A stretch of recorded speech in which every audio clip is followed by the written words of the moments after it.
Chapter 1100. Emperor Island, Under the Guardian Tree, the Platform. Buzz. A burst of green light suddenly flashed in the peaceful space, illuminating every corner of the platform. A wave of sound rushed out in all directions. The peaceful atmosphere on the platform, which had lost all signs of activity for some time, was suddenly broken by a barbaric sound. Specks of green light condensed in the middle of the platform and gradually spread out like exploding fireworks. Under the influence of the green light, a whirlpool-like hole appeared in the middle of the platform and floated there. Not long after, numerous figures charged out of the vortex-like hole. They passed through the barrier of space and landed on the platform. Among them, there were even a few that soared into the sky. Soon after, they charged down and landed on a tall platform. As soon as they returned to Emperor Island, everyone heard deafening cheers. It came from the city of Emperor Island. Clearly, this was the reaction of the residents of the Emperor Island city because everyone who entered the domain of God's spirits had returned. But no one knew if this was a welcome or not. The hole in the void slowly and silently closed up. The royal families of the three empires and the Guardian clan watched it disappear quietly. Everyone had different emotions on their faces. Some were unwilling, some were booing. Some were sighing, some were satisfied. There were all kinds of emotions. Especially the former, it appeared on almost everyone's face. However, no matter how unwilling they were, they couldn't change the fact that they couldn't pass the Guardian Tree's test and didn't get the chance to transform. They could only wait for the next opening of the domain of God's spirits, which was 10 years later. They had to give it another try. Those who succeeded in transforming had already become the eyes of the three imperial emperors and the Guardian clan's patriarchs. It didn't matter if they were geniuses or trash, transforming successfully meant changing their lives. Thinking about it, they should be in their own factions now. They should be heavily nurtured. Among the people here, only Wu Yan and the three patron saints are here. They didn't care about anything. In the eyes of the three guardians, other than their own empire being seriously threatened or in danger, they didn't care about anything else. Nothing was more important than improving their own strength. The growth of some of the younger generation was enough for the three great emperors to have a headache over. If they wanted to enter the three great emperors' eyes, perhaps they would have to wait until the royal family of the three great empires produced a ninth-stage expert in their 20s. Standing at the top of the platform, Garen, Magnubi, and Linya lowered their heads and looked at Entel, Carter, Gedda, and Via. The land of gods has been closed. You can handle the rest yourselves, yes. Lord Guardian. The three protectors nodded and looked at Wu Yan in unison. Their tense faces relaxed a little and they all smiled in a very friendly manner. Little guy, send our regards to Miss Z. Although Wu Yan was still suspicious of how they knew Z, he still nodded in agreement. Definitely. The three divine protectors withdrew their gazes and flew into the sky, disappearing from everyone's sight in the blink of an eye. After the three protectors disappeared, Wu Yan looked at Carter and the other three. Well then. I'll take my leave as well. Carter and the other three were startled and looked at Wu Yan in surprise. So soon. Wu Yan nodded. I've achieved my goal of coming to the land of gods. I've returned the item to you in perfect condition. There's no need for me to stay here any longer, I see. Carter and the other three looked at each other and lowered their heads. In the end, they couldn't think of a reason to persuade him to stay and could only nod helplessly. If that's the case, then. Wait. Just as the four higher-ups were about to send Wu Yan off, an unexpected voice interrupted the conversation of the five people on the stage. Before the members of the three imperial families and the Guardian clans below the tall platform could clearly see who had uttered those words, a figure leaped out from the crowd. With a leap, he landed on the tall platform, causing everyone to be shocked. The high platform was not something anyone could get on. Other than the three protectors, only the three emperors and the Guardian clan's patriarch were qualified to stand on the high platform. Other than them, who else was qualified to stand on the high platform? Even Wu Yan was able to stand on equal footing with the four upper echelons because he was much stronger than everyone else below the high platform. This person who rashly went on stage, if he didn't give a good explanation, he might even lose his life. On the high platform, Entel, Carter, Geda, and Wei's expressions all darkened as they looked at the person on the high platform. The three emperors were stunned, Wu Yan was stunned, and so was Entel. Especially Entel, after being stunned for a moment, his expression became even more unsightly. Entel's voice was as cold as ice as he looked at his son who stood on the high platform as if it was a matter of course. If you can't give me an explanation, you should know that I won't be merciful. Hearing that, Enz, who didn't have the slightest bit of regret on his face, couldn't help but have a flash of fear in his eyes. But when he thought of his own situation, he immediately straightened his chest again. Father, didn't you say it before? Entel couldn't help but laugh when he felt everyone's gaze on him. As long as you can reach the 9th rank, you can stand on this high platform.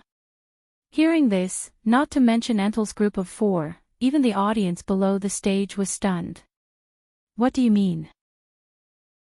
Entel finally became serious. He carefully sensed the aura on Entel's body. When he sensed the faintly discernible aura, Entel's eyes lit up with joy. You've reached the 9th rank. Entel's lips curled into a proud arc as he raised his voice slightly. Yes. Father. Entel's voice clearly echoed in the air above the high platform before it was drowned out by a wave of clamor. Entel's smile grew wider and wider as he listened to the clamor and exclamations from below the high platform. He looked very proud of himself. To be able to create such an effect, it was worth it for him to hide in the crowd and not stand out since he came out of the place of gods. It was all for the sake of intimidating everyone at this time. After all, his father had advanced to the peak of the 9th stage. Next, in order to become the first demigod in the history of the Guardian tribe, his father would no doubt devote himself to cultivation wholeheartedly. At that time, Entel would also hand over all the authority in the Guardian tribe. In the Guardian tribe, the patriarch had always been in existence with great authority. However, only a 9th rank powerhouse could become the patriarch of the Guardian tribe. Therefore, his father would only delegate his authority. As for the position of the patriarch, it was unlikely that he would hand it over. This was because other than Entel, there were no other 9th rank powerhouses in the Guardian tribe. At this time, Entel, as his son, had become a 9th rank powerhouse. It was very likely that he would become the patriarch. Therefore, one of the reasons Entel chose to stand out at this time was to build momentum for himself. As for the other reason, Entel's eyes turned to Wu Yan. Before he could express anything, he saw. Wu Yan, who was previously stunned by Entel's appearance, had a playful smile on his face. Looking at that playful smile, Enzi felt as if he had been seen through. His complacent face immediately collapsed and was replaced with a look of anger. Driven by his anger, Ernst sneered in front of Entel, ignoring the uproar from the crowd below the high platform and the three emperors' gazes that seemed to have materialized. Father, you said that as long as I become a 9th rank powerhouse, I will be able to stand on this stage. Is that right? Entel seemed to have noticed something when he saw Entel's cold expression, and the joy in his eyes faded away. I did say that. Entel closed his eyes and said in a deep voice, since that's the case, tell me the reason why you came up on stage. Father, have you forgotten? Entel faced the crowd. When the trip to the domain of gods ends and closes again, the three imperial families and the Guardian tribe will have a grand competition here. At this point, Enzi glanced at Wu Yan, who was looking at him with a playful expression. His eyes turned sharp and he said with a smile. So, I would like to invite Princess Sylph's fiancé to participate in the grand competition. What do you think? Chapter 1101. That's why I would like to invite Princess Sylph's fiancé to participate in the tournament as well. What do you think? Enz's speech caused the platform that was in a state of clamor a second ago to fall into a deathly silence as if it had been cut off in the next second. The realm of gods opens once every 10 years for a period of 10 days.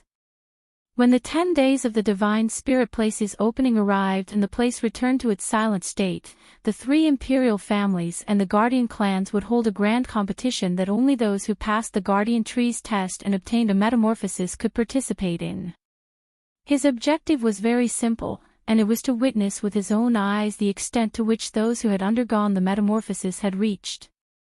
After all, everyone had different gains in the land of gods. Some had merely changed their cultivation talent and aptitude, some had improved their strength, and there were extremely few who had obtained both. No matter if it was their cultivation talent or strength, they had obtained a perfect improvement.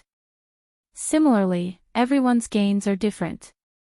Some have more, some have less, some have higher, some have lower. All of this needs to be verified. This way, the 3 imperial emperors and Enns will know who is more outstanding. They will then train them accordingly. However, in the past, this tournament was only for those below Tier 9 to exchange pointers. Those who have reached Tier 9 don't need to participate. This is to be expected. Although it wasn't like there hadn't been anyone who'd ascended to the 9th step in the land of gods, how could they possibly participate in such a competition? Isn't that just bullying the little ones? Now, Enns invited Wu Yan, a Tier 9 powerhouse, to participate in such a tournament. Those who didn't react in time were dumbfounded. They didn't know what was going on. However, those who managed to react in time faintly understood the reason behind this. Seeing the cold smile on Enzi's face and the haze between his eyebrows, Linley felt a chill run down his spine. Entel, who was happy from the bottom of his heart that his son had reached the 9th tier, could no longer feel any joy in his heart. Then, a sigh filled with disappointment for his son's failure to live up to his expectations echoed throughout the platform. Enns didn't even look at Enns. He turned around and faced Wu Yan. "My young friend Wu Yan. What do you think?" Enns didn't object. Instead, he asked for his opinion. Wu Yan's lips curled up and he shrugged. "Well, I don't mind helping you. I'll feel refreshed when the time comes anyway. Lend a hand." Refreshed? What does that mean? Enzi frowned, faintly feeling that something was wrong. He knew. His father wasn't an indecisive person. In fact, he was quite arbitrary. But no matter how arbitrary he was, based on his understanding of his father, it was impossible for him to agree to something that was tantamount to breaking the rules without saying anything. Enns didn't understand. Of course, whether he understood or not, Enns has already made his decision. He even gave Wu Yan a look of gratitude. He turned around and looked at the crowd below. "Since my young friend Wu Yan has agreed, let the tournament begin." After saying that, Entel changed the topic. "However, as a 9th rank powerhouse, it's a little inappropriate for me to participate in the tournament. As a 9th rank powerhouse, participating in the tournament is a little degrading. Father, please rest assured." Although he had many doubts in his heart, when he heard Entel say this, Entel did not hesitate and immediately agreed. "I have also reached the 9th rank. It's a good opportunity for the fiancé of the royal princess to test my strength." "Is that so?" Enns seemed to have expected this. He nodded calmly. "Since that's the case, the first match of the tournament will be between you and my young friend Wu Yan." "Yes." Enns didn't object at all. He tossed aside all his doubts and revealed a sinister smile. He glanced at the nonchalant Wu Yan. The flames of anger in En's heart started to burn again. One has to say, in the eyes of those who don't like Wu Yan, this kind of behavior is no different from an insult and contempt. En suppressed the anger in his heart and didn't look at Wu Yan anymore. He clenched his fists tightly. This time, I will trample you down from your pedestal. Enz, who had such thoughts in his mind, did not even consider the possibility of his defeat. In his opinion, the only reason Wu Yan could crush him was because of the difference in rank. In the eyes of a 9th-rank powerhouse, a peak 8th-rank powerhouse might not be considered an ant, but they were no better than a child. Even a 9th-rank powerhouse who just entered the 9th rank was the same. Now, Enz himself had advanced to the 9th stage with the help of the Land of Gods. In a situation where they were at the same level, Enz felt that it was impossible for him to lose. In the end, Wu Yan was only in his 20s while Enz was already in his 40s. Enz looked down on this immature kid from the bottom of his heart. Or perhaps, it could also be said that Enzi was jealous when he saw the realm he yearned for being snatched away by a kid who hadn't even grown his hair yet. He was mad with jealousy. This jealousy made Wu Yan, who had been troubled by this clown several times, smirk. His eyes flashed with a sharp light. Guardian Tree, on the platform. At this moment, the crowd on the platform had already dispersed, leaving a large empty space. They formed a circle and looked forward. To be more precise, they were looking at the two figures standing in the center of the platform. They were whispering softly to each other. On the high platform, Entel, Carter, Gedda, and Veer were staring at a calm and indifferent figure in the middle of the square, their eyes flickering with thoughts. Is this okay? In the end, it was Carter who spoke first. That little guy won't show any mercy. Entel and the other three didn't know that Wu Yan's strength had greatly increased in the realm of gods. However, they knew how strong Wu Yan was before he entered the realm of gods. To be able to display strength comparable to a middle 9th rank powerhouse when he just entered the 9th rank, needless to say, Enz who also just entered the 9th rank but didn't stand out in the slightest. He was no match for Wu Yan. Entel should be the clearest on this point. It doesn't matter. Entel said coldly with an emotionless tone. In the end, he only grew in strength. If this continues, Enz will be no different from a cripple. It's time for someone to teach him a lesson. Carter, Gedda, and Weya nodded in agreement and didn't ask any more questions. It was easy to imagine the twisted resentment accumulated in the hearts of the Guardian clan because they were bound to Emperor Island for their entire lives. Didn't Entel also make things difficult for Carter and the other two emperors? Now, under the twisted resentment, Enz's mental state was leaning towards the unorthodox path. If this continued, his future was not hard to imagine. He would definitely walk the path of evil. Entel looked like he didn't care about anything on the surface. However, he was definitely anxious inside. That was why he didn't reject Enz's suggestion and directly asked for Wu Yan's opinion. He's asking Wu Yan to suppress his son a little bit. Wu Yan saw through Entel's intentions and he didn't have any intention of rejecting him. When he first met Entel, Wu Yan already said that if he allowed anyone to step on his head, he would teach them an unforgettable lesson. It was rare for someone to come to him for a beating. If he didn't respond to the person's request, wouldn't he be letting the person down? Enz didn't know any of this. He was still immersed in the thrill of being able to turn the tables and crush Wu Yan. In the center of the square, Enz was thinking about how he could vent to the greatest extent. He raised his head and looked at Wu Yan. Unfortunately, all he could see was Wu Yan's nonchalant attitude. It's as if he didn't care about anything at all. That nonchalant attitude of his, Enz's anger flared up again and he couldn't help but laugh coldly. Lord Fiancé of Princess Sylph, can we begin? From start to finish, Enz referred to Wu Yan as the fiancé of the princess. Obviously, he looks down on Wu Yan from the bottom of his heart. Wu Yan looked at Enz and raised an eyebrow. He chuckled. I thought you would attack without a word. You even greeted me. Looks like I underestimated you. My apologies. Enzi's face darkened. On his body, a do chi that was many times stronger than before exploded and swelled up. I'd like to see how long you can maintain that face.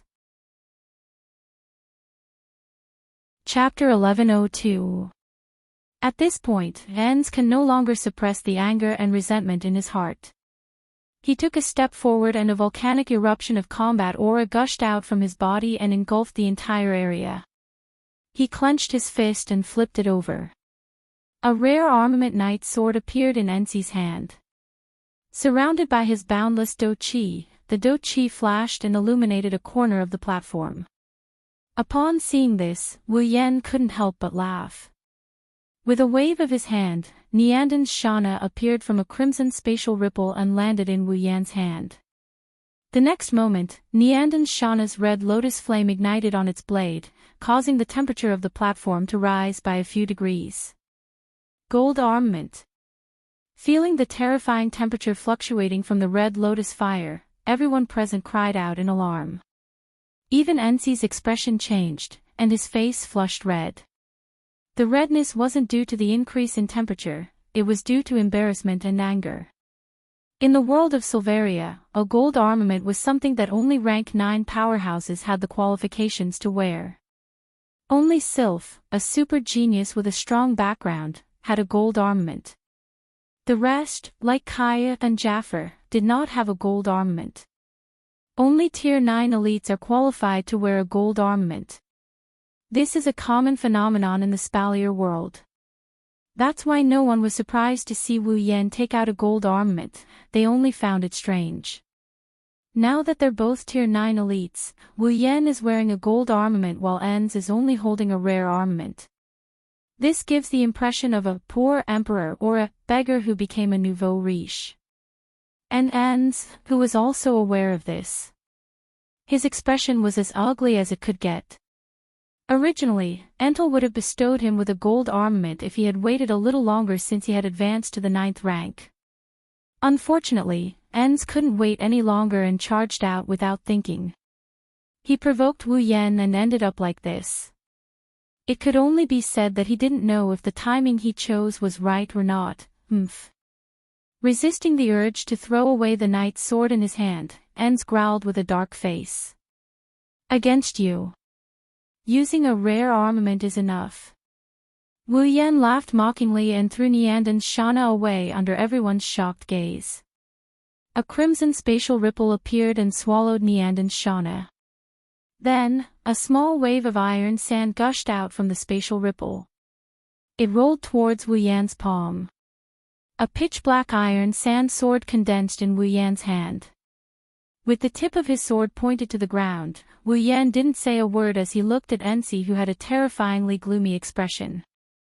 He extended his hand towards Enzi and hooked his finger with a smile. The anger in En's heart completely exploded. Chi! The sword in his hand shook and dazzling Do-Chi surrounded it. Enz turned into a sharp sword light and shot towards Wu Yan with a thunderous sound. Calmly looking at the incoming sword beam, he didn't move an inch.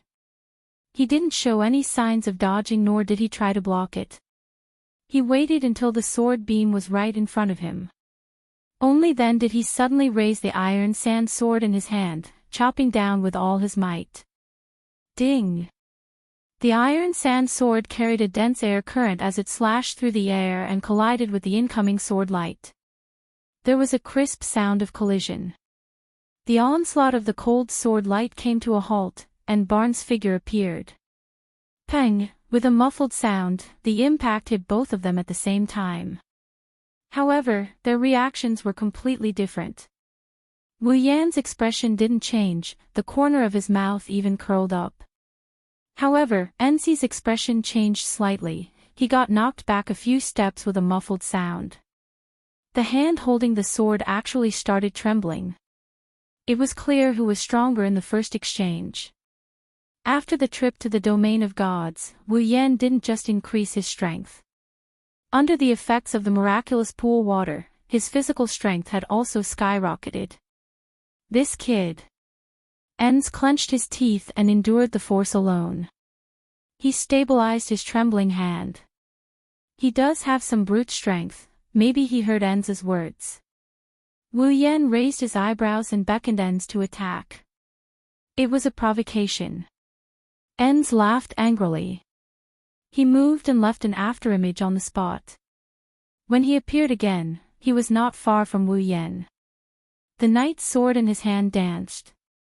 Doqi flashed and the sword danced. It was extremely ruthless as it slashed towards Wu Yan's vital points. Chi. Seeing the sword's shadow slashing towards his body, Wu Yan narrowed his eyes. He took a step back and the sword's shadows that filled the sky all slashed at his original position. They brushed past the tip of Wu Yan's nose and missed. Enza's eyes flashed with hatred.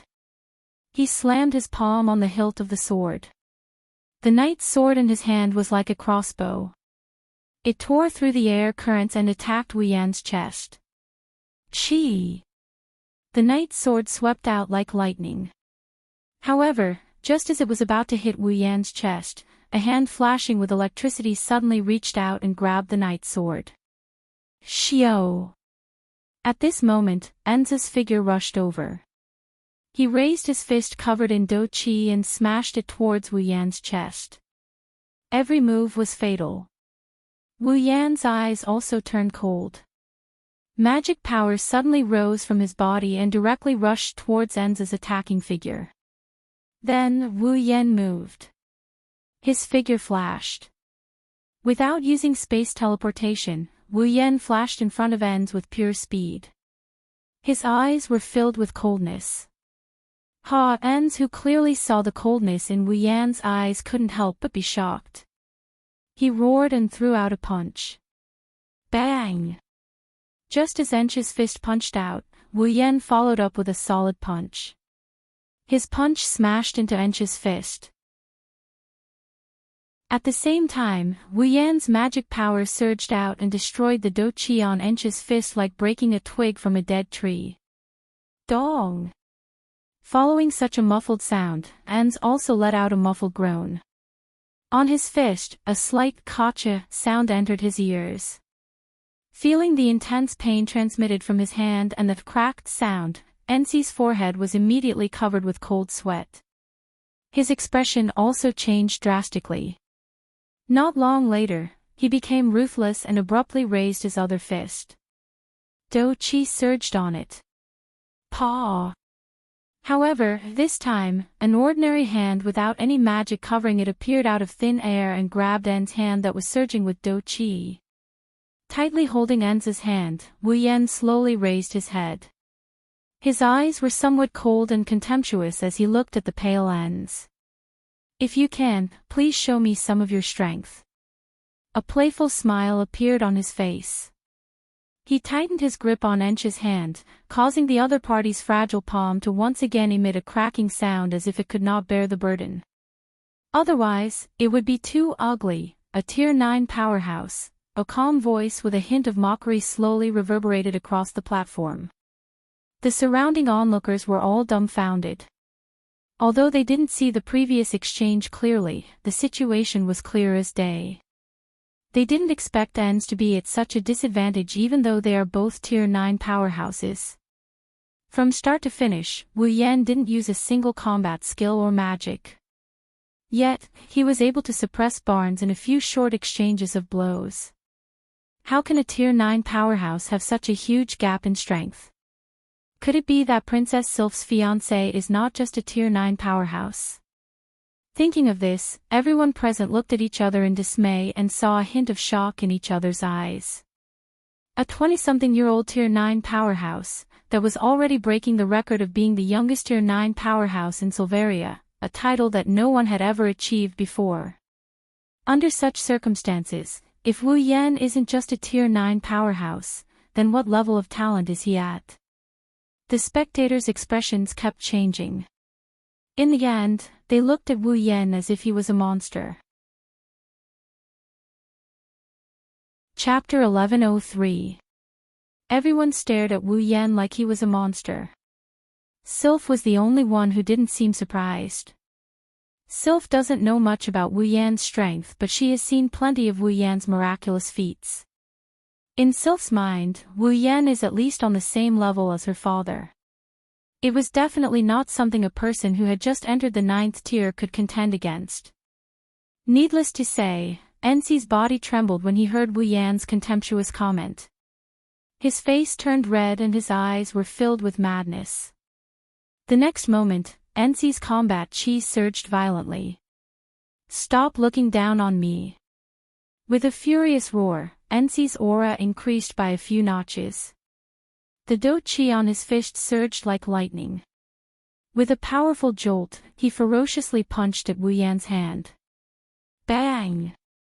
Wu Yan raised an eyebrow when he felt a strong impact coming from his hand.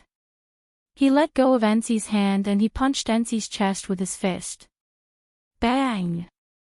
Twisted do chi flashed on the surface of Ensi's body and condensed at his chest. With a muffled sound, he blocked Wu Yan's punch. Engulfing himself in do chi light, Ensi dispersed the force of Wu Yan's fist. Ensi's expression turned extremely ferocious. His eyes were filled with hatred that couldn't be erased. Finally, he didn't care about the gazes of others and he vented all the negative emotions in his heart. "You're just the fiancé of a princess. Don't get too full of yourself. Stinking brat." Engulfing himself in do chi, Ensi glared at Wu Yan with a ferocious expression and clenched his fist. The knight's sword that Wu Yan tossed aside like trash flew into Ensi's hand. Ensi laughed sinisterly and disappeared from the spot. Wu Yan pursed his lips when he saw Ensi's figure disappear. He suddenly moved half a step to the left. Chi! At the same time, Wu Yan moved his foot forward. Behind him, a knight's sword blazing with fiery do chi pierced through Wu Yan's body like a flash of lightning. It grazed Wu Yan's shoulder as it shot towards the crowd in front of him. If the people there didn't react in time, they would have been gravely injured.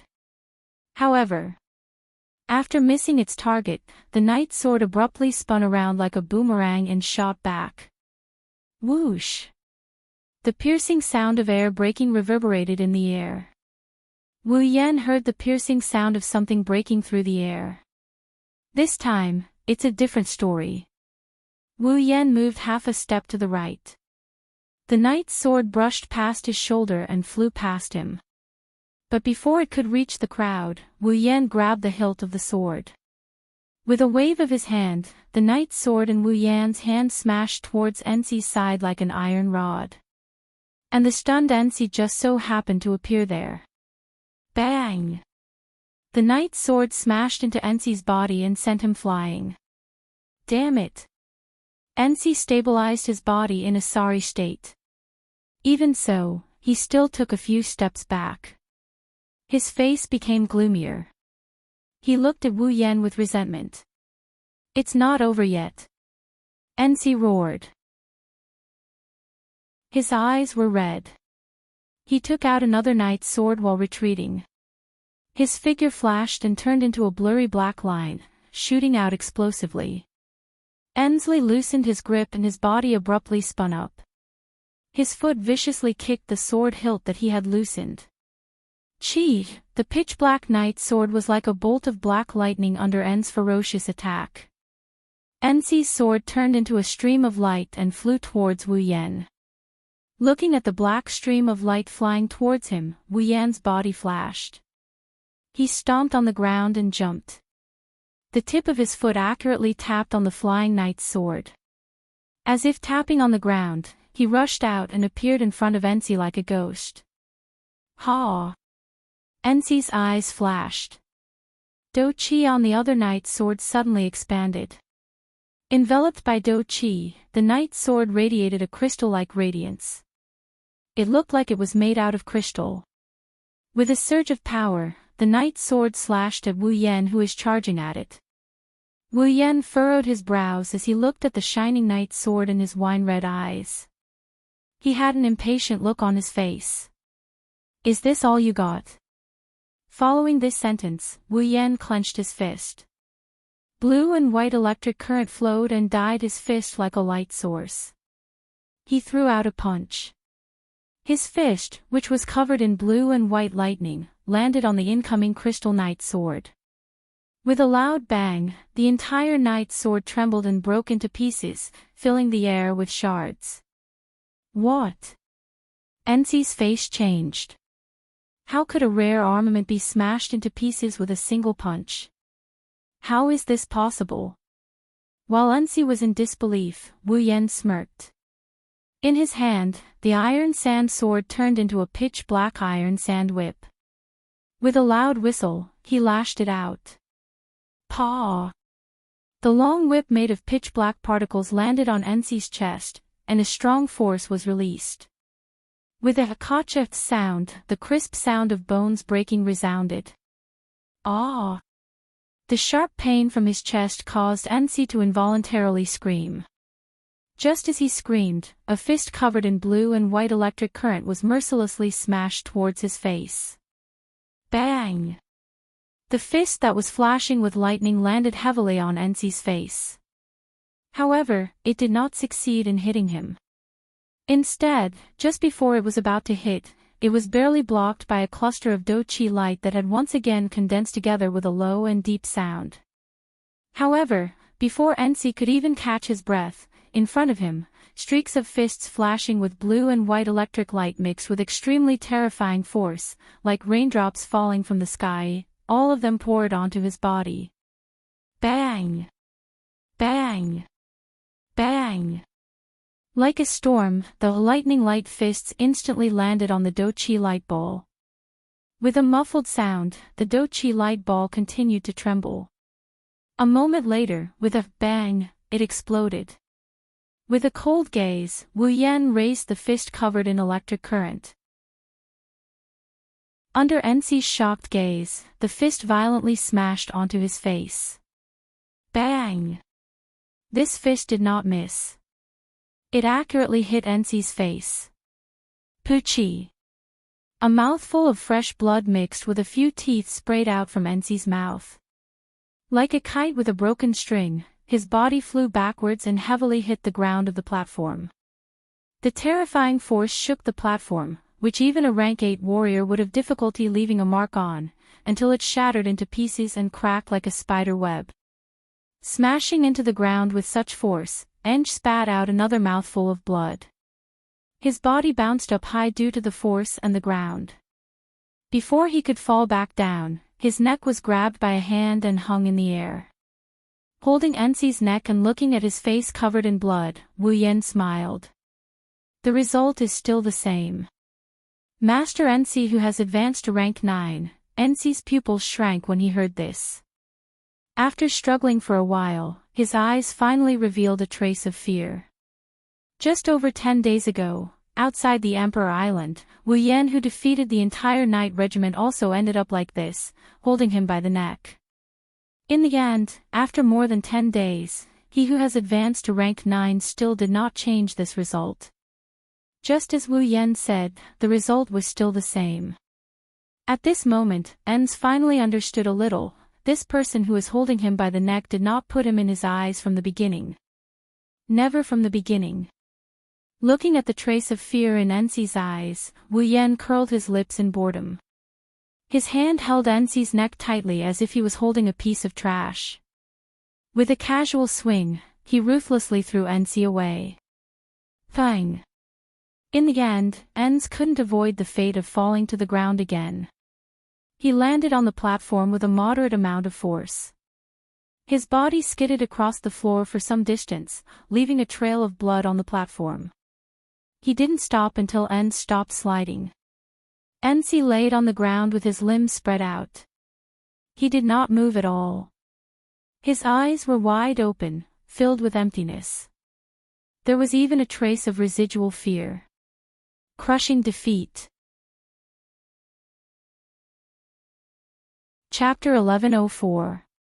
The entire place was silent.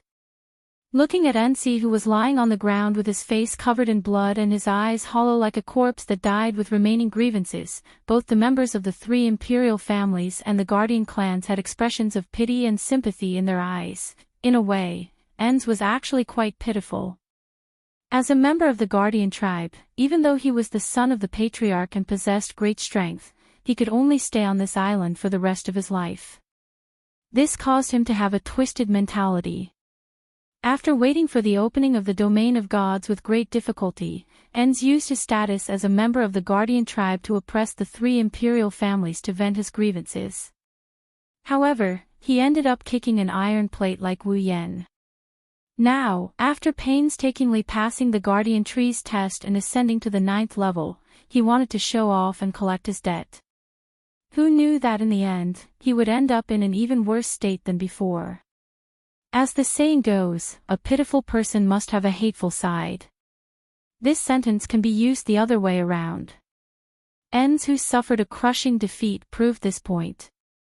I can only say that of all the things he should have done, he shouldn't have acted like a petty person, he shouldn't have targeted Wu Yan and asked for a beating. Of course, at the same time that they sympathized with Enz, they also felt a deep respect and admiration for Wu Yan. Now, they can basically be sure. This young man in his 20s is not only a rank 9 powerhouse, he's also not an ordinary rank 9 powerhouse. An early rank 9 powerhouse was defeated in a few rounds by him. Wu Yan, at the beginning, was only dodging and blocking. He didn't even take the initiative to attack. The moment he took the initiative to attack. Thus, Enzi was defeated. Isn't this enough to prove that Wu Yan isn't an ordinary rank 9 powerhouse? Sigh. On the high platform, Entel sighed and shook his head bitterly. He said to Carter, Gede, and we. I've made a fool of myself in front of your majesties. Don't worry, Entel still has a chance to change. Vea patted Entel's shoulder and said softly, after this defeat, Entel should be more or less restrained. Whether or not it can be changed in the future depends on you. Entel nodded. His complexion returned to normal. He turned his head and looked down at Wu Yan with a helpless smile. I just didn't expect it. He actually had such a powerful close combat ability. How did he do it? Even though they were bound to the Emperor Island, the Guardian clan was still aware of the fact that mana and combat energy could not coexist in the same body. Although Entel did not sense any trace of combat energy from Wu Yan's body, how could a mage have such powerful close combat abilities? Warriors were in charge of close combat, while mages were in charge of long-range attacks. This was the most basic common sense in the Spalier world. However, Entel couldn't forget the night he sparred with Wu Yan more than 10 days ago. Wu Yan clearly used magic and mana. Then what's with that close-range combat ability? I already told you, we also want to know. Carter said with a tone of not knowing whether to laugh or cry, that little guy's secrets are unfathomable. If you keep being surprised, it might be bad for your heart. And he is very strong. Gede nodded and looked down at Wu Yan with a meaningful gaze. I'm afraid the kid didn't fail in this trip to the domain of gods. Instead, he gained a lot. Hearing Gede's words, Entel, Kate, and Vea pondered for a moment. They then nodded. Before entering the domain of gods, the four of them could still vaguely sense Wu Yan's level of power. But now, even Entel, who was at the pinnacle of the 9th rank. Before Wu Yan entered battle mode, they couldn't detect Wu Yan's level of power. This was the only way to explain this situation. Wu Yan, who didn't know he was exposed, stood in the center of the field and stretched lazily. He turned around and faced the high platform. The victor has been decided. I won't be playing with you for the rest of the game. Entel and the other three laughed bitterly. But it was true. To Wu Yan, the rest of the tournament was just a game. There was no need for him to participate. If that's the case, we won't keep you any longer. Entel smiled. I look forward to meeting you again in 10 years. Oh. Wu Yan raised an eyebrow and smiled. I hope you'll have broken through to the demigod rank by then. Entel laughed heartily when he heard this. Then I'll count on your auspicious words. Carter, Gede, and Wea also said their goodbyes. The five of them laughed and said their goodbyes. In the ears of the defeated Entel, it was more ear-piercing than anything else. Entel raised his head and looked at the smiling Wu Yan. His empty eyes rippled. Once Wu Yan leaves, unless he waits until 10 years later, Ensi won't have the chance to get his revenge. Wait 10 years for revenge? No. Entel couldn't wait. Wu Yan was only in his 20s and he was already a 9th-rank powerhouse. He wasn't even a rookie 9th-rank powerhouse like him. He was someone who could easily defeat a beginner 9th-rank powerhouse like him. 10 years later, with Wu Yan's talent, he might be at the pinnacle of the 9th rank by then. Did Entel have the confidence to reach the pinnacle of the 9th rank in 10 years? Let alone 10 years, even if he was given 20, 30, or even a lifetime, Entel didn't dare to say he had the confidence to reach the pinnacle of the 9th rank. In other words, once Wu Yan left, he would never have the chance to take revenge. Entel's blood-covered face turned ferocious again. When everyone's attention shifted away from him, he abruptly jumped up from the ground. Grabbing the knight's sword that was cracked to the hilt, he charged forward as fast as he could. "I'll kill you!" The roar that was filled with intense hatred woke everyone up. When they saw the situation clearly, their faces were immediately filled with shock. "Stop!" Entel, Carter, Geda, and Wea were the only ones left on the scene. Their angry shouts resounded through the entire platform. Wu Yan, who was about to leave, suddenly froze. In his wine-red eyes, a killing intent finally surged. In response to the killing intent in his heart, an extremely terrifying wave of magic erupted from his body like hot lava. All of it was released in one breath and crashed into Entel's body. Poochie. As if he was hit by a mountain, Entel spat out his third mouthful of blood today. His charging body shot back at an even faster speed than when he came.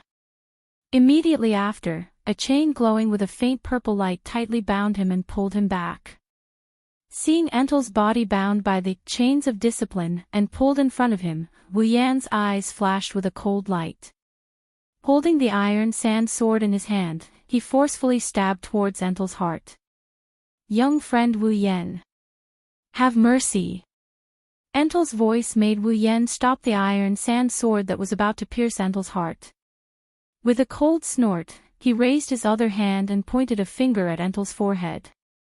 In the next moment, the finger that touched Entel's forehead ignited with magic flames. A small pitch-black magic formation seemed to be engraved on Entel's forehead. Entel's incomparably mournful screams resounded through the platform almost at the same time the magic formation was engraved on his forehead. "Young friend Wu Yan." Entel, who had already rushed to Wu Yan's side, cried out in alarm. "Don't worry." Wu Yan waved his hand and interrupted Entel's words. "It's just a spell to inflict pain, it won't harm the person." Glancing at the screaming Entel, Wu Yan coldly laughed. "Of course, if you can't even withstand the pain, it's also possible that your mind will collapse. This, young friend Wu Yan. The magic formation can last for 3 days." Before Entel could finish his words, Wu Yan once again interrupted him. He narrowed his eyes and looked directly at Entel. "For those who want to kill me, this little bit of punishment. If that's not enough, then don't blame me for giving them a quick death." Entel's breathing stopped. He glanced at the screaming Entel and then at Wu Yan who was looking straight at him. His expression kept changing. In the end, Entel let out a long sigh and helplessly accepted this fact. Chapter 1105. In the end, Entel didn't have the time to continue the tournament due to Entel injuring someone after his crushing defeat. Thus, the tournament wasn't held as scheduled and was instead postponed for a few days. Even though holding a competition after the closing of the domain of gods is a tradition that has been passed down since ancient times, this kind of competition that is purely for verification purposes does not have that many rules. It can be held at any time and no one would object to it being postponed. Therefore, the royals of the 3 empires and the guardian clans that returned from the domain of gods scattered like birds and beasts. They returned to their residences 10 days ago, and the chaotic trip to the domain of gods finally came to an end. As a result, some people were happy while others were sad. When the royals of the three empires leave the Emperor Island and return to the three empires, it is believed that many people's status will change greatly because of this trip to the domain of gods. The only thing that will not change is the deep impression that Wu Yan left in their hearts. After this trip to the domain of gods, the name Wu Yan has started to enter the eyes of the three empires.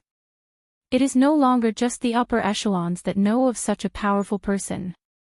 Naturally, Wu Yan's name spread across the entire continent of Silveria. It's not hard to imagine. While the royal families of the three empires and the guardian clans had returned to their residences and were waiting for the tournament to begin, Ensi was suffering great pain in a rather majestic building that was larger than a fortress under the guardian tree. Entel sat on the bed with his body bent over. The wounds on his body were almost healed with the help of some miraculous treasures. There were not many wounds on his body, but Entel's face was distorted due to the pain. He kept howling miserably as if he had gone mad. If one were to look closely, one would notice that there was a faintly discernible magic formation spinning on his forehead. It was emitting faint traces of mana. It was the effect of this magic formation that caused Entel to be in such pain. Under the effects of that immense pain, all the items around him, except for a thin bed, were all destroyed by Ench. The entire room, the floor was full of furniture fragments. But even so, the killing intent and hatred transformed from pain and anger didn't alleviate much. Only when the magic array stopped rotating from time to time would the pain in his mind be alleviated, allowing him to catch his breath. Of course, Wu Yan did this on purpose. If he didn't give Ensi some time to recover, he wouldn't have.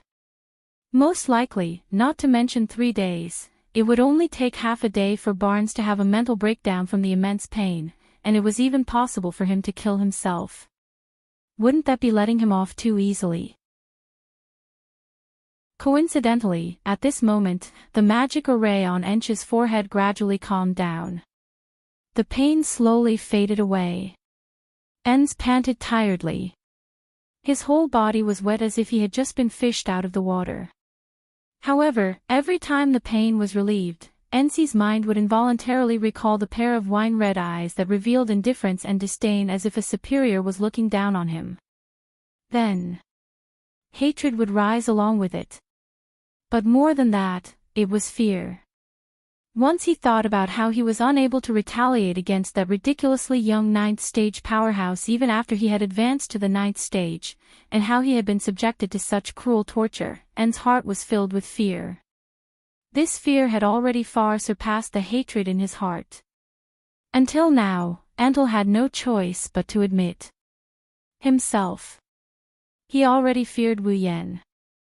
Entel's miserable howls filled with hatred and fear clearly echoed into the ears of Entel, who was standing outside the door. Hearing that incomparably painful howl, Entel faintly sighed. "All right, don't be too disheartened." Carter, Geda, and Weya patted Entel's shoulder. "Suffer a bit. It's good for him too." Geda glanced at Entel in the room. "Otherwise, if he continues in that state, you won't be able to hand over the entire guardian tribe to him. I just don't know if he will repent." Weya nodded. "If he doesn't repent, then it will be troublesome." "That's true." Carter was also vexed. After being tormented by that brat, with Entel's temperament, he might harbor even more hatred. "Your Majesties, don't worry too much." Entel shook his head and stopped paying attention to Entel. He turned around and faced the 3 emperors. "No matter what, he's still my son. I have my ways." "That's good." Carter let out a sigh of relief. But soon, he regained his vexed expression. "Let's hope their conflict doesn't escalate into a conflict between the 3 emperors and the guardian tribe." Geda and Weya agreed. Wu Yan is Sylph's fiancé. He's a member of the royal family of one of the 3 empires. On the other hand, Ensley is the son of the Guardian clan's patriarch. he's the second in command of the Guardian clan. It's not hard to imagine how the conflict between the two could escalate into a conflict between the two factions. Seriously, his talent, strength, and character are all decent. Why doesn't he know how to turn things around? Carter sighed bitterly and muttered. I really shouldn't have let him be Sylph's fiancé. What if he bullies Sylph in the future with such a bad temper? With his strength, Sylph was no match for him, so she could only let him bully her. She didn't even dare to come back and complain. Then, my lovely daughter would hide in a corner and cry on her own for an unknown period of time. That won't do. No. I have to think of a way to break the engagement between the two of them.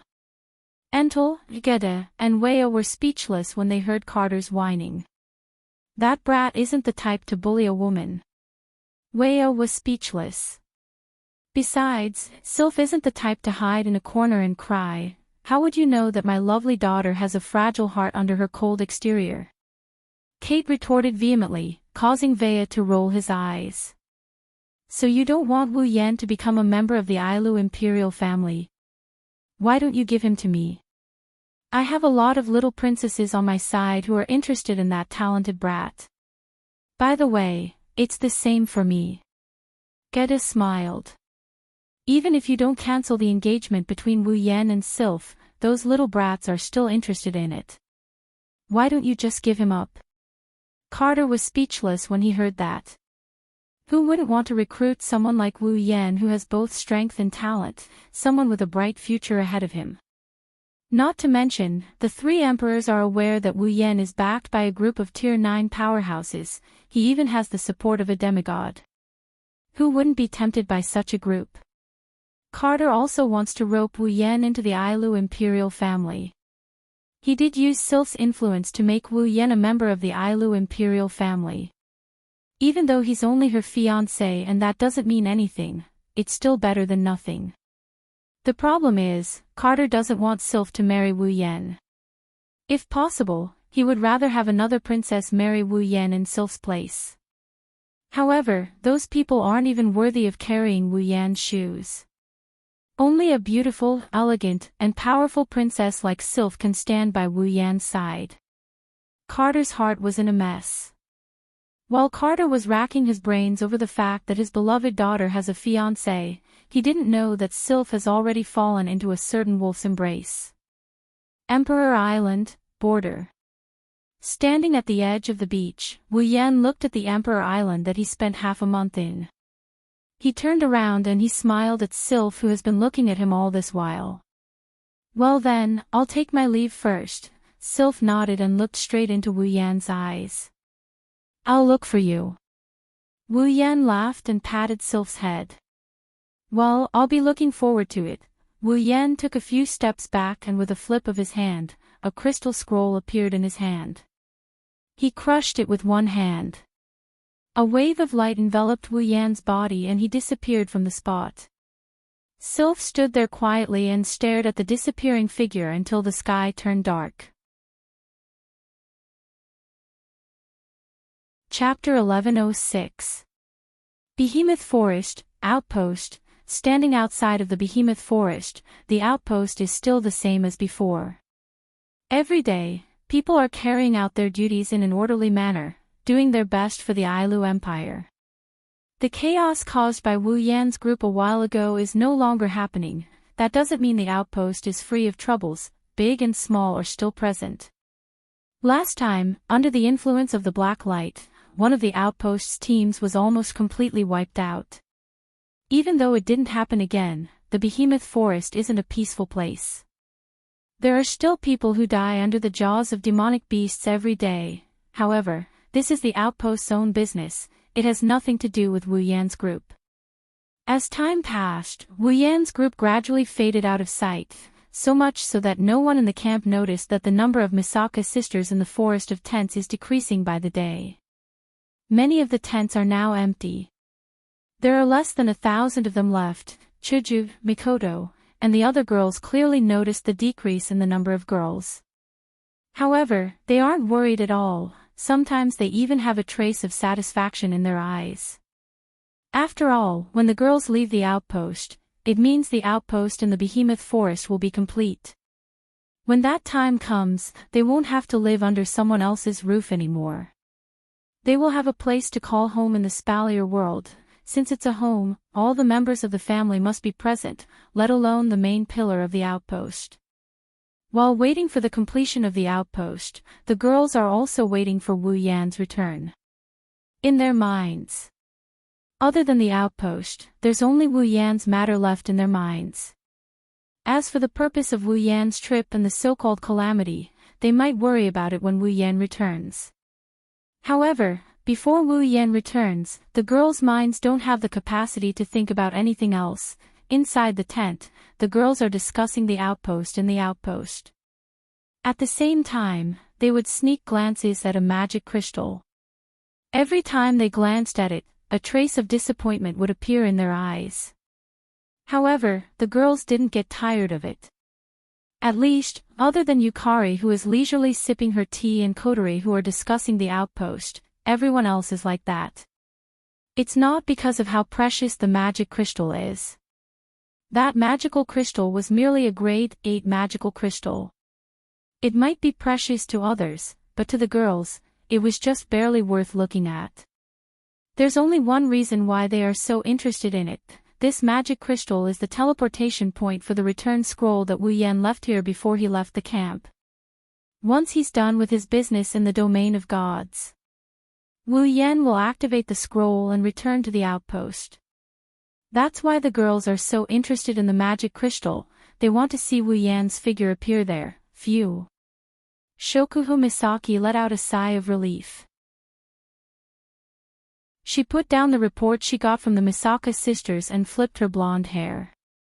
Her lips curled into a mesmerizing smile. If we continue like this, it won't be long before the outpost is completed. The outpost will be completed soon. Kotori, who was reading the report, nodded. She sucked on a lollipop as if she didn't care. If we don't consider the other matters, it won't be long before the outpost is completed. It's fine as long as it's completed. Shokuho Misaki tapped her lips, her eyes twinkled. Once the outpost is completed, we can move in. As for the other matters, we'll decide after we move in. You're right. Kotori agreed. I'm getting impatient if I continue to stay in this camp. Hearing Kotori's words, Shokuho Misaki and the other girls hurriedly nodded. Obviously. They've had enough of living under someone else's roof. Glancing at the group of girls, Ziyu leisurely placed the cup of black tea in her hand on the table. She picked up the paper fan in her hand and smiled. Since we're done with the outpost, all that's left is for Yen to return, right?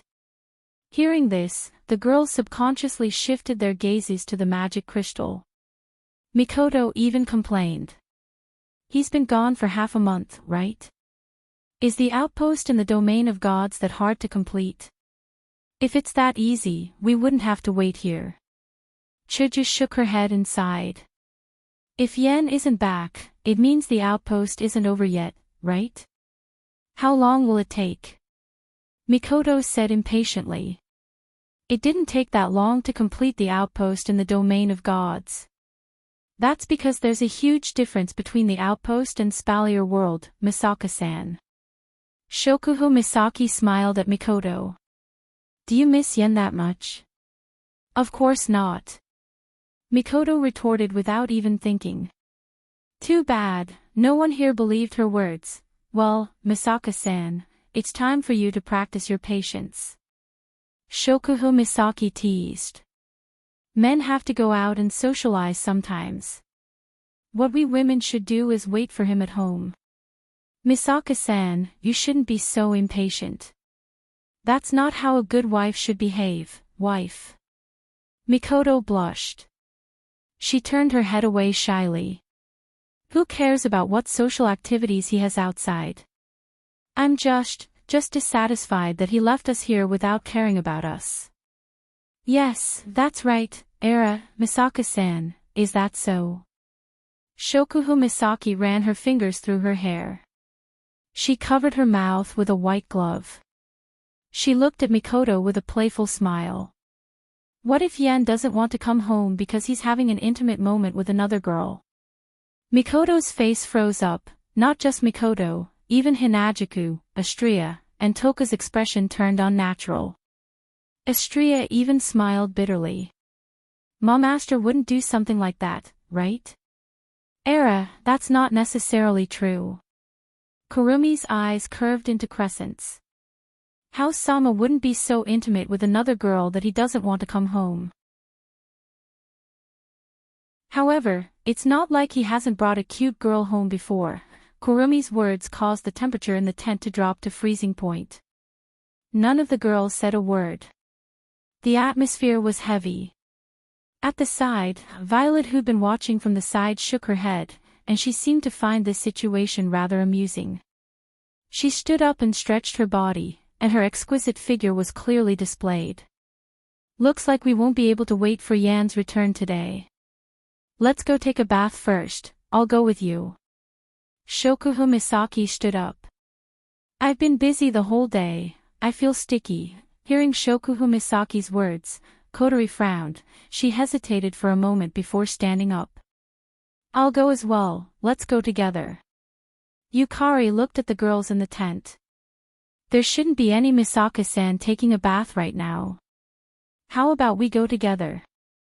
The girls blinked their eyes, but they didn't refuse. They all nodded and stood up. Only Flandre-chan jumped up and down on the spot. What are we going to do when Onie-chan comes back? Don't worry. See, Jean, who has been standing beside Flandre-chan all this while, weakly raised his hand. With that magic crystal, Big Brother will be back soon, that's right.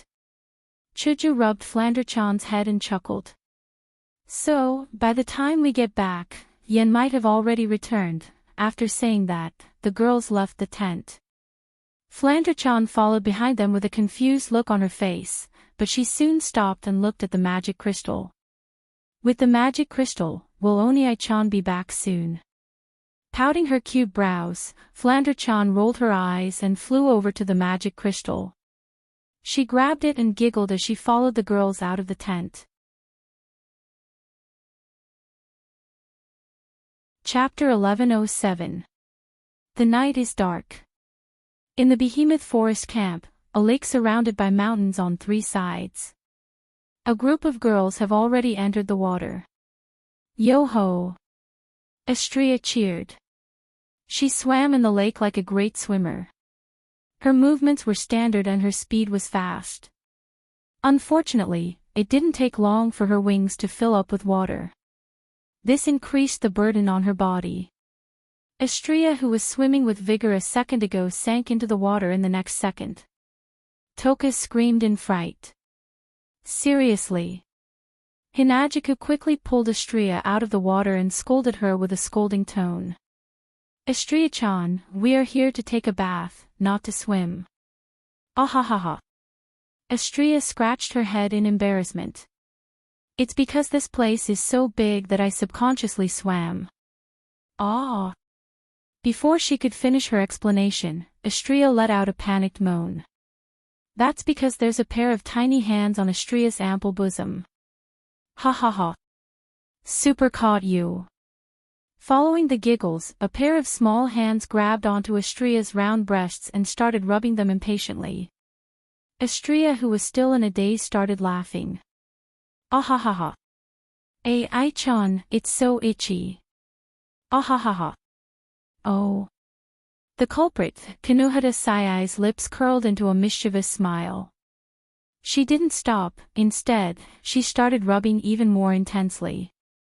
In other words, this is Astria's weakness, right? Hee hee hee.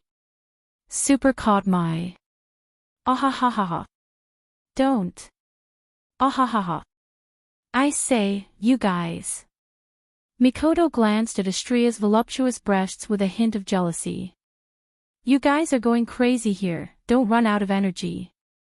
It's fine, it's fine. It's fine. Kinohara Sayai waved her hand nonchalantly. She seemed to have thought of something. The mischievous grin on her face immediately shifted to Mikoto's body. Mikoto couldn't help but feel a chill run down her spine. She instinctively took a few steps back. What are you doing, smiling so disgustingly, he. Kinohita Sai let go of Astria, who was laughing so hard that she almost choked. Like a lecherous uncle, she slowly approached Mikoto with a wicked smile. By the way, Misaka, what's your weakness? I really want to know. Hearing this, Mikoto immediately understood what Kinohita Sai was planning to do. Her face flushed red as she retreated without hesitation.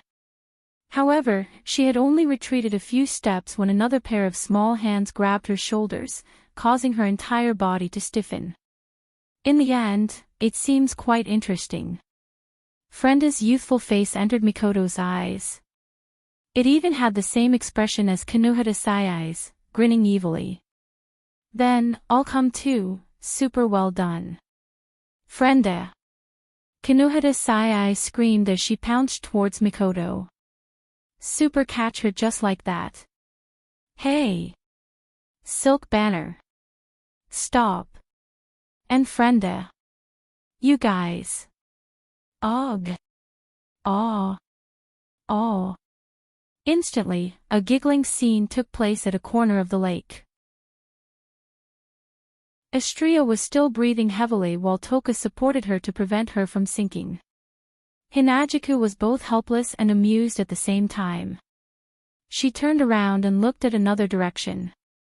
There, Ikaros, Shokuhu Misaki, Kurumi, and Takitsubo Riku were leaning against the lake wall with their eyes closed. They looked like they were soaking in a hot spring. The four of them were also lined up in a row, causing Chuju's mouth to twitch. This is a group with superior combat power. Perhaps they heard Hinagiku's voice, but Shokuhu Misaki and Kurumi both opened their eyes and laughed at the same time. Era. Kurumi tilted her head and laughed without a hint of complacency. What we're doing isn't much. Shokuhu Misaki narrowed her eyes and looked at a spot not far away from her. Well, that's where the real winners are. Hearing that, Chuju followed her instincts and turned around to look. Her eyes started twitching as well. It's so comfortable. Yukari stretched her back as if she was showing off. Then, a pair of large breasts popped out of her chest, giving off a fatal sense of existence. Too bad it's not a hot spring and there's no alcohol to liven things up, Yukari Wani-san. You're amazing. Flandre-chan said enviously when she saw Yukari's large breasts. However, her gaze was like she was looking at a toy or dessert. She sucked on one of her fingers. You're really amazing. Yukari nodded her head in embarrassment, her face flushed red. If only. I'm as big as you. Well, Yukari, don't be sad. Sharp words came out of Yukari's stall. She even started dancing around. Being small also has its benefits. Many men like this type of style. The four bunnies blinked their adorable big eyes and nodded their heads in confusion. Is that so? You're not wrong. Yukari looked at Yukari and smiled mysteriously. But little Yen should like a bigger one. Onie-san likes a bigger one. Yukari looked around nervously. She was clearly moved. Flandre-chan stopped sucking on her finger and asked with anticipation. Then, if Flan is as big as Yukari Wani-san, will Onie-san like Flan more? Well. Yukari seemed to think about it seriously for a while, then smiled. That should be the case. I say, Yukari, what are you using as an example? Chuju couldn't take it anymore and laughed bitterly. Don't instill strange ideas into the child's head, Era, I'm just telling the truth. Amethyst took out a paper fan from nowhere and covered her face with it. Her amethyst-like eyes flickered with a faint smile. Isn't Chuju very concerned about her size as well? Hinagiku opened her mouth as if she wanted to refute, but in the end, she stuttered and didn't say anything. Yukari couldn't help but laugh. and Hinajuku was so embarrassed that she wanted to dive into the water. Sigh. Kotori narrowed her eyes at the commotion in the lake. What a bunch of people who can't even calm down while taking a bath. After saying that, Kotori slowly walked to the shore, attracting the attention of Hinajuku, who was still in a daze over the size of her chest. Ha! You're done. Kotori. It's about time. Kotori waved at Chuju without looking back. I want to bathe for a bit longer, but I'm a little hungry. Let's head back first. In the lake, Astria and Toka's ears twitched. They immediately rushed towards the shore. Us too, us too. We're hungry too. Kotori, Toka, and Astria climbed out of the lake. At the same time, a magic crystal on top of the pile of women's clothes vibrated. Then, tiny dots of light appeared out of thin air. They gathered together and formed into a human figure. In the night, the light spots that appeared out of nowhere were undoubtedly noticed by all the young girls. Faintly feeling that something was amiss, before the girls could react, the light spots around them suddenly dispersed, exposing the figure within to the air. Wu Yen slowly opened his eyes. His mouth turned into an O shape when he saw the scene before him. Ma Master, Shido.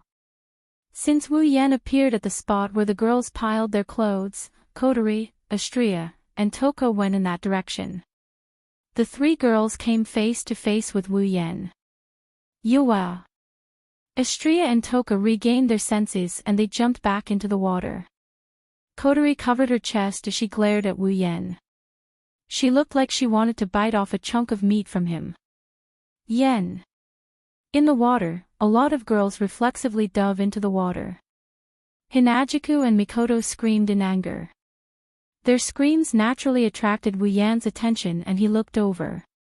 The next moment, one by one, their white and delicate bodies entered his field of vision, causing him to feel dizzy. What the hell is going on? Chapter 1108.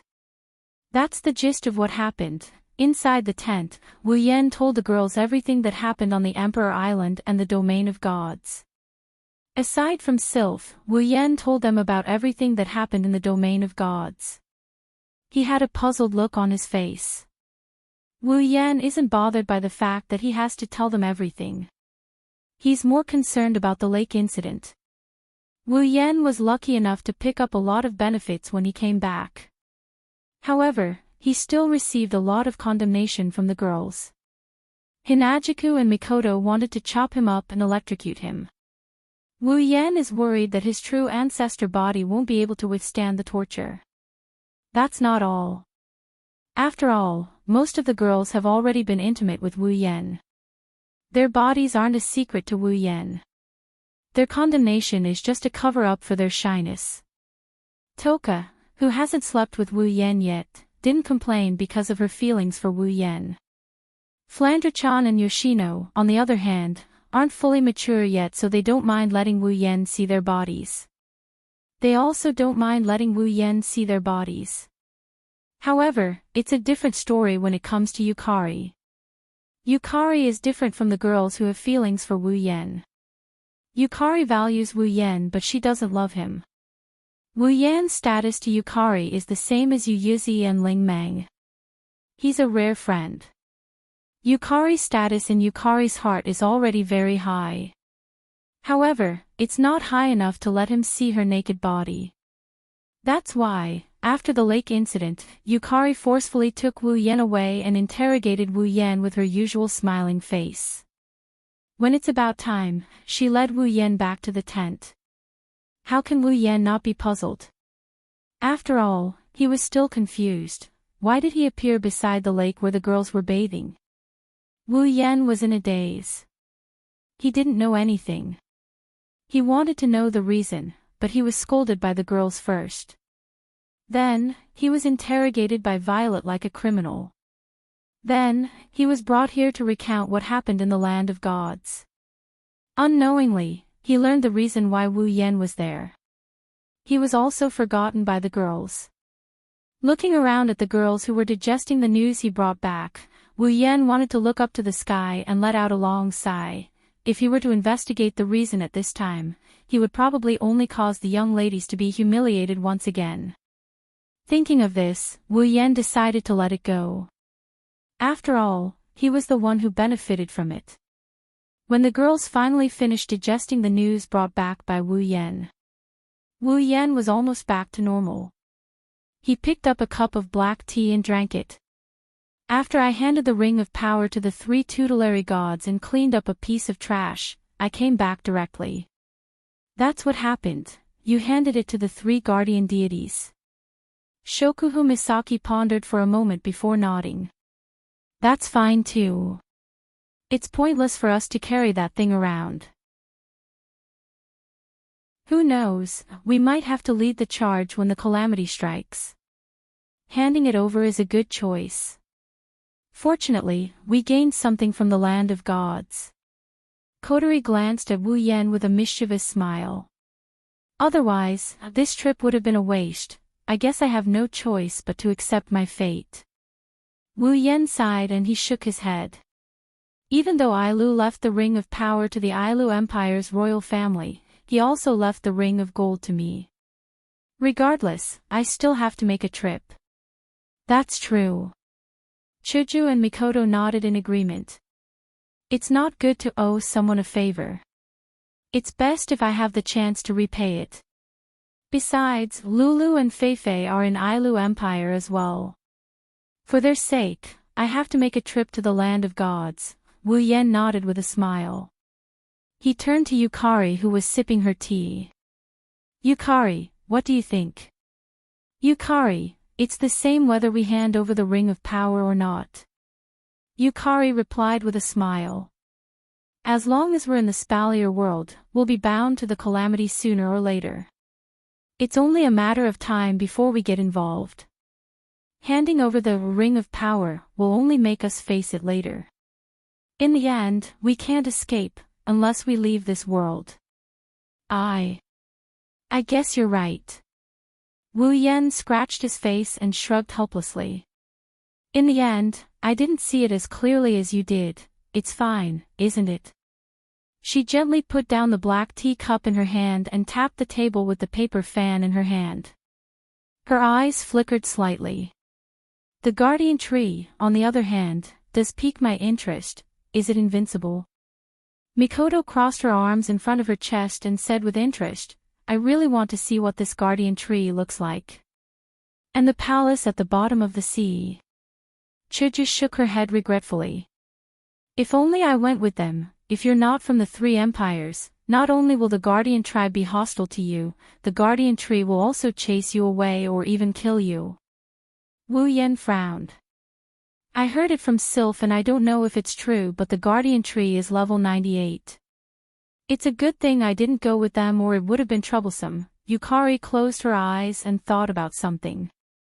After a while, she relaxed her body and spoke lazily. Era, no matter what, it's good that it's over. Yeah, the seal on the Ring of Power was broken and we got some good stuff too. Wu Yan looked at the girls. Tomorrow, we'll go to the base and plant the guardian tree's saplings. It should be useful. Also, the pond water can purify and strengthen life forms. You guys can try it too. When the time comes, everyone's strength will increase a little.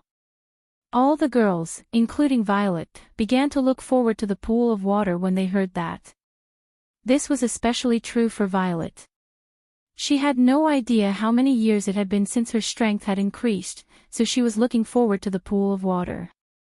It's a pity there's not enough. Wu Yan pursed his lips. If there's more, the sisters will be able to improve their strength and we won't have to worry about them all the time. The girls nodded helplessly at Wu Yan's words.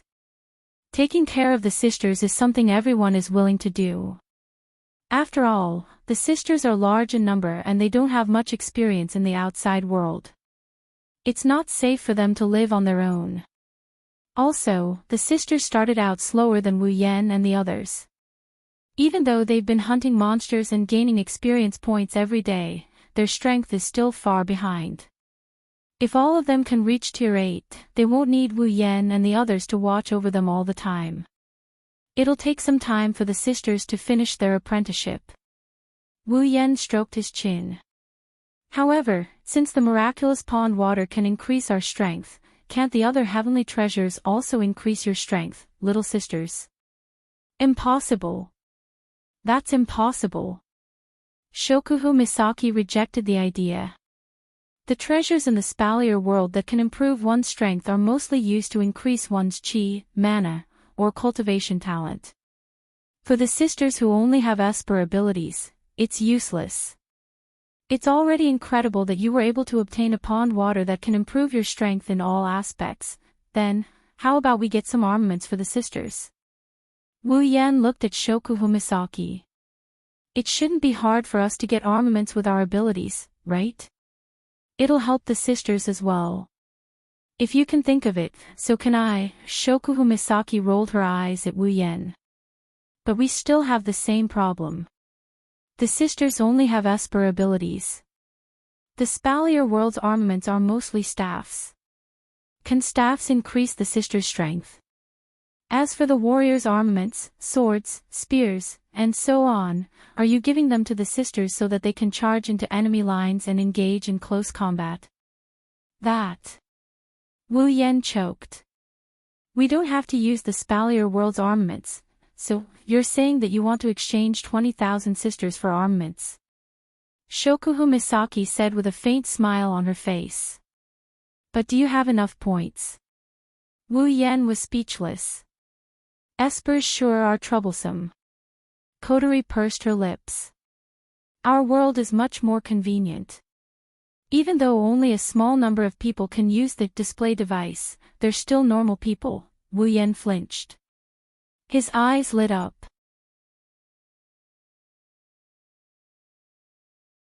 Chapter 1109. Behemoth Forest Campsite, a lake. The calm lake flickered with arcs of light, like a huge light source, emitting a dazzling light that made people have to squint their eyes to prevent their eyes from being hurt. The slow sound of water kept reverberating from an unknown corner, as if there was a stream that was connected to this lake, pouring in a brand new source of water. The weather was clear and there were no clouds in the sky. The sunlight was not scorching hot, but it was enough to provide warmth to people. The sunlight poured into the lake and illuminated the corner of the mountain on 3 sides, filling it with an inextinguishable light. It was exceptionally dazzling. However, at this moment, the most dazzling thing was the ripple in the sky above the lake. It was pouring some extremely clear water into the lake below, and its area was comparable to the entire lake's crimson spatial ripple. Along with the sound of flowing water, the gate of Babylon that covered the sky above the lake continued to sprinkle clear water like rain, replenishing the lake below. With the injection of clear water, the arc in the lake seemed to be getting brighter and brighter. Vaguely, there was a wave of energy fluctuating in the lake, and it was still expanding. The reason for this is the clear water pouring into the lake. Wu Yan stood on the shore, controlling the gate of Babylon to pour the water into the lake in an orderly manner. He couldn't help but sigh. Wu Yan turned to look at the girls around him. He shook his head helplessly. Do you really only need the diluted pool water? The effect should be a notch lower. Well, there's nothing we can do about it. Violet held up her parasol and didn't look discouraged at all. You and your familiars added up to 4 people, yet you used up 1/3 of the water. And that's only because your familiars are too special, so you don't have to use too much of it. You've actually used more than half of it on yourself. Violet's eyes turned to look at the water pouring into the lake. She tapped the handle of her parasol with her paper fan and said calmly, "That's not all. You're a primogenitor, Yen. You have a lot of mana and a lot of abilities. With so many aspects, the amount of pool water needed to be increased. However, there are many people here who are not pure humans, so the amount needed is definitely not small. Plus, there are many people here, so if we don't dilute it, we won't be able to use all of them." Violet is right. Mikoto nodded in agreement. Since there's good stuff, we should all enjoy it together. It's fine if the effect isn't as good. The advantage is that everyone can get stronger. Hinajiku patted Wu Yan's shoulder in a comforting manner. So, Yan, don't throw a tantrum here. What's there to throw a tantrum about? I just think it's a pity. Wu Yan sighed again. Forget it, it's fine as long as you guys think it's fine. Who asked there to be so little water? If you think about it from another perspective, diluting the water isn't that bad either. Shokuho Misaki chuckled. Little Yen, didn't you soak in those pools for 5 whole days before you finished upgrading? Diluted water shouldn't take that long, right? Wu Yen pondered for a bit before nodding his head. That's true. It's not good to let the sisters out of our sight for a few days. You don't have to worry about that. Mikoto crossed her arms in front of her chest. We'll take turns going in. Someone will watch over the sisters. Is that so? That's right, Yen. Worrying too much isn't a good thing. Shokuho Misaki tapped her lips with a smile and turned to look at Kotori and the others. But, Kotori, you guys will have to wait until you return from the dungeon. It's fine. Kotoni nodded expressionlessly, but her red eyes glowed brightly, proving that she was in a good mood at the moment. After all, the dungeon world this time was originally our own world to begin with. It's not a bad idea to go back. At this point, Kotori couldn't help but think of her sister at home, and she couldn't help but miss her. That's right. Wu Yen decided to enter the dungeon again. On top of that, the dungeon world this time wasn't some unfamiliar world. It's Kotori, Kurumi, Toka, Yoshino, and the others' original world. It's the date battle world. The reason they wanted to return to the date battle world wasn't because they were homesick. It was because of something Kotori said yesterday. When the display device was mentioned, the display device is a very special item in the date battle world. Its origin is unknown. The only thing we know is that it's a taboo technology that the humans in the date battle world obtained at some point in time. It reproduces computer calculations in the real world and completely distorts the laws of the real world. It's a device that uses science and technology to achieve the goal of magic. It's the display device. Its existence wasn't known to the general public. Only a few people with special identities knew of its existence. Initially, it was installed on the combat equipment used by the AST to fight against the elves. Later on, it gradually developed into various types of medical equipment, strengthening equipment, and so on, becoming a rather huge system. The reason why AST was able to obtain the qualifications to fight against the elves and break away from the limits of normal humans and possess power far beyond normal humans was because of the display device. The equipment Toichi Origami and Chongonya wore when they fought against the elves is the display device. Of course, the display device had a wide range of uses, and its effects were also very magical. For example, when it was used to repair a damaged building after a spacequake disaster, even if it was a building, it would only take a single night to completely repair it. Its effects are as miraculous as magic. That's why the display device is known as a device that uses science and technology to achieve the goal of magic.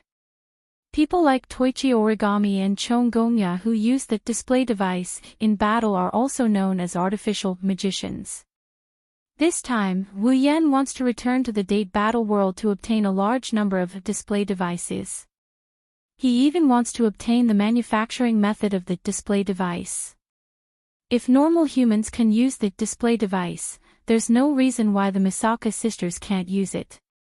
With the display device, even if the Misaka sisters are not at the level of a master, they would be in a much better condition than fighting empty-handed.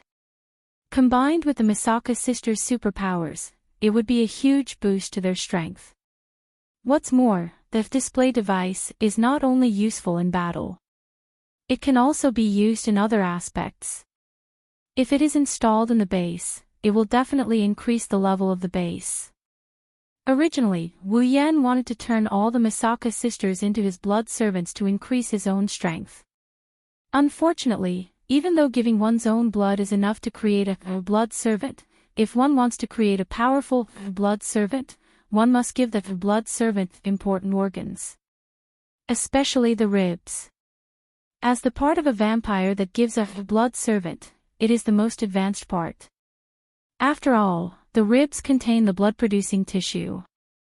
The most important part of a vampire is blood. But the problem was that if the organs were given to create a blood follower, then this part of the organs would not be restored. How many organs does Wu Yan have in his body? How many ribs does he have?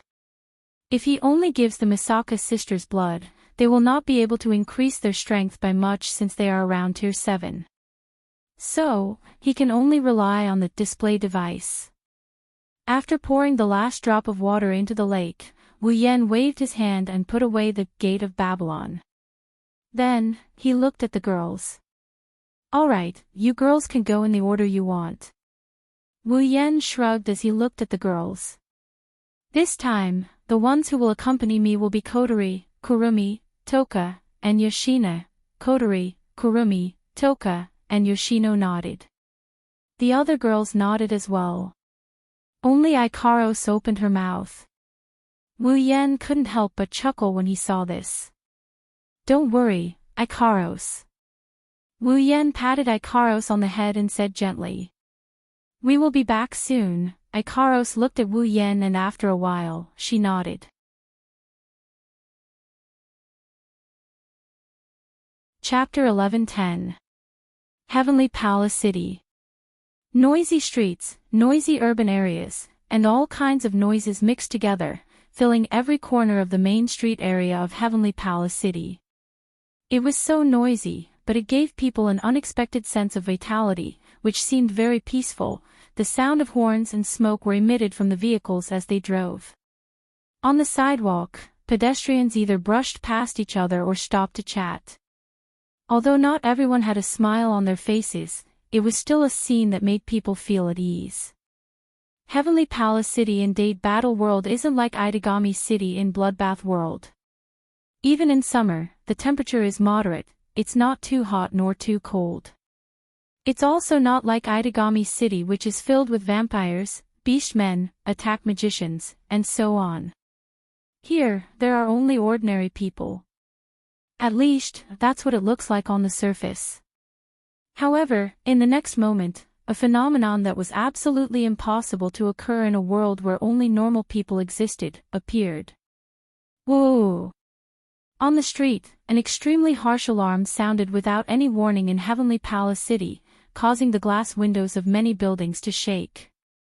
The birds that happened to fly over Heavenly Palace City were also frightened by the sharp alarm and were hovering in the air. As for the people who remained on the main street, they stopped all their activities. Everyone's eyes widened, and their faces instantly stiffened. Then, while everyone was still in a daze, unable to react in time, a clear voice transmitted through the machine immediately followed by the sound of the alarm. It did not appear to be hurried, but it was also very efficient as it echoed. Signs of a spacequake have been detected in this area. Please evacuate to a nearby shelter as soon as possible. This is not a training session, this is not a training session, this is a real alarm. Residents, please evacuate to a nearby shelter as soon as possible. Residents, please evacuate to a nearby shelter as soon as possible. I repeat. Listening to the cold voice and the sound of the alarm that was still ringing in the space, it was completely silent. After a while, a series of gasps could be heard. Spacequake. It's a spacequake. Run. Shelter. Get to the shelter. Amidst the screams and wails, all the pedestrians on the street seemed to have seen a prehistoric giant beast. They fled for their lives into the nearest shelter and were protected by the thick steel door. On the street, buildings started to sink into the ground. It's like a military drill, it's an unprecedented chaos. The atmosphere has changed. There are only cars on the road, no one is driving. There's only trash, no one is walking on the street. There are roads, parks, convenience stores. There's not a single person in sight. Up until now, there were still people moving around. But now, the only thing that remained in the air was the aura of people moving around. The figures of people had disappeared into the streets. It was like a ghost town in a horror movie. It made one's hair stand on end, and in this creepy scene, at a corner of the street, suddenly, a figure appeared. A dazzling light surrounded the area. Kaboom! Between the heavens and the earth, only the deafening sound of the explosion and the violent shockwaves swept out in all directions, destroying everything in the area. The street was completely destroyed, the buildings collapsed, gravel flew in the air, a terrifying energy wave spread out. It's like someone dropped a nuclear bomb, the shock waves spread out in all directions. In just an instant, this place turned into a real hell. When the shock waves and explosions stopped. That happened 5 minutes later. What's left is the scene of a meteorite crashing down. An entire layer of the street was shaved off, there's no trace of concrete left on the street. What looks like walls are standing one after another around the destroyed street, there's light smoke coming out of them. At the center of the street where the explosion happened, there's a large hole dug out of the ground. A few figures stood in the hollow as they blankly looked at their surroundings. They exchanged glances with each other. In an instant, a deathly silence surrounded them, causing them to be unable to open their mouths to speak. After a long time, one of the beautiful girls with 2 ponytails hanging in front of her and bangs long enough to cover one of her eyes tilted her head and smiled. "Ah la la la, something interesting happened. It's not interesting at all." A petite girl with 2 pink ponytails yelled angrily. "We caused a space-time quake." "A space-time quake? I've never caused a space-time quake before. Damn it." Hearing this, the man standing in front of the 4 beautiful young ladies of various sizes first lowered his head. Soon after, he abruptly raised his head and shouted like he was going crazy. "Why is it spacetime again? The ones who caused the spacetime quake are Wu Yen, Kotori, Kurumi, Yoshino, and Toka. Why? Why?" Wu Yen scratched his head, unable to get over this. Why would it cause a spacetime quake? If you think about it, it's not that strange. Kotori took a deep breath and gritted her teeth. Our spiritual energy isn't sealed, it's not like we're in a quiet world, it's not strange that we caused a spacetime quake. Sprites that were hibernating in another world would suddenly appear in this world. This phenomenon was known as the manifest world. When an elf returns from this world to the other, it's called disappearance. The reality world is divided into 2 types based on whether a spacetime quake occurs or not. When a spacetime quake occurs, it's called a normal reality world. When a spacetime quake doesn't occur, it's called a quiet reality world. As a matter of fact, when fairies disappear and return to the other world, they will naturally enter a state of hibernation. Moreover, they will be pulled to this world from time to time, as if they were forcefully awakened by someone, thus appearing in the real world. In other words, whether the reality world exists or not has nothing to do with the will of the elf. When an elf is forcefully pulled into the reality world, a spacetime quake will occur in the reality world. If an elf doesn't want a spacetime quake to occur in the reality world, they'll have to rely on their own will to descend into this world. In other words, if they want a quiet reality world, they'll have to consciously resist a spacetime quake. Wu Yen, Kotori, Kurumi, Toka, and Yoshino. 4 of them are elves, they came back from the spalier world to this world. Moreover, they forgot to seal their spiritual energy and didn't consciously try to control the space tremors. Naturally, the space tremors happened. Wu Yen more or less understood Kotori's words, but he also had another question. If that's the case, why did a spacetime quake occur when he first arrived in this world? Even though he didn't consciously resist a spacetime quake, Wu Yan doesn't have any spiritual energy and he's not an elf. While Wu Yan was pondering this question, Toka and Yoshino exchanged glances and walked up to Wu Yan. Toka asked anxiously. Hey, Shido, did we do something bad? Probably. I think maybe. Wu Yan scratched his cheek and smiled awkwardly. Yeah. Forget it, it's good that no one got hurt. Kotori sighed. In short, let's leave before AST arrives. Zhang Lixing shook his head. Wu Yan and Co were about to nod when they heard a sonic boom from the horizon. They froze on the spot just as they were about to leave. Era. Kurumi licked the corner of her mouth as if she was taking pleasure in her misfortune. Looks like they're here. Everyone raised their heads and looked in the direction of the sound. There, a few figures wearing streamlined light armor were rapidly flying over under the guidance of ejectors. Wu Yan rubbed his forehead and looked at the 4 elven girls. Whatever, hurry up and change into your spiritual equipment. Don't let AST see you in your normal attire or it'll cause some trouble.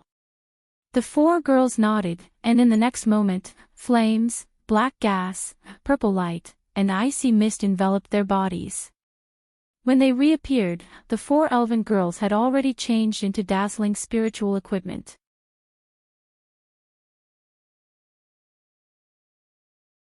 Chapter 11:11.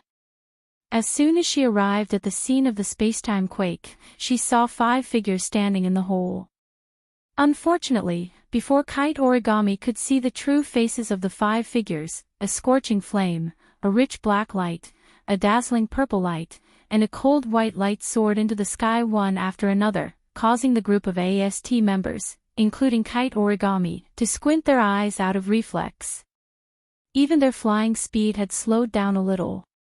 It wasn't until the 4 different lights dimmed that the members of AST could finally see what was going on inside the hole. A girl with long pink hair wrapped in flames, horns on her head, wearing a feathered dress. A young girl in a black and red gothic dress with 2 ponytails tied up in her hands, one long and one short, was holding 2 ancient Western-style guns, one long and one short. Violet Radiance Village. A young girl wearing a purple crystal headdress and ceremonial armor. A petite girl with a doll in one hand, surrounded by cold air, wearing a green cloak decorated with bunnies. There was also a black-haired man who was standing in front of the 4 girls. There was nothing abnormal about him. He was wearing an ordinary black shirt and trousers, and a black jacket. The AST members in the air saw this scene and their expressions changed drastically. They even felt dizzy. 5 elves. How is this possible? 5 elves. It's really 5 elves. How are we supposed to fight this? The AST members, other than Kite Origami, were all shaken. They almost screamed out loud. Even though the ejector behind them was still active, they didn't dare to take another step forward. That's understandable. Usually, all of the AST members added together could only deal with 1 elf. They were the only ones who knew how to fight against the elves. The AST members were just barely able to resist the elves when they appeared. They dragged the elves until they disappeared and the battle was over. If they really fought against the elves at full power, with the level of the AST battle display device, even if all of the AST members were added together, they would only be on par with the weakest elf in history, Hermit. They wouldn't be able to do anything to the elves. Now, against 5 elves at once, let alone AST, even DM might not be able to do anything. If they really fought against the elves, only death awaited them. Princess. Nightmare. Hermit. The leader was a female. The captain of AST, Hoshino, gritted her teeth as she stared at Wu Yan and company. She endured the dizziness in her head. That fire sprite should be an Ifrit, right? And that man, could he be the Red Devil? Damn it! When did the elves know how to gather together? 5 elves, how are we supposed to fight them? The AST members didn't dare to step forward after hearing Liaozi's words. It wasn't that they were too cowardly. It's because the elves in front of them are too terrifying. Not to mention the weakest one, Hermit, Princess Pisces, Princess, was a super strong elf with a comprehensive danger level of AAA. They didn't have the confidence to deal with Princess Pisces, Princess, alone. On the other hand, even though the fire elf, Ifrit, hadn't appeared in the world for a long time, its overall danger level was still AA. It was definitely stronger than Hermit. Of course, they were strong, but they had never taken the initiative to kill a human. But Nightmare was known as the evilest and most dangerous sprite. Her comprehensive danger level was S. She could kill tens of thousands of humans with her bare hands. If she was alone, they would still dare to fight her. But now, not only was she not alone, she was with several elves who were not inferior to her. Who would dare to fight her? Only the male elf, the Red Devil, who had only appeared in the Outer Realm once and was also the only one who had appeared. His strength and danger level were unknown, and he was very mysterious. He might stand in front of a group of elves. Would he be weak? If that's the case, then AST is retarded. While the members of AST were at a loss of what to do, Tokiichi Origami's face turned pale as she stood there in a daze. It was not that Kitsune Origami was afraid, but at this moment, her mind was already filled with the words of Liaozi under the sun. She could no longer hold anything else. Ifrit. Ifrit. Ifrit. Ifrit, staring at Kotori who was engulfed in flames, Tabichi Origami kept repeating Kotori's name like a puppet. Suddenly, his eyes turned red, and his pale face was replaced by a ferocious expression. Ignoring her companions, Koichi Origami charged toward the group of people below without hesitation. To be more precise, she was charging toward Kotori. Following that, a sharp screech filled with hatred and resentment echoed in the air, accompanied by the cries of prairie fire. Ifrit. Wait. Origami. The resentful screech startled Wu Yen and the others. When they reacted, Tabichi Origami was already in front of Kotori. Ignoring the others, she raised her lightsaber and slashed at Kotori's head. You. Kotori frowned deeply when she saw Koichi Origami's face distorted with hatred. However, the merciless lightsaber made her temporarily put aside the doubts in her heart. She extended a hand, and a scorching flame immediately wrapped around it and slowly burned. Ding! The gleaming lightsaber slashed at Kotori's hand. However, it was blocked by the flames on her arm. Kotori gripped the lightsaber tightly. Her red eyes stared at Tabichi Origami. There was a trace of fiery red in her eyes. You still have the guts to charge at me in this situation. I have to say, Tabichi Origami, your actions are both surprising and hilarious. Kotori frowned at Tabichi Origami's hateful face and couldn't help but mock her. I heard you hate elves, but I didn't expect it to be to this extent. Looks like I've underestimated you. Ifrit. Ifrit. Ifrit. Koichi Origami bit her lips and tried to pull the lightsaber in her hand. However, no matter how hard she tried, she could not pull the lightsaber out. She abandoned the lightsaber in her hand, grabbed a heavy cannon, and aimed it at Kotori's face. Bam! A dense energy wave surged out of the cannon and hit Kotori at close range. Both Kotori and Origami were shrouded in black smoke and flames.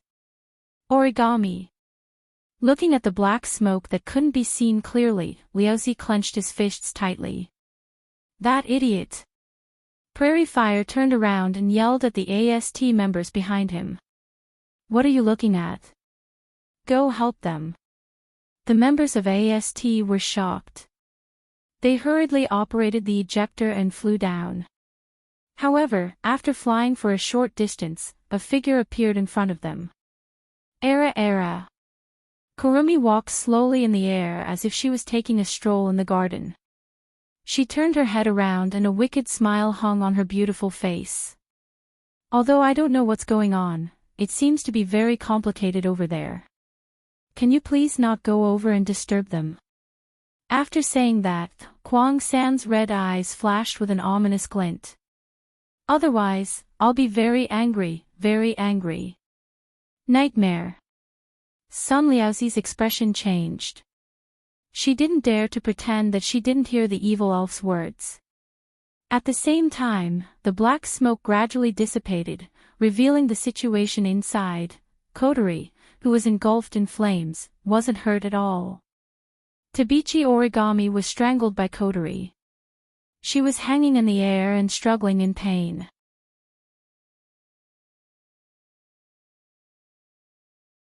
Chapter 11-12. Og. Kyuchi Origami could only struggle to break free from the grasp of this hand. However, the more she struggled, the more pain she felt. In the end, her usually calm face was flushed red from the suffocation. The feeling of suffocation assaulted Tabichi Origami's mind. Her mind started to blur. Even so, she continued to glare at Kotori's face with resentment. If she could get a little closer, she wouldn't mind biting Kotori's face and tearing off a piece of flesh. Kotori's frown deepened when she saw Tabichi Origami's behavior. Tabichi Origami's behavior is a bit abnormal. Kotori knew Tabichi Origami very well. She was in the same class as her brother and sister, and she was familiar with her. To put it simply, Tokichi Origami is an unapproachable person. She doesn't interact much with others and secretly hates the elves. She joined AST for the sake of world peace and to prevent the elves from destroying the world and harming others. Rather than saying that she joined AST for the sake of world peace and to stop the elves from destroying the world and harming others, it's more accurate to say that she hates the elves. That's why Tabichi Origami joined AST. But this hatred is a bit too much. Kotori recalled the information she received about Tabichi Origami. She stared at Tabichi Origami's resentful eyes and for some reason, she felt annoyed. Her grip tightened, causing Tabichi Origami to moan in pain. Watching all of this happen with their own eyes, Toka and Yoshino were completely unable to react. For a moment, they were stunned on the spot. Only Wu Yan looked at Tabichi Origami quietly and sighed. When he saw Tabichi Origami charging at Kotori with a face full of hatred, Wu Yan already knew what was going to happen next. Wu Yan can only blame himself for forgetting that Tabichi Origami is a member of AST. He forgot that Tabichi Origami has hatred in her heart. Otherwise, he wouldn't have let Kotori turn into an elf even if her identity is exposed. Even if she sees her normal state, it's just a bit more troublesome. With Kotori's abilities and the seal on her spirit energy, she won't be able to detect any psychic waves. Even if she looks exactly the same, she won't be treated like an elf. But now, in order to save some trouble, he got himself into big trouble. Wu Yan felt like the loss outweighed the gain. Wu Yan glanced at the AST members who were pinned down by Kurumi. He looked at Kotori. Kotori, let her go. Kotori was stunned. He hesitated for a moment before nodding his head. Then, he tossed the origami kitsune out of his hand. Cough, cough. Tabichi Origami stabilized herself. The propellers behind her increased in power, allowing her to float in the air. She covered her neck and coughed a few times. Her eyes never left Kotori. The hatred is still there. Cough. I'll kill you. I'll definitely kill you. Efreet. Tabichi Origami coughed and said something that made Kotori very uncomfortable. The flames on her body started jumping violently. Kotori can tell from Tabichi Origami's words that Tabichi Origami hates herself. But why? Is it because she's an elf? But Tabichi Origami has encountered elves dozens of times, if not hundreds of times. Kotori did know that Tabichi origami would act recklessly in front of elves, but she never heard of it. Why would Tabichi origami act like this when facing an elf? There must be a reason behind it. Realizing this, Kotori's doubtful gaze toward Toichi origami gradually disappeared and was replaced with a cold look. You know me. Kotori origami shook her head. Kotori paused for a moment and shook her head. No, I should say that you know, Ifrit. You know me. You know me. Tabichi origami was so angry that she started laughing. Her face scrunched up due to the anger and hatred in her heart. Yes. I know you. Of course I know you. At this moment, Toichi origami had completely lost her previous expressionless and emotionless image as a puppet. She shouted out in a low voice, which was out of character. How can I not know you? You killed my parents. His words caused Kotori's calm demeanor to completely change. Her eyes were filled with unprecedented emotions. What did you say? Kotori's voice was trembling, but she suppressed the sudden fear in her heart and asked in a hoarse voice. You said I killed your parents. That's right. It's you. The elves of fire, Ifrit. 5 years ago, it caused a big fire in Heavenly Palace City when it was in the modern world. You killed my parents. Tabichi origami's face was pale due to her loud roar, but her voice was filled with hatred as it entered Kotori's ears. Kotori stared blankly at Toichi origami, who was yelling at her. Her face turned pale as well, without a trace of blood. 5 years ago. Huge fire.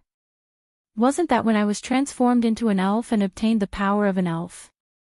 Did I really kill Tabichi origami's parents at that time? Thinking of this, Kotori's heart sped up due to fear, and her eyes were filled with fear. After all, before she met Wu Yen, if she overused her powers, her spirit power would go berserk and she would lose her consciousness.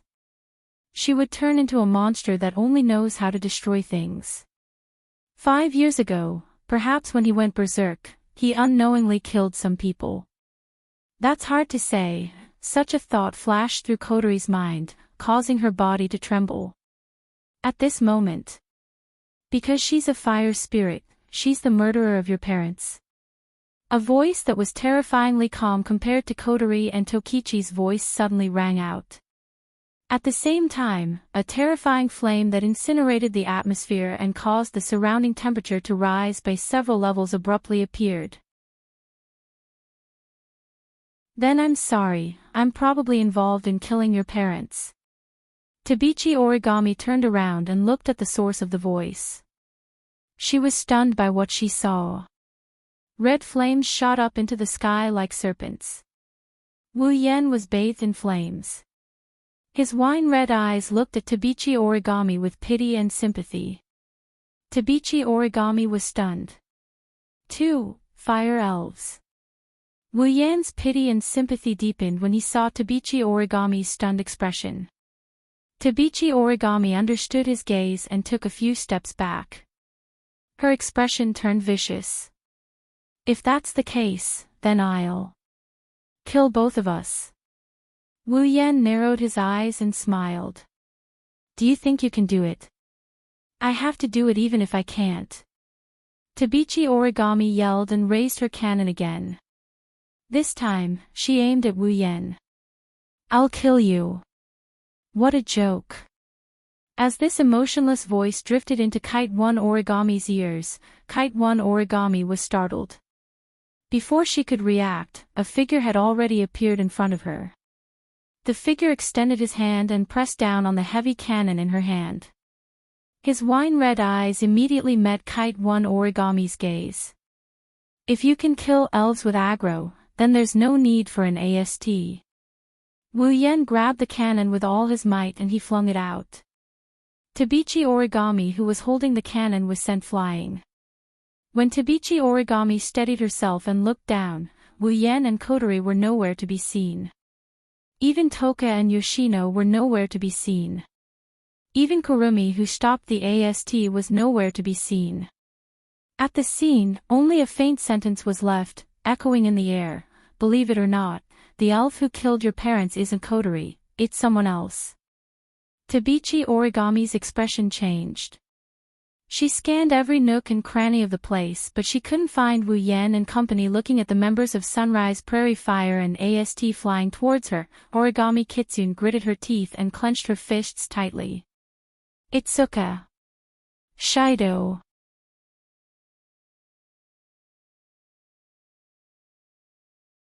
Chapter 11-13. Heavenly Palace City. It's been about an hour since the spacetime quake happened.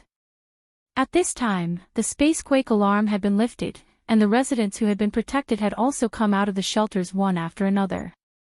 The damaged streets had also been repaired at a godlike speed by the display device used for repair. The entire Heavenly Palace City had been restored to the appearance before the spacequake. The residents of Heavenly Palace City had long been accustomed to the spacequake. Therefore, as soon as they came out of the shelter, the residents acted as if nothing had happened and they had not encountered anything. They once again returned to their noisy state, making the entire Heavenly Palace City full of vitality.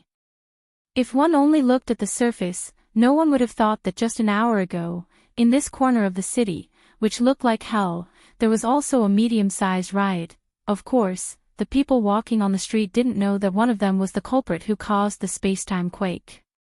He was walking with them in broad daylight, heading back to his own home. Kotori, Kurumi, Toka, and Yono reverted to their casual attire. Their spiritual power was sealed away by the sealing bracelet. They are now just ordinary people. They are on their way back to the Itsuka clan with Wu Yen. Along the way, Toka and Yoshino were overjoyed. They skipped around like they wanted to go home as soon as possible. If Wu Yen, Kotori, and Kurumi weren't walking at a leisurely pace, the two girls would have started running. Obviously, Wu He's family had a very special position in the hearts of Shixiang and Shixiaonai as their first shelter after getting rid of the identity of being hunted. Furthermore, Shirshi had always taken good care of the two of them, causing them to somewhat miss her. As for Kurumi, she has been walking elegantly with a smile on her face.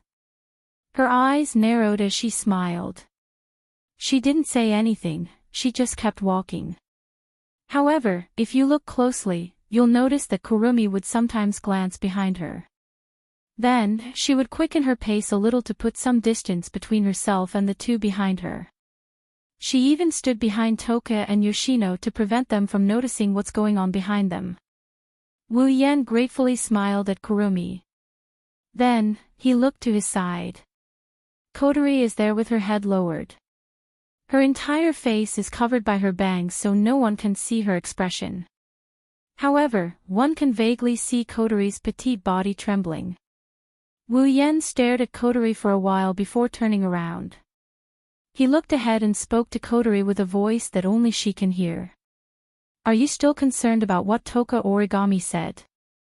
Kotori's delicate body, which was originally trembling slightly, suddenly trembled. She lowered her head even more. After a long while, she finally opened her mouth. Did I really kill Toka Origami's parents? So, you really do care. Wu Yen sighed. It's not like you haven't killed anyone in the Spalier world. That one is different from this one. Kotori raised her voice involuntarily, sounding a little shrill. Killing them was a decision I made based on my own will. Toka Origami's parents were powerless mortals who didn't do anything wrong. More importantly, I didn't kill them on my own volition. It's different, it's different. So you think it's your own fault? Wu Yen frowned. Am I wrong? Kotori raised her head, she met Wu Yan's gaze with a wavering gaze. Are you trying to say? Is it wrong to kill powerless mortals who didn't do anything wrong? I don't know if it's wrong or not. Wu Yen waved his hand and looked into Kotori's eyes. But I think you didn't do anything wrong. Even if it's a sin, you don't have to bear it. You didn't do anything wrong. Kotori clenched her fist, her eyes dimmed. You really didn't do anything wrong.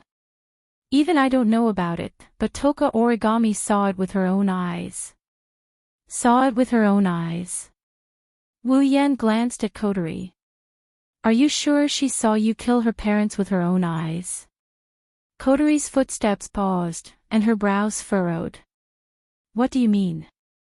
Even though you were still a child 5 years ago, it shouldn't be hard to match her in terms of appearance, right? Wu Yan shook his head. Since Tokichi Origami has feelings for Shirji, it's impossible that she doesn't know you. Then, why didn't she show anything to you before? Why did she only treat you as an enemy when you turned into an elf? Kotori was at a loss. If I remember correctly, Toka Origami revealed something like this. Wu Yan analyzed calmly. Koichi Origami's parents were killed by a certain elf 5 years ago when you turned into an elf for the first time and your spiritual energy went berserk, causing a huge fire, right? What are you trying to say? Kotori frowned. She sensed something from Wu Yan's words. She looked at Wu Yan with hope. Don't you know something about it? If you do, please tell me, Onie-chan. Wu Yan couldn't help but bitterly laugh. Ever since Kotori became his summoned figure, she had been calling him Big Brother in her commander mode. But in terms of personality, she was still as cold and vicious as ever. She never showed mercy in her actions or words. This was definitely the first time Kotori, who was in commander mode, had ever used such a pleading tone in her life, wasn't it? Looks like she really cares about hurting innocent people when she goes berserk. Well, no matter how cold she is, Kotori is still Kotori. Her nature is still kind. I don't think I can explain it in words. Wu Yan mused. Didn't you lose your memories when you turned into a fairy 5 years ago? How about this, I'll help you retrieve your memories and you'll know what happened. Retrieve my memories.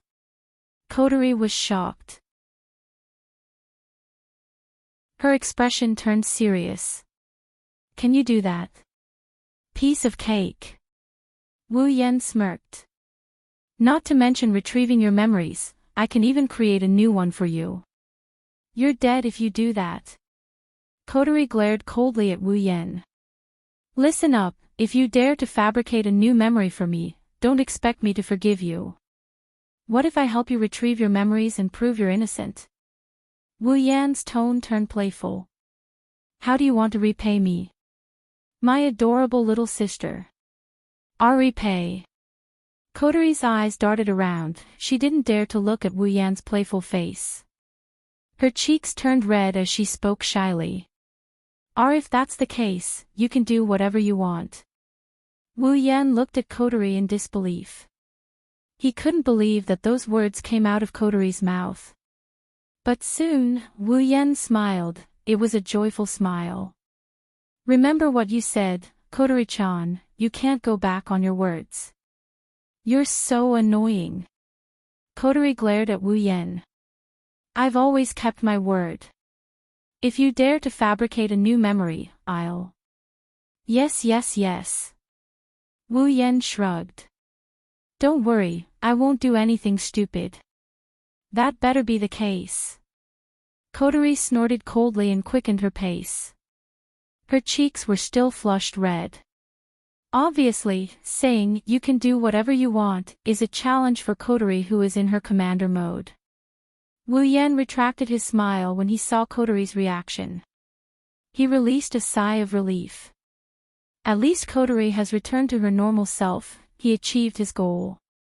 But I didn't expect Kotori to say, do whatever you want, when she's in her commander mode. It's clear that she really cares if she kills some innocent people when she goes berserk. It's a good thing Kotori didn't kill Toichi Origami's parents. Otherwise, Wu Yan can't imagine what would happen to Kotori. Shido. Hurry up. I'm leaving you behind. I'm coming.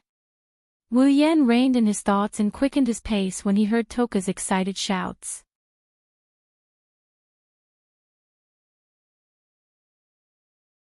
Chapter 11-14. When Wu Yan and company arrived at Itsuka's house and entered the house, they were greeted by Shirori, who ran out looking like she just saw a ghost. Everyone jumped in fright when they saw her.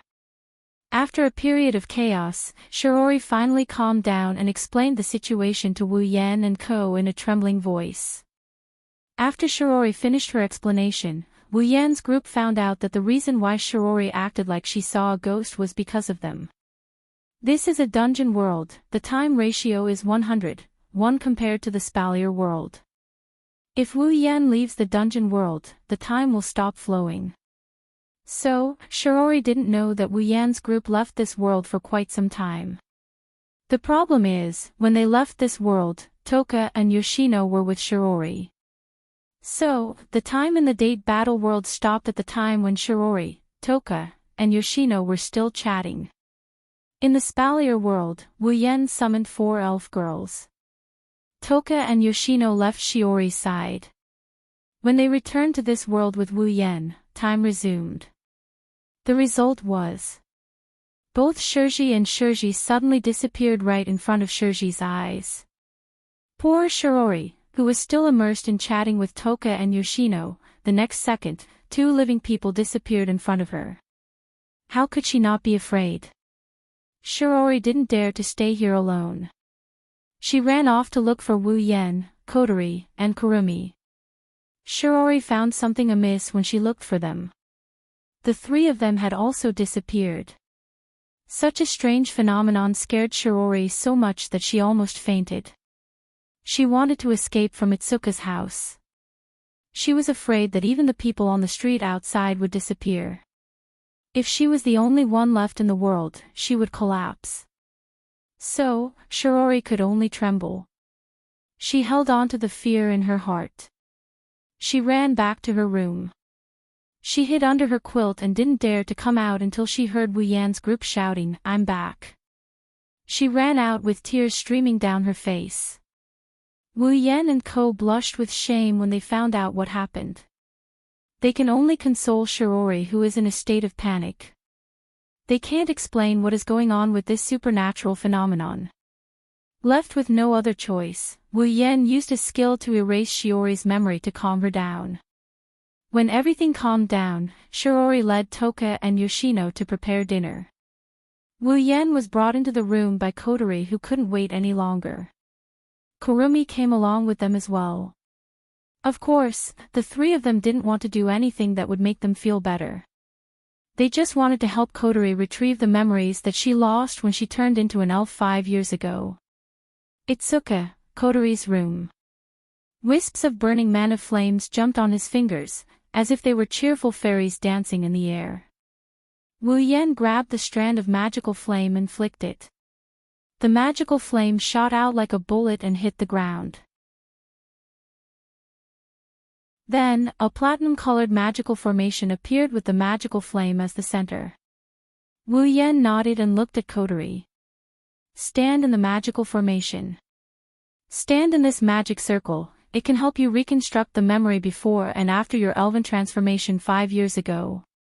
Kotori's face tensed up. She was expressionless, but there was an indescribable seriousness in her voice. She nodded and walked into the magical formation. She stood in the center.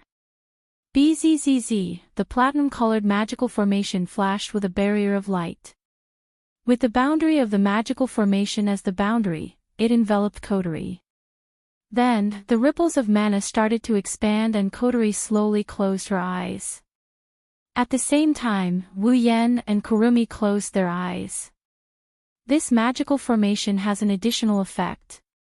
It allows others to share the memories of the person in the magical formation. To avoid losing her memories again, Kotori agreed to share her memories with Wu Yan and Kurumi. Therefore, in the room, the 3 of them closed their eyes and immersed themselves in their own minds. A blurry image slowly appeared in the minds of the 3 of them. In the image, a young Kotori is standing there. However, she wasn't alone. There's a shadow in front of Kotori. It was a shadow whose entire body was covered by something that looked like a mosaic. The shadow extended a hand that's also covered in mosaics towards Kotori. In the palm of his hand, there was a small red gemstone that was faintly emitting a fiery red light. It was lying there. The shadow seemed to say something to Kotori.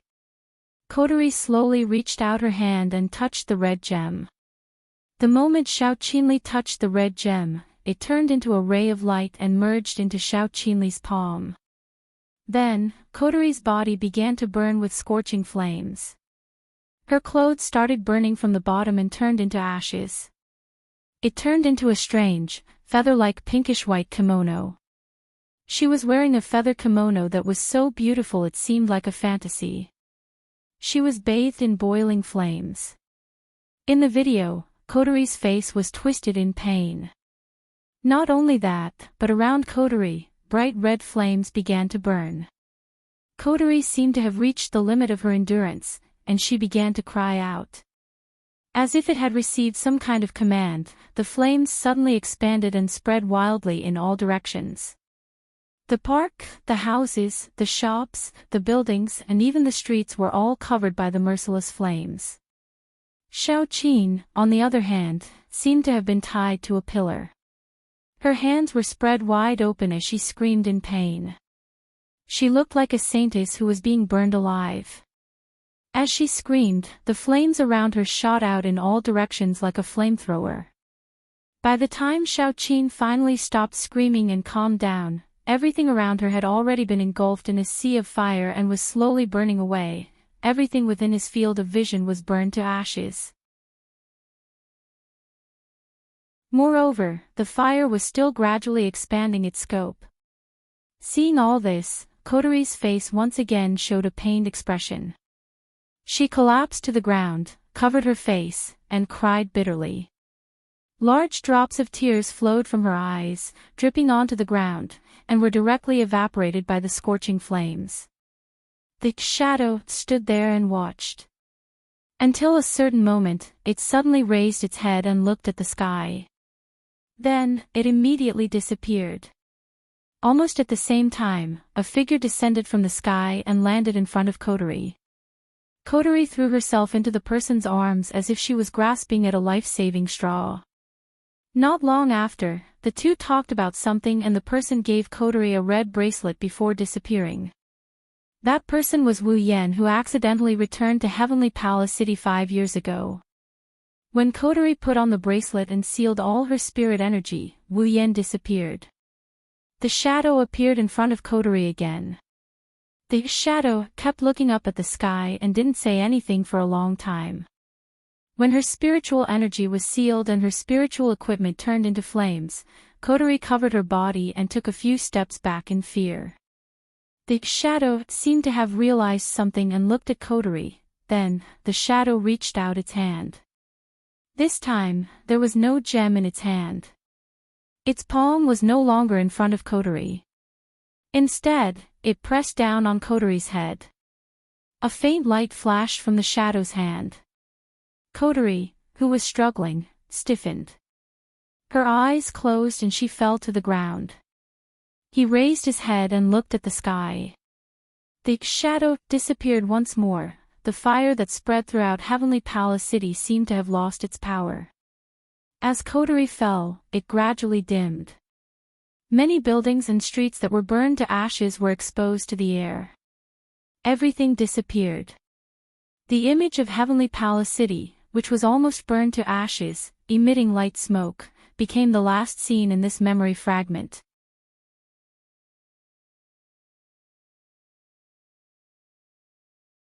Chapter 11:15. The magical ripples in the small room slowly receded. The platinum-colored magic formation in the center of the room slowly retracted and disappeared into thin air. Wu Yan, Kotori, and Kurumi opened their eyes. They were shocked as if they were awakened from a nightmare. Their breathing quickened. That was. Kotori covered her forehead subconsciously. She was still immersed in the memories she just retrieved.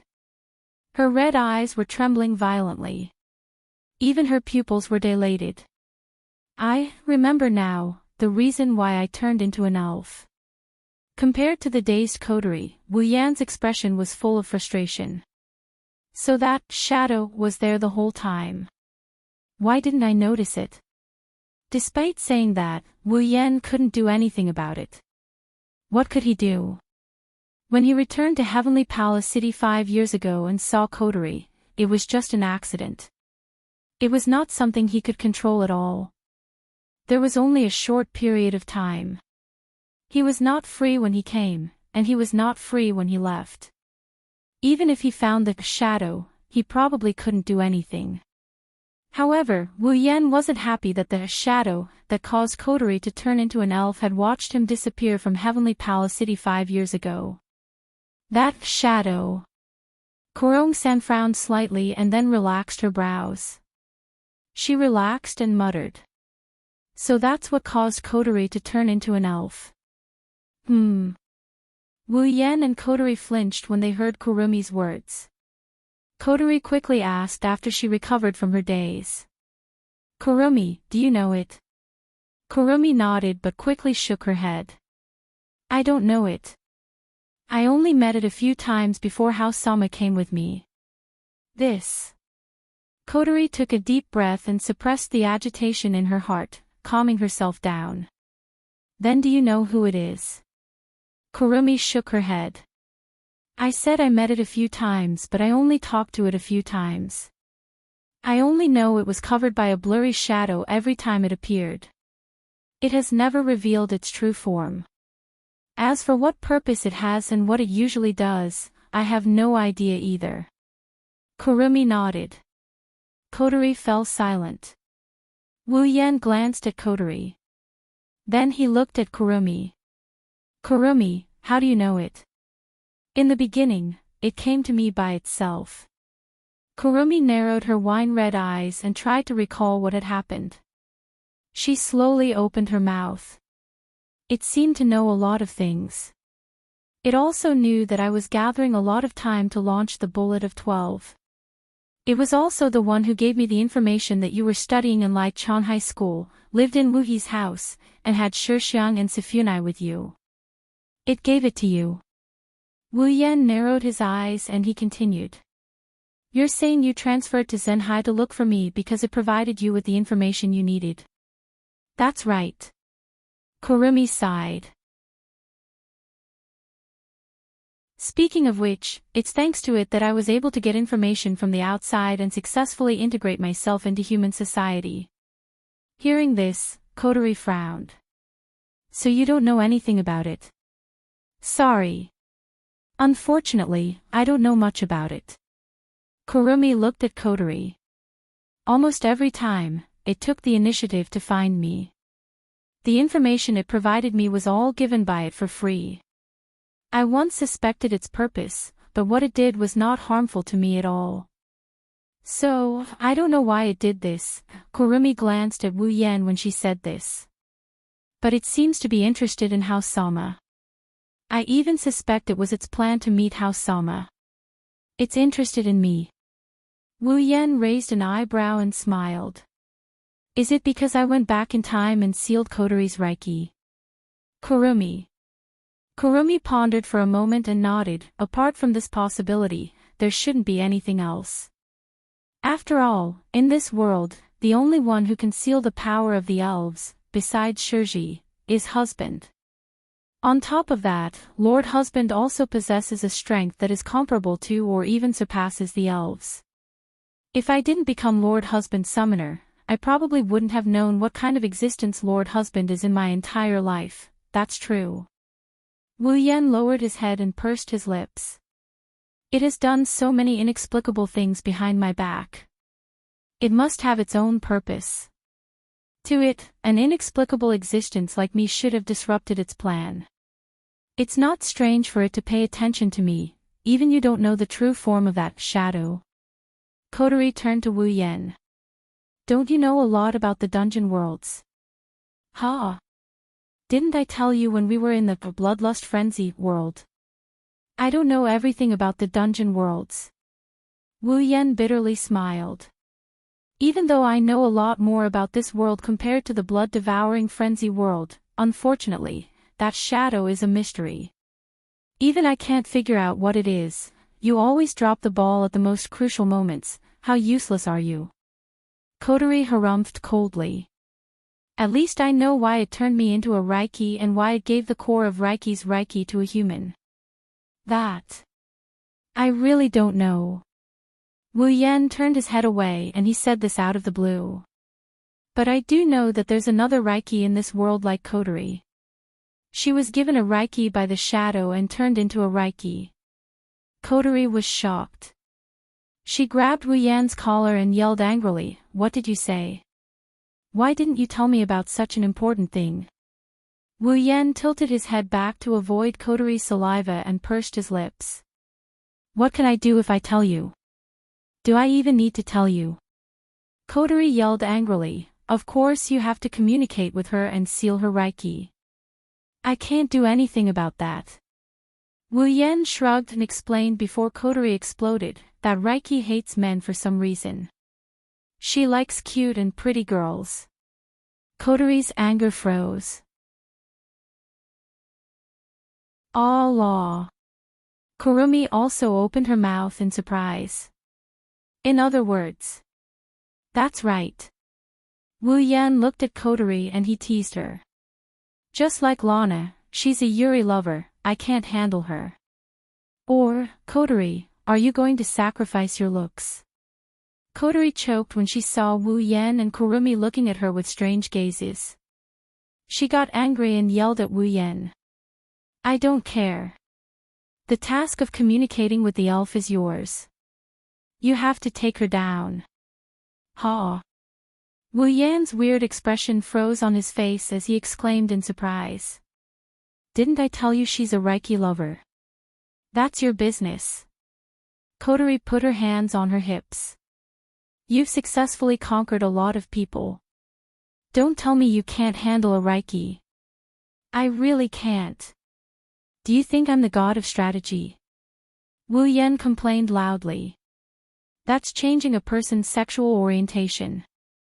Have you ever seen a strategy more difficult than this? I told you, that's your business.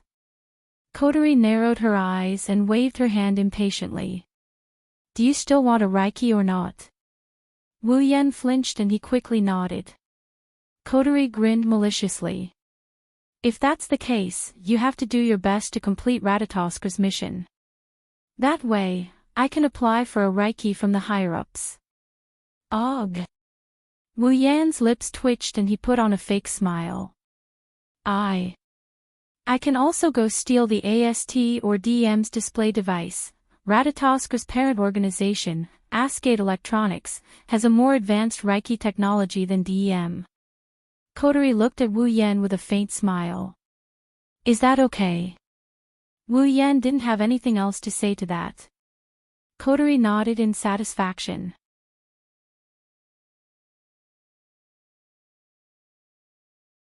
Chapter 11-16. Heavenly Palace City, Lichon High School.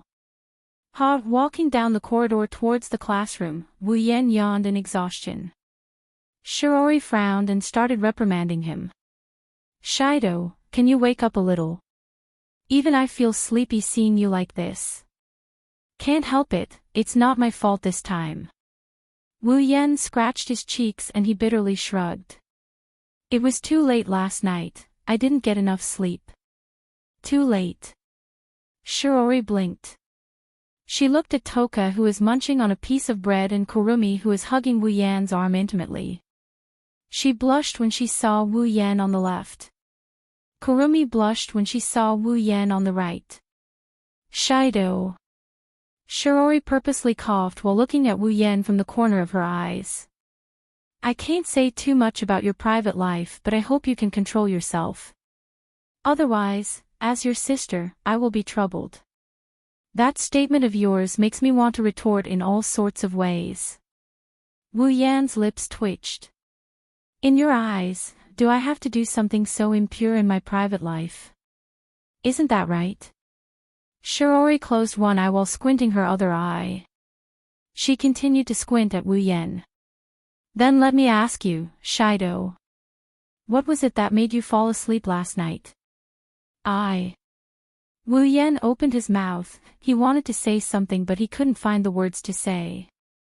Should he tell Shirori that he went to drive Fraxinus back to the airspace of Tiangong City last night so that the members of Ratatosk would have a place to go to work today? He didn't mind letting Shirori know, but Kotori was against dragging Shirori into this mess. If she knew that Wu Yan told Shirori about Ratatosk, Wu Yan would be in big trouble. That's why Wu Yan didn't know what to say.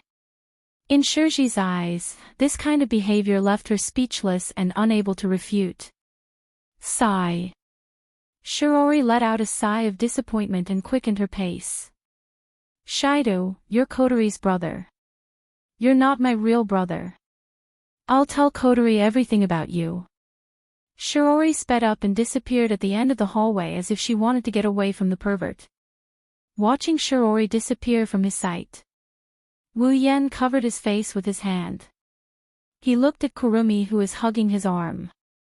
Do I look like a pervert who can't live without women at night? Kwang-san was slightly startled. Then, her wine-red eyes widened a little, revealing an incredulous expression. Wu Yan's eyelids twitched and he shrugged. Okay. I understand. Hey. Toka tugged at Wu Yan's shirt and she asked in a curious tone. She just finished eating a piece of bread. What's a nightlife? Kurumi giggled. Wu Yan's face crumbled as he told Toka in an exasperated tone. If you were willing to answer this question when Shirori was here, I wouldn't be called a pervert. Shirori. 10 Fragrances paused for a moment, then looked around her. She exclaimed. Oh right. Where's Shirori? Where did she go? Is bread the only thing in your eyes? Wu Yan almost went crazy. She left in front of your eyes. Ha! Even Kurumi was in awe of 10 Fragrances' natural state. She couldn't help but laugh. She laughed until her stomach hurt. While the three of them were fooling around, the door to the classroom appeared in front of the three of them. Stare. The moment Wu Yan, Kurumi, and Toka entered the classroom, all the noises in the classroom died down. The classroom became silent. Numerous gazes swept over the three of them without any explanation. There were all kinds of emotions in them. Some were envious, some were probing, some were curious, and some were jealous. But most of them were disdain. Disdain for Wu Yan. After all. In their eyes, Toka had just shouted at Kurumi, I'm Shido's girlfriend, you're just Shido's fiancé. That's right. That's right. But now, the three of them were lovey-dovey, intimate, and harmonious. It would be strange if they didn't attract attention when they went to school together. Of course, the rumor about the name Itsuka Shido changed from two-timing to openly two-timing. It made the boys jealous and the girls hate and despise him. Feeling all kinds of gazes from around him, Wu Yan didn't show any reaction on the surface, but he didn't know whether to laugh or cry. Recently, no matter which world he was in, he seemed to attract attention. From this point of view, he really has the destiny of a protagonist. Wu Yan didn't know whether to laugh or cry as he sat down on his seat. He started chatting with Kurumi and Toka. He treated everyone else as if they're nothing more than dirt. He teased the two beauties without a care in the world, causing them to giggle with him. Seeing this scene, the eyes of the boys in the class almost burst into flames. They beat their chests and stomped their feet, tears streaming down their faces. Whether it was Kurumi or Toka, the two of them were super beauties. Such a beautiful girl, in the entire Lichon High School, was already qualified to be the school belle. Now, the school beauties were chatting passionately with an unremarkable boy. How could they not be envious? Hey, Wu Yan. A few girls surrounded Shirori and began to criticize Wu Yan. Your brother is two-timing, shouldn't you do something about it? Shido isn't two-timing, you know. Shirori also thinks that Wu Yan is a bit of a playboy, but in front of outsiders, she chose to side with him. She shook her head and shook her head. That. You see, isn't this a common plot in TV shows? Originally, the two of them loved each other very much. But one day, a fiancé suddenly appeared and said that their engagement was set by their parents. Shiroori explained. Shido is like this now. In fact, there's nothing going on between him and Tokasaki-san. Shido really likes Toka. From this sentence, it can be seen that Shiroori is on Toka's side. I see. The girls nodded in agreement. They looked at Wu Yen with a friendlier gaze. Shiroori released a sigh of relief when she saw this. But at this moment, Itsuka Shido. While Wu Yen, Kurumi, and Toka were chatting happily, an extremely calm and indifferent voice suddenly sounded. Hearing this familiar voice, Wu Yan's body stiffened. He turned his head reflexively. The figure that entered his sight was not out of his expectations. It's Toka Origami. Tabichi Origami. Wu Yen averted his gaze, he couldn't help but feel a bit worried. This Toka Origami, she won't make a move right here, right? Perhaps seeing Wu Yan's thoughts, Toka Origami raised her head and stared straight at Wu Yan's face. I have something to say to you. The entire classroom went silent. Could it be that having a foot in 2 boats was a thing of the past, and now he was having a foot in 3 boats? This thought appeared in the minds of almost all the students present. Therefore, a piercing gaze pierced Wu Yan's back. Wu Yan felt a chill down his spine for a moment. Wiping the sweat on his forehead, Wu Yan dryly laughed. Toka Origami. I have something to say to you. Toka Origami used the same tone to interrupt Wu Yan. At the same time, there was an unquestionable look in her eyes. Seeing this, Wu Yan knew that if he didn't make things clear to Toka Origami, she wouldn't give up. Hey! Toka Origami. On the side, Toka couldn't help but yell. What do you want to do to Shido?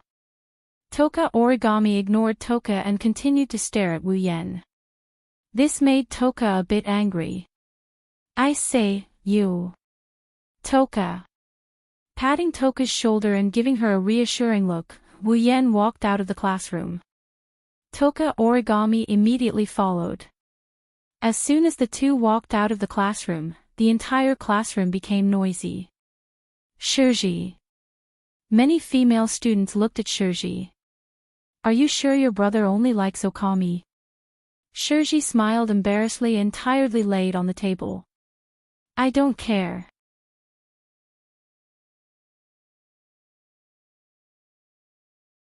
Chapter 11-17. There's not much time left before class starts. In the hallway, the uniformed students are marching towards their respective classrooms. Wu Yan and Tabichi Origami are the only ones who are walking in the opposite direction under the curious gazes of the other students. Along the way, the two of them didn't say a word. They maintained their silence and walked against the flow of people until they reached the staircase. They climbed up the stairs and walked to the door of the rooftop that was tightly locked. As if they had planned this beforehand, Wu Yan and Tabichi Origami stopped at the same time. They turned around at the same time and faced each other. If anyone saw this scene, they would think that one of them brought the other here to confess. If you don't look at the serious expression on their faces. In the distance, the noise of the students from Lai-chan High School was still reverberating, clearly reaching their ears. However, at this moment, the two of them had already selectively blocked out all the sounds. They were clearly less than 3 or 4 steps away from the crowd, but the scene had strangely formed a silent space that seemed to be isolated from the rest of the world. Looking at Tabichi Origami's delicate doll-like face, Wu Yan had the thought of, if only she could smile. Of course, it's just a fleeting thought, Wu Yan knows. Making Tabichi Origami smile is harder than making Ikaro smile. After all, Tabichi Origami carries a burden that normal high school students can't bear. Hatred. And this hatred exploded when he saw Kotori yesterday. Wu Yan can more or less guess why Tabichi Origami brought him here. To be honest, with the hatred in Tabichi Origami's heart, it's a bit out of Wu Yan's expectation that she didn't attack him immediately. But if possible, he doesn't want Tabichi Origami to hurt Kotori. Even though, compared to Tabichi Origami, Kotori is much stronger, Wu Yan doesn't want to see that happen. So, if possible, he also wants to erase Tabichi Origami's hatred. Even if he can't erase the hatred in her heart, he has to at least make Tabichi Origami believe him. Kotori isn't her enemy.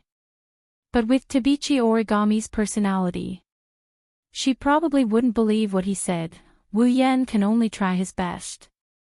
If Tabichi Origami doesn't want to let Kotori go, then for Kotori, Wu Yan has to use some tough methods. Of course, that's for later. Wu Yan thought about telling her the real enemy who killed Tabichi Origami's parents, but he immediately gave up on that idea. Because that's more difficult than letting Tabichi Origami give up her hatred, believe him, and smile from the bottom of her heart.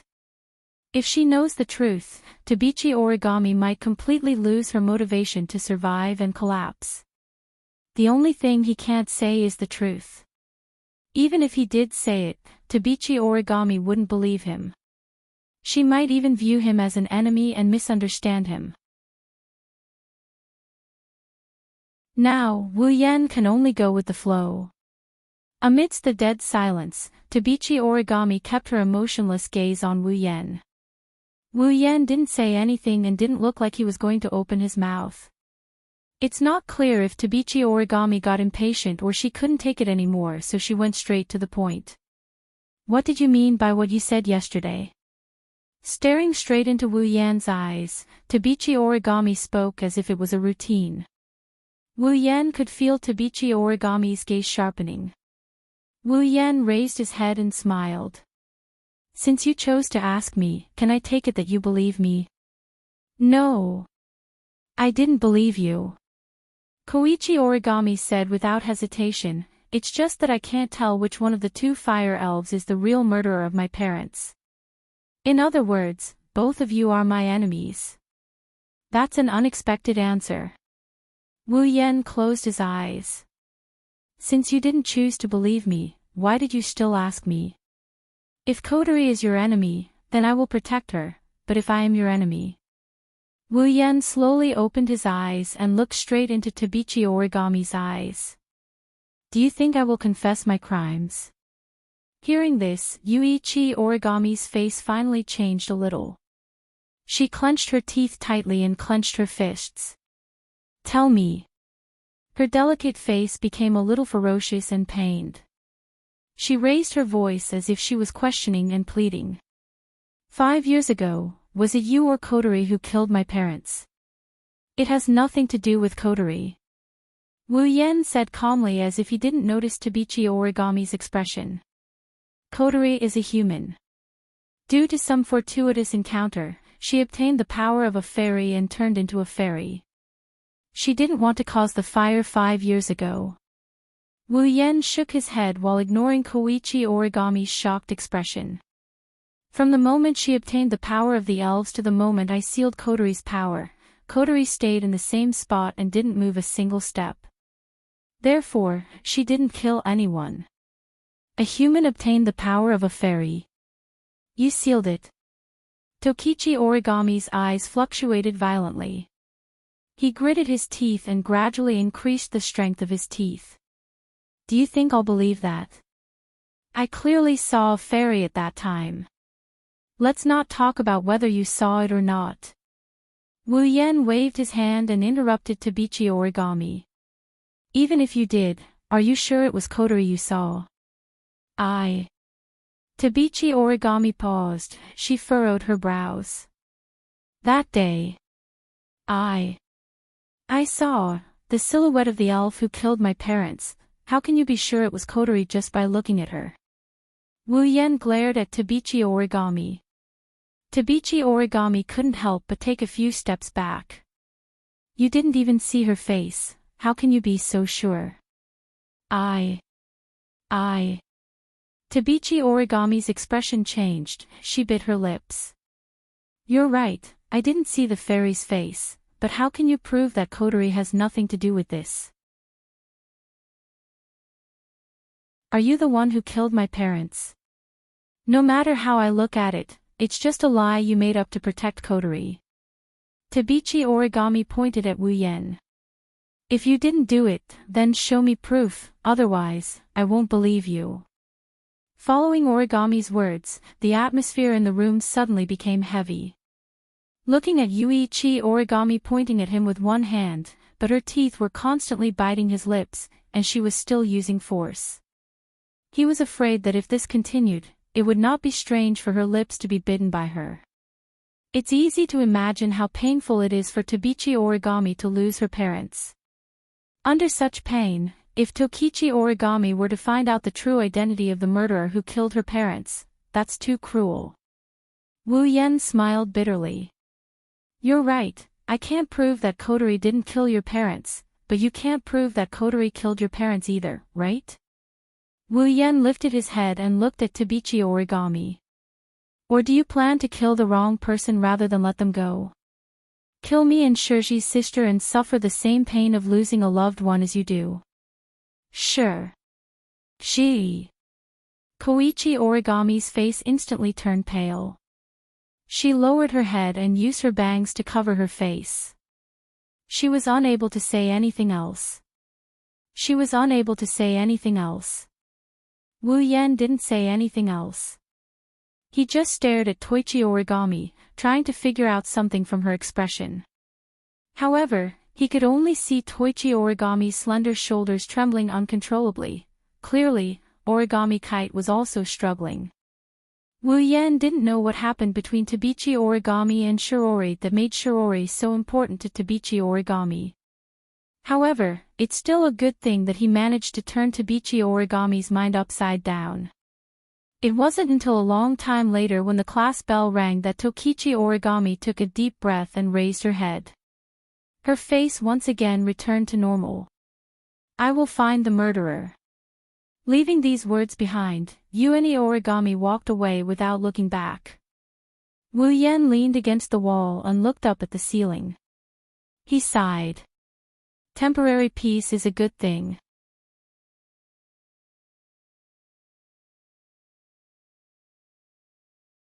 Chapter 11-18. In the sky above Tiangong City, Fraxinus, the walls and floor were made of machine-like steel and wiring. A cold luster leaked out from all directions. Wu Yen walked along the narrow steel corridor that looks like a submarine passage.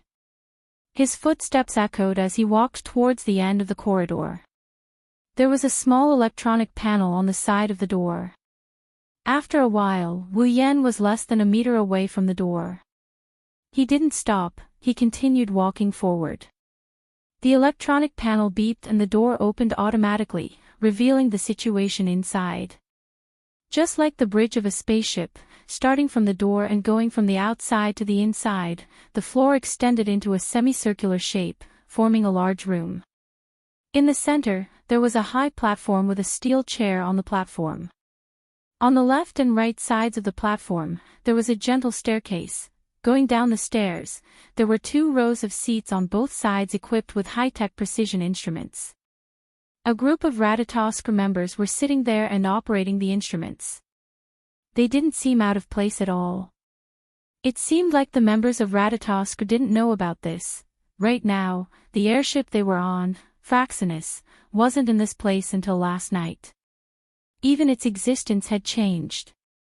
Now, Fraxinus was no longer a pure airship equipped with all kinds of display devices and sophisticated instruments.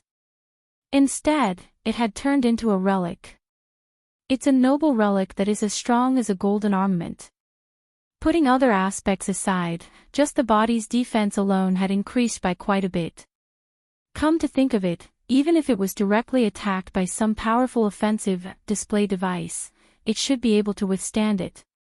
The members of Ratatoskr don't know that no matter how familiar they are with the spaceship, they can't control Fraxinus. Wu Yen can nullify all of their operations with a single thought. Fraxinus has become Wu Yan's exclusive noble relic. Other than him, no one else can control it. Unless Wu Yan agrees. Wu Yan walked into Fraxinus's command room. Everyone in the room looked at Wu Yan, including Kodori, Kamui Kuhei, Murasame Rain, and Wu Yan's two direct subordinates. Shin Economia. Yatsuki Chinyu. Captain. Seeing Wu Yan coming in, Janamiya Shina and Yatsuki Chinyu immediately called out to him. Wu Yan nodded and he walked in front of the two. He looked at Shina before looking at Yatsuki Chinyu. Then, he smiled at the two of them. Looks like your injuries are almost healed. In the battle with Kurumi, Shina, Yatsuki, and Atsuki suffered heavy injuries. Before Wu Yan left this world, the two of them were still recovering from their wounds. Thank you for your concern, Captain. Yatsuki Chinyu touched his back and smiled. She looked like a blooming lotus flower, very beautiful. It's a pity that under that beautiful face, there's a man's heart. Although it's troublesome to deal with the bullets that contain spiritual energy, I managed to finish it by today. My injuries are all healed. Well, it's within my expectations. Shen-na nodded like a little adult. Her petite body was like a little adult. He exuded an incredible sense of maturity. Ratatosk's display technology is better than DEM's except for combat. Although it's troublesome to deal with the bullets that contain spiritual energy, a few days should be enough, as long as you guys are fine. Wu Yan patted them on the shoulder. Kodori nodded in agreement. Wu Yan looked like he cared about his subordinates. Kodori nodded, but she quickly focused on the machine in front of her. Wu Yan asked curiously. What are you doing? You're so busy. Do you think everyone is as free as you? Kodori said without turning her head as she chewed on the pearl in her mouth. She took a bite out of her mouth and glanced at Wu Yan. The information about Phantom hasn't been uploaded into the database yet. In order to prevent me from losing my memory again and losing important information, I'll be busy for the time being, Phantom. Wu Yan flinched at first, then he nodded in relief. Is it that Phantom? Yes, Kodori nodded, her eyes were still on the machine in front of her. Although I don't know what kind of existence it is, but to possess such power, it's most likely an elf. That's why I gave it a name. If it's possible, I hope that I can analyze its spiritual energy fluctuation. Is that possible? Wu Yan couldn't help but ask. Phantom has never appeared in public before. 5 years ago, when Phantom gave me the spiritual crystal, a short part of it was captured by a nearby surveillance camera. Kodori narrowed her eyes. Although it's only a short period of time, it's the only evidence that can prove that the Phantom has appeared. I must analyze it thoroughly. If everything goes well, I might be able to capture a little bit of spiritual energy fluctuation. I see. Wu Yan pondered and smiled. Well, as expected of Kodori. She didn't make any mistakes. Looks like I can't fall behind as her brother. Wu Yan turned serious and looked at Shina, Yuki Chinyu, and Yuki Chinyu. How's the information I asked you guys to collect? Hearing this, Kodori couldn't help but stop her work. Shina and Chinyu also looked at each other and nodded. It's not ideal, but we've got the general information. Yuki Chinyu took a step forward and flipped through a document. Temptress Meijo, a student of Dragon Gut Temple Women's College. Her age is unknown. Although she's a student, she's actually a very popular singer who has only debuted half a year ago. She's currently active as an idol. Raising his head, Yatsuki Chinyu looked at Wu Yan and handed him the information while frowning at the same time. I don't know why, but the information about seductive Knight Meijo only started from half a year ago. As for the information about seductive Knight Meijo, no matter where I looked, I couldn't find any information about her. Yeah, Captain. Shina stared at Wu Yan with a confused look in his eyes. Even Ratatoskr can't find any information about Seductress Majo before half a year ago. This Seductress Majo seems to be special, of course it's not normal. Wu Yen sighed as he flipped through the information in his hand. Well, it's not surprising that you can't find any information about Temptress Majo from half a year ago. After all, she only changed the name, Temptress Majo, half a year ago. Before that, her name was Xiao Dai Yuno. She changed her name. Shino was surprised but relieved. No wonder we can't find any information about her before half a year ago, Captain. Yuki Chinyu said. Do you want me to find out more about Yuki Kitsune?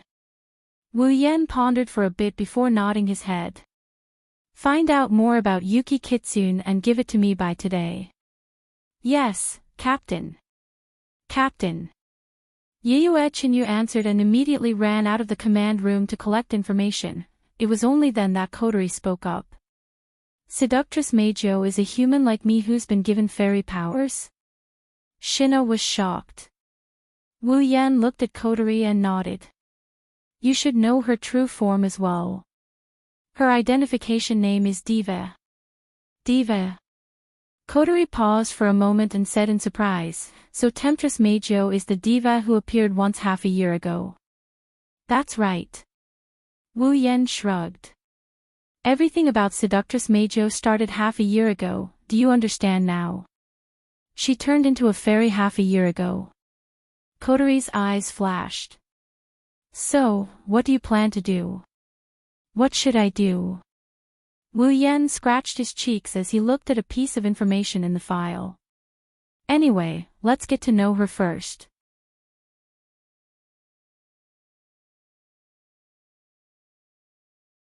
Chapter 11-19. This is a square located in the corner of Tiangong City. The area of the square was not very big. It was only the size of a sports field. Therefore, there were not many people in the square. It was only bustling with activity. Scattered groups of people walked through the square while laughing with each other. However, they did not linger for long. They were just passing by. This is not only because the square area is not large, more importantly, there are no entertainment facilities in the square, there are no commercial stores, just an empty space, there are only a few chairs for passers-by to rest. Generally speaking, this is not a place that attracts people, at least, it is usually like this. However, today, there are a lot more people in the square than usual, and almost all of them are girls. If you look carefully, you will find that these girls passing by the square are very purposefully walking in one direction, their faces are full of smiles, very happily chatting about something. In their hands, there are some light sticks and fans engraved with a person's picture in their arms. They are tightly holding it in their arms like it is a treasure. While walking, they do not forget to look at it from time to time, as if they are worried that it will disappear at any time. Seeing this group of people, people with a little bit of brain will basically have a fixed impression flashing through their minds. That is, the fans who go to the concert of a certain star. Coincidentally, not far away from this empty square, there was a huge commotion. There is a place suitable for concerts or large-scale entertainment activities. Today, in that venue, there is indeed a concert, which is little known. Walking in the square, looking at the bustling girls, who are walking in twos and threes, Wu Yen pursed his lips, his footsteps are a little hesitant. Tempting Night Beauty, a popular singer, debuted half a year ago. She has a beautiful voice that is like an auditory drug. Once with overwhelming singing skills, she has released many super popular songs. Once, she became a super singer on the internet, even surpassing many old singers, widely spread. It was just that this super singer who was widely known. She has never appeared on TV or in magazines. Also, she has never shown her true appearance in front of people. Even if it is about idol activities, she will only release some CD songs regularly, and even the concert is held secretly. Only some fans are invited to participate. And all of them are female fans. Therefore, even though this idol singer was already a superstar, only a handful of people had seen her face. She was so mysterious that people started to wonder if she really existed. Right now, in the entertainment area near the plaza, there was a secret concert held by Xiao Meizhou. Wu Yan also came to know about this matter from the information collected by Zhen Na and Yue Qinyu. As for the hesitation in his footsteps, that was inevitable. After all, Temptress Meizhou is a Yuri lover. Of course, it wouldn't be a big problem if she was only a lover of lilies. The biggest problem was that this elf who loved beautiful women had a completely opposite attitude towards men. She hated men to the core, to the point where she would belittle the other party to the point that they were lower than cockroaches without even saying a word. Wu Yan could imagine that if he really went to see Xiao Meizhou like this, the result would definitely not be good. Is this really okay? Koteri's comforting voice came from the wireless earpiece. Xiao Meizhou hates men to the core. You will definitely make her hostile if you go there like this. Don't even think about the strategy. You should listen to my advice here. Cross-dressing. Wu Yan rudely interrupted Koteri. Don't even think about it. Seriously, why are you so stubborn? Koteri said angrily. It's just a countermeasure. It's not like I'm actually going to turn you into a woman. Why don't you compromise? If I really do that, I will lose the most important thing to me. Wu Yan didn't hide his disgust. You should let Yue do it. I don't have the fortune to enjoy it anyways. You. Koteri's sigh came from the other side of the earpiece, followed by a tired voice. Then what are you going to do? You won't be able to defeat Xiao Meizhou. Who said I have to do it? Ha. For a moment, Koteri thought she misheard him. I'm not sure, Ori. I don't need to raise favorability to seal spirits. Wu Yan pursed his lips. Koteri didn't understand what he was trying to say. But the sealing bracelet can only be worn by the target willingly. A strategy is necessary, right? You're right. Wu Yan rubbed his forehead and shook his head. There's always a way, just don't make me cross-dressing. Tisk. Koteri pouted. It's up to you. Do whatever you want. It's fine as long as you succeed. Well, I can't guarantee success. Sighing, Wu Yan walked out of the plaza and headed for the concert venue. Anyway, I'll take it one step at a time. Following behind the fans with light sticks in their hands, Wu Yan came across a building with a semicircular roof. One by one, the female fans lined up in an orderly manner and slowly walked into the building. Not far away, some passers-by curiously looked at this phenomenon and guessed whether there was an event being held. Some of the more curious ones had already stepped forward to inquire. Those who came up to ask questions, if they were women, they would be greeted with smiles and answers. However, the men were chased out without any explanation. Each and every one of them had a look of indignation on their faces as they walked away while cursing. Wu Yan was speechless. She didn't even let the male fans ask about it. Xiao Meizhou really hates men. In that case, I can't go in openly. Wu Yan watched the female fans enter the building and close the door. He pondered for a moment and smiled. With a slight movement of his body, he disappeared from where he stood without anyone noticing him. Meizhou. Meizhou. Meizhou. Meizhou. Meizhou. When Wu Yan reappeared, the first thing that entered his ears was the loud cheers that could break through the ceiling. He was completely unprepared for this and he quickly scanned his surroundings. The first thing he saw was the auditorium full of light sticks. The surroundings were dark, and the only light sources were the countless glow sticks in the audience seats and the spotlights from the stage that could be seen at a glance. Coming back to his senses from the deafening cheers, he found himself standing at the end of the staircase of the auditorium. Behind him is a door. It looks like it's the door that leads to the outside. At the very front of the stage, in the center, stood a young girl wearing gorgeous clothes with a great figure. She wore a dress with hollow sleeves and lace ribbons. Her lower body was a dress with wrinkles that looked like it was made of light. It was very eye-catching. Under the spotlights, the girl's violet hair sparkled with starlight. She wore a moon-shaped accessory on the side of her hair. It was as if the entire night sky was compressed into her beautiful hair. She also had a pair of silver eyes that were extremely attractive. Beautiful. Really beautiful. Even Wu Yan couldn't help but be amazed by the girl's extreme beauty. The girl on the stage was dancing gracefully. She used very few moves to create a pleasing dance. She also had a sweet smile on her face as she sang a song. It was a song with a seductive tone. Wu Yan couldn't help but praise the song. Soon, he noticed something. This extremely beautiful voice seemed to contain traces of a different kind of spiritual energy. The effect of the spiritual energy is similar to Shokuho Misaki's mind control. It's both hypnotizing and seductive. In other words, the beautiful girl on the stage is using the power of the fairies to hypnotize and seduce her fans.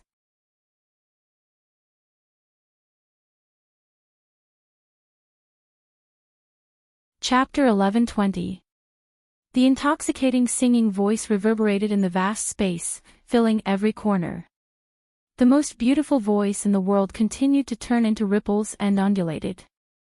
Every fan present was holding a glow stick in their hands, cheering at the top of their lungs.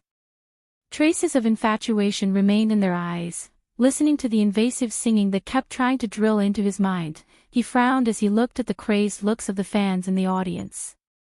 Although the spiritual energy contained in the song was small, it was enough to affect ordinary people.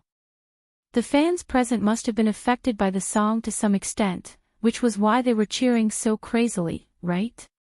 Although the singing was pretty good without the element of spiritual energy, a normal song wouldn't be able to make people go crazy like this. Looking at the beautiful girl who is still immersed in his performance, Wu Yan's eyes flashed with a glint.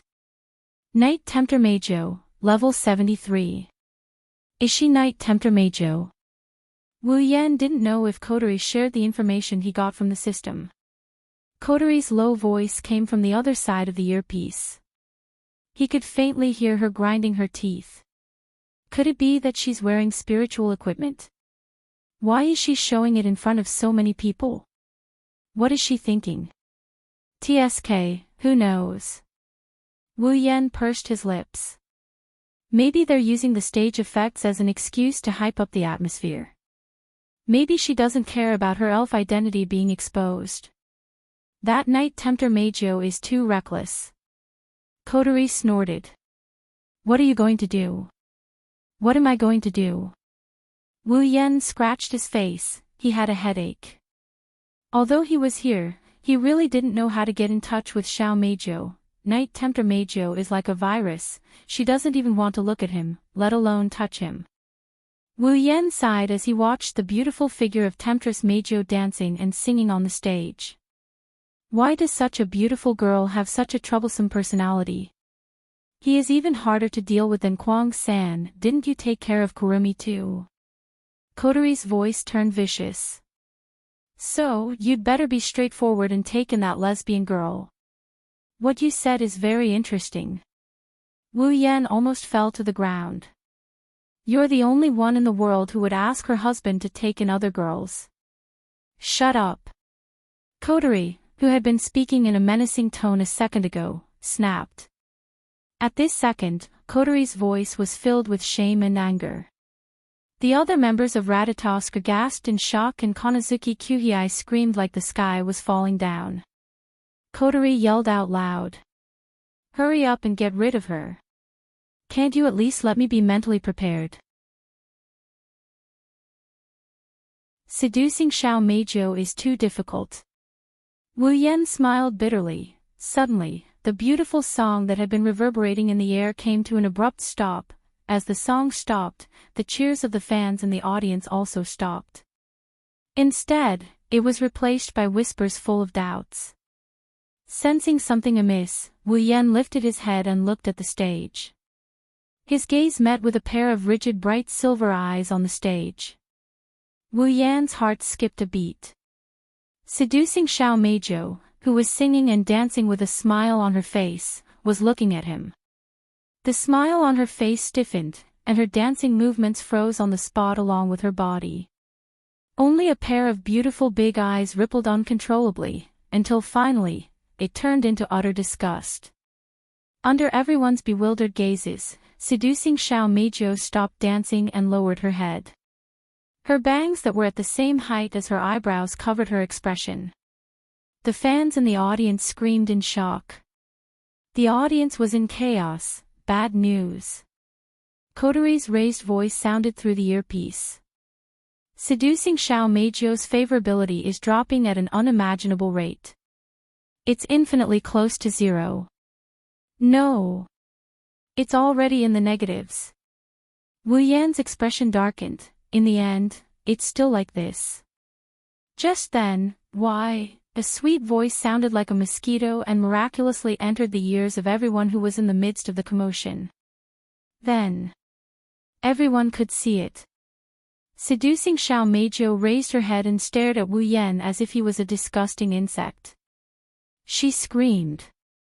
Why is there such a filthy thing at my concert? His voice, which was filled with disgust, was shockingly loud. Like a gust of wind, his voice turned into a sound wave, exploding towards the audience like a shock wave. All of a sudden, the fans in the audience were the first to be hit by the sound waves that turned into shock waves. It was as if they had been hit by an invisible air pressure. One by one, they screamed and were blown away, smashing into the chairs or walls. While they were howling in pain, each of them had suffered considerable injuries. Wu Yan's pupils constricted. Then, anger filled his wine-red eyes. Seducing Xiao Meijiu vented her anger on ordinary people because of her mood. These people are all her fans. Wu Yan couldn't help but be enraged when he saw the girls wailing in pain. His gaze turned cold when he looked at the temptress Meijiu. Don't look at me with your filthy eyes. Her voice was very sweet and she looked very beautiful. But the words coming out of seducing Xiao Meijiu's mouth were very vicious. Her eyes were full of disgust. Damn it. Whenever I think of my singing being heard by a filthy creature like you, I feel uncomfortable all over. Taking a deep breath, seducing Xiao Meijiu's full breasts immediately protruded. When they reached the limit, seducing Xiao Meijiu opened her mouth. Ah! A long high-pitched voice echoed from seducing Xiao Meijiu's mouth and turned into a wind wave. It was like the impact after an explosion, mixed with a strong pressure. It was like a substance, violently swinging in the direction of Wu Yan. Wherever it passed, the seats of the audience were all blown away. Even the people who had fallen on the ground were shaken up again and smashed down heavily. Witnessing all this, Wu Yan's eyes became more and more cold. Looking at the sound wave, he didn't dodge or do anything. He just stood there and looked coldly at seducing Xiao Meijiu. That cold gaze made seducing Xiao Meijiu's face change.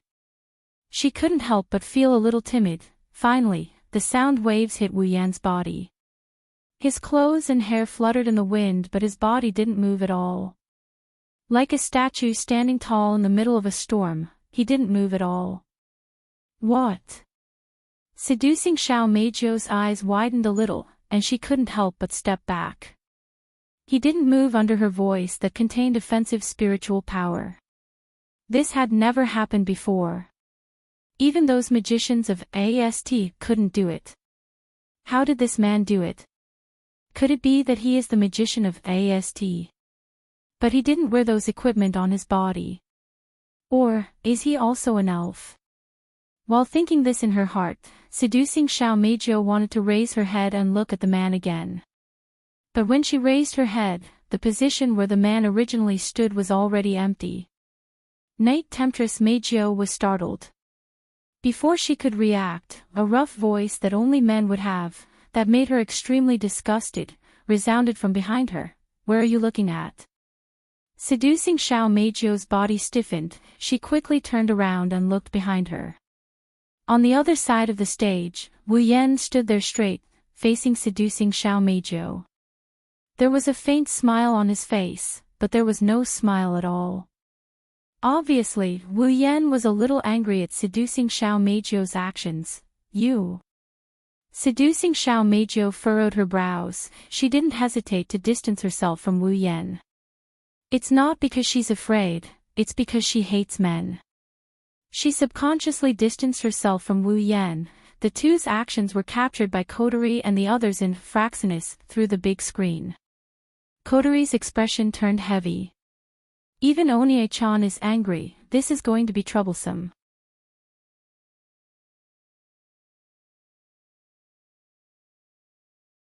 Chapter 11:21.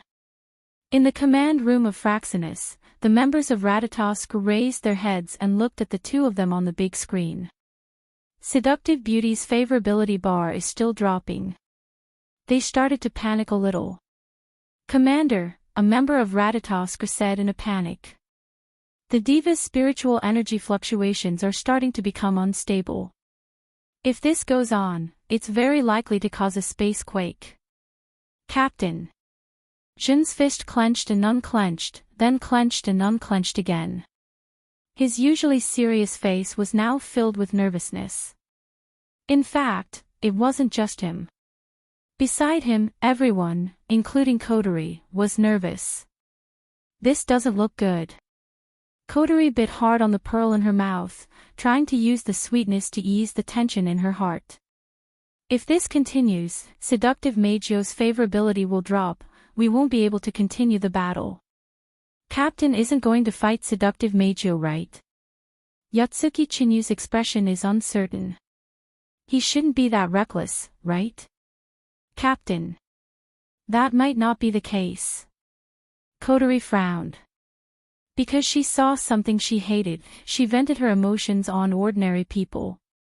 In fact, those people are even her fans. Seducing Xiao Meizhou is indeed too much. With brother's personality, I'm afraid he's really angry now. What should we do? Shino looked at Kotori. If the captain really fights with the diva, then the AST side will definitely rush over as well. Indeed, it won't be a good thing if we run into her again. Kotori recalled Tabichi Origami's cold face. She clenched her teeth. We can only trust Onie-san's judgment. Kotori turned to Shina and Yatsuki Chinyu. She announced. Shina. Yatsuki. You two go over there first. If AST's people show up, we must stop them. Shina and Yatsuki Chinyu nodded and ran out of the command room. Kotori turned to everyone. Everyone, get ready for battle. Spacequake alarm is on standby. Once we detect a spacequake alarm, sound the alarm. Yes. Shinryue. Kotori lowered her head and said to Kyuhei Kanazuki, Onie-chan and the Temptress Meizhou are going to fight. Go and make arrangements to save all the fans in the venue. Understood. Kanazuki Kyuhei saluted energetically and ran out of the command room, shouting and yelling. Then, he arranged all the things that needed to be done. Kotori's furrowed brows finally relaxed. She looked at Wu Yan, who was smiling on the big screen, but there was no smile in his eyes. He's really a troublesome brother. On the stage of the concert, looking at Meizhou, who was looking at him with disgust, Wu Yan looked around. His gaze swept across the fans who were lying on the ground and wailing in pain, and his emotionless voice suddenly sounded. Do you know what you've done? Ha! Temptress Meizhou was stunned for a moment. Then, she frowned and her sweet voice echoed in the air. I don't know what you're talking about, but can you please not talk to me like nothing happened?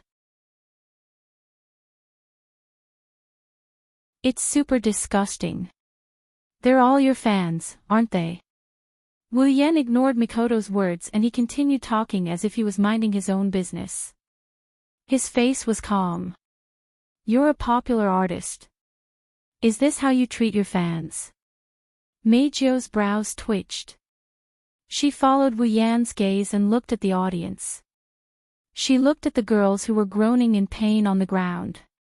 She seemed to realize what happened and laughed out loud.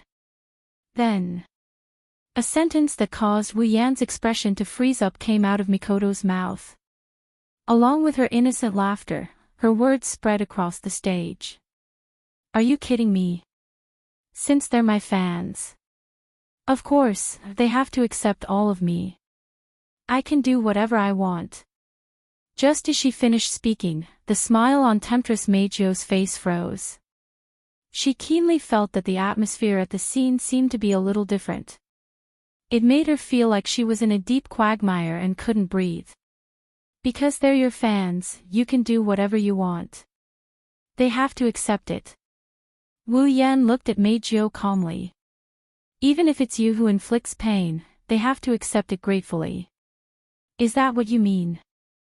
Seeing the smile on Wu Yan's face, Majo would feel that smile was extremely disgusting. But at this moment, that smile made Majo feel cold in her heart. However, Temptress Majo still nodded and spoke matter-of-factly. They like me so much. Aren't they willing to get hurt for me? Willing? Wu Yan stared at Majo. You said willing. That's right. That's right. Temptress Majo leisurely called out, everyone will listen to me obediently. After saying that, Night Temptress Beauty Jo suddenly opened her hands. Under her feet, a ripple-like wave suddenly fluctuated and spread across the entire stage. The Army Destroyer Songstress. As if responding to seductive Beauty Jo's call, a huge castle-like metal block slowly emerged from the flashing ripples under her feet and set up on the stage. It's a huge pipe organ connected to a slender silver cylinder. It's as big as the stage. That's... Kotori's pupils shrunk when she saw this. She shouted in shock. Is that an angel? Wu Yan frowned when he heard Kotori's voice. He thought of something and he extended his consciousness to Fraxinus. He shut down all the systems in the command room and he ignored the commotion in his earpiece. He looked at Temptress Majo. In the auditorium, those who slowly got up from the ground seemed to have noticed this. They looked at each other. Temptress Majo smiled maliciously and waved her hand. As if she was drawing something, following the trajectory of Night Tempting Majo's hand, a long flashing organ keyboard appeared in front of her. Then, he lured Xiao Majo's hand onto the keyboard of light. Let's sing. Army Destroyer Singer, Gab Japel. The next moment, a strange sound came from the huge organ standing on the stage. From the connected silver cylinders, clear syllables overlapped, turning into sound waves within the ripples that spread out in all directions. The air in the entire venue was violently vibrated by the sound waves. The sound waves entered the ears of everyone present and directly invaded their minds. It was not until more than 10 seconds later that the sound waves that swept through the entire venue like a storm gradually calmed down and finally disappeared. At the same time, all the sounds at the scene disappeared. Regardless of whether it was the strange zither music or the audience's anguished howls, they all disappeared. Not even the sound of talking or footsteps could be heard. No. That's not the only thing that changed. In the audience stands, the audience members who were still struggling to get up were like mechanical dolls. They stood up straight and did not make any extra movements. Their heads were lowered and their faces were expressionless. The light in their eyes had completely disappeared. Wu Yan looked at the audience who stood up in unison like mannequins. Wu Yan seemed to have expected this. He glanced at them and he looked at Temptress Miku with a calm expression. Noticing Wu Yan's gaze, Miku's expression darkened. She pressed her slender fingers on the keyboard and played a syllable. Catch him. The audience straightened their backs in unison, held the glow sticks in their hands, and rushed directly to the stage. The messy and neat footsteps entered Wu Yan's ears. He finally looked at them. Looking at Majo's happy expression, Wu Yan closed his eyes. He took a deep breath and shouted. Stop.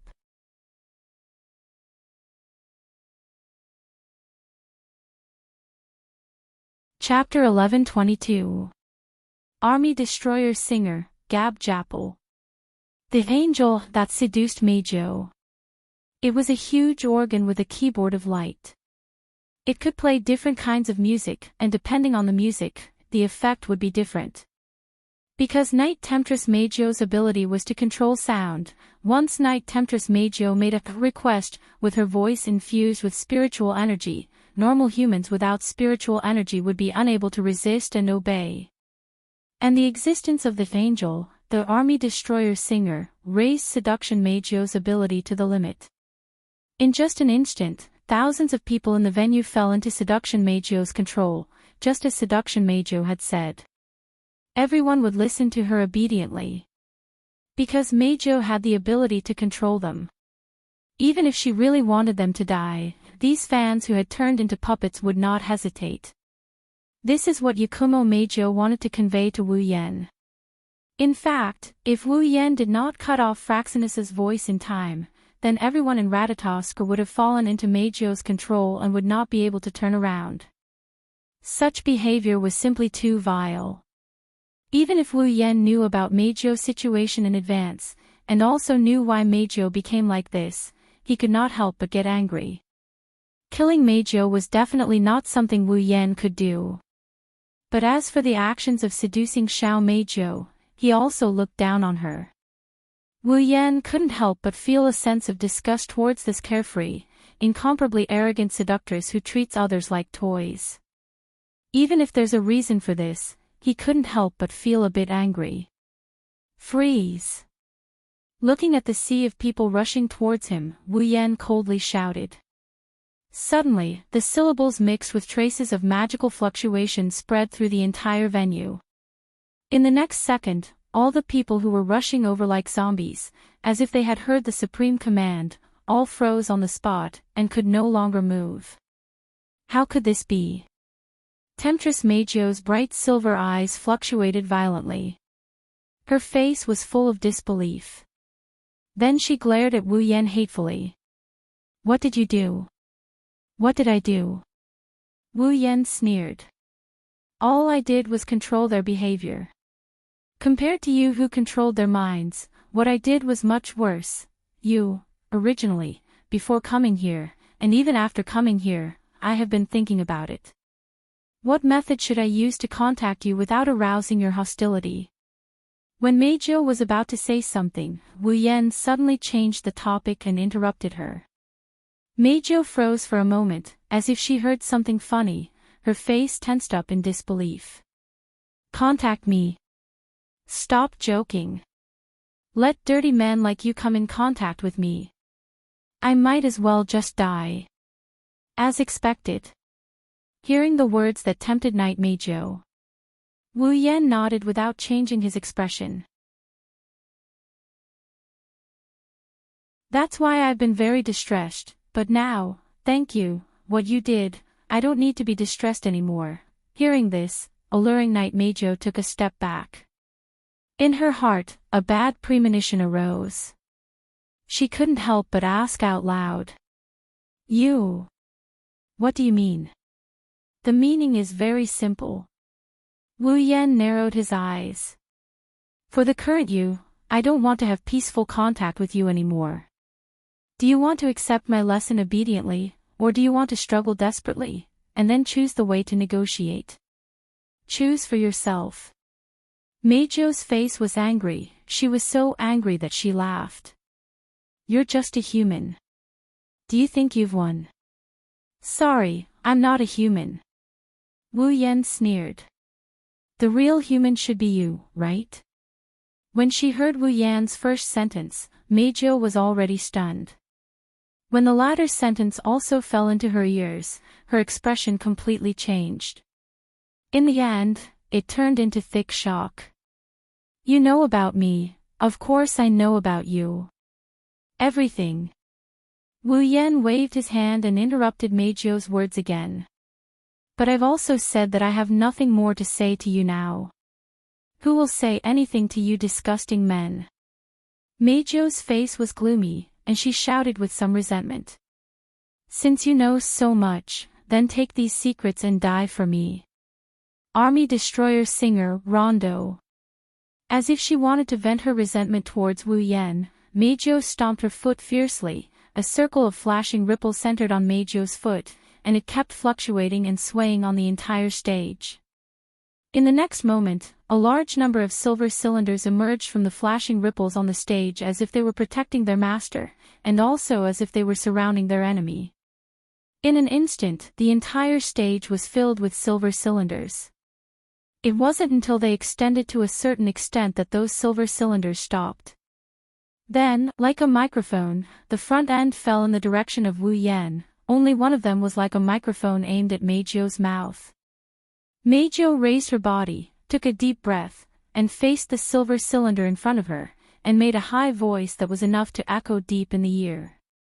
Ha! The silver cylinder of Army Destroyer Singer continuously reflected Meizhou's voice, and then it reverberated out from the silver cylinders aimed at Wu Yan, like an invisible rope. It wrapped around Wu Yan's body. The sound waves that were invisible to the naked eye reverberated and shook the surroundings.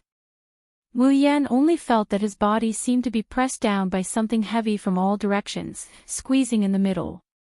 Even his body became a little heavy, causing him to raise his eyebrows, and also causing Meizhou to laugh happily. How is it? Isn't it amazing? My voice. Well, it is indeed amazing. Lowering his head and looking at his slightly bent fingers, Wu Yan also laughed. It's just that you made a mistake. Meizhou stared at Wu Yan with some displeasure, and said in a sharp voice. It's already a great blessing for a man like you to listen to my voice. If you still have to comment on my voice, it'll be the most serious pollution in the world. If you can, please shut your mouth and don't taint my voice. Don't worry, it won't tarnish your voice. Wu Yan chuckled. This is not your voice at all, how can it be tarnished? This sentence was like a sharp arrow that mercilessly pierced into Meizhou's heart, causing her to feel a sharp pain. Her face couldn't help but turn pale, and even the smile on her face became a little forced. I don't understand what you're talking about. It's not that you don't understand, you just don't want to face it. Wu Yan glanced at Meizhou and declared bluntly. Don't you know that the reason why you have the voice you have now is because of the power of the elves? So what? Meizhou bit her lips, and her extremely beautiful face was slightly distorted. The power of the elves is also my power. But the voice is not your voice. Wu Yan's words directly hit Meizhou's heart. In the end, your current voice is just a fake, shut up. Meizhou's heart was completely messed up, she panicked, and at the same time, she was angry. What do you know? I said, I know everything. Wu Yan sighed and laughed self-deprecatingly when he saw Meizhou's pale face contorting as she roared at him. Really, I already said that I have nothing to say to you. But in the end, I still said so much. Really, even I feel funny. Along with this sentence, a ferocious magical heat flow suddenly erupted, blowing away the sound waves that were pressuring from all directions and rushing toward Temptress Meizhou without any explanation. Ah! Knight Temptress Meizhou was shocked. She subconsciously raised her hand and blocked in front of her in an attempt to block the magic power impact that blew over.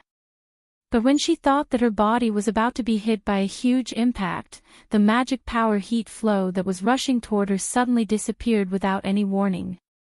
Before Knight Tempter Meizhou could react, several purple magic circles rippled around the stage. Immediately after, a chain that was suffused with a faint purple light shot out and wrapped around Temptress Meizhou's body. She was heavily tied up and hung off the ground.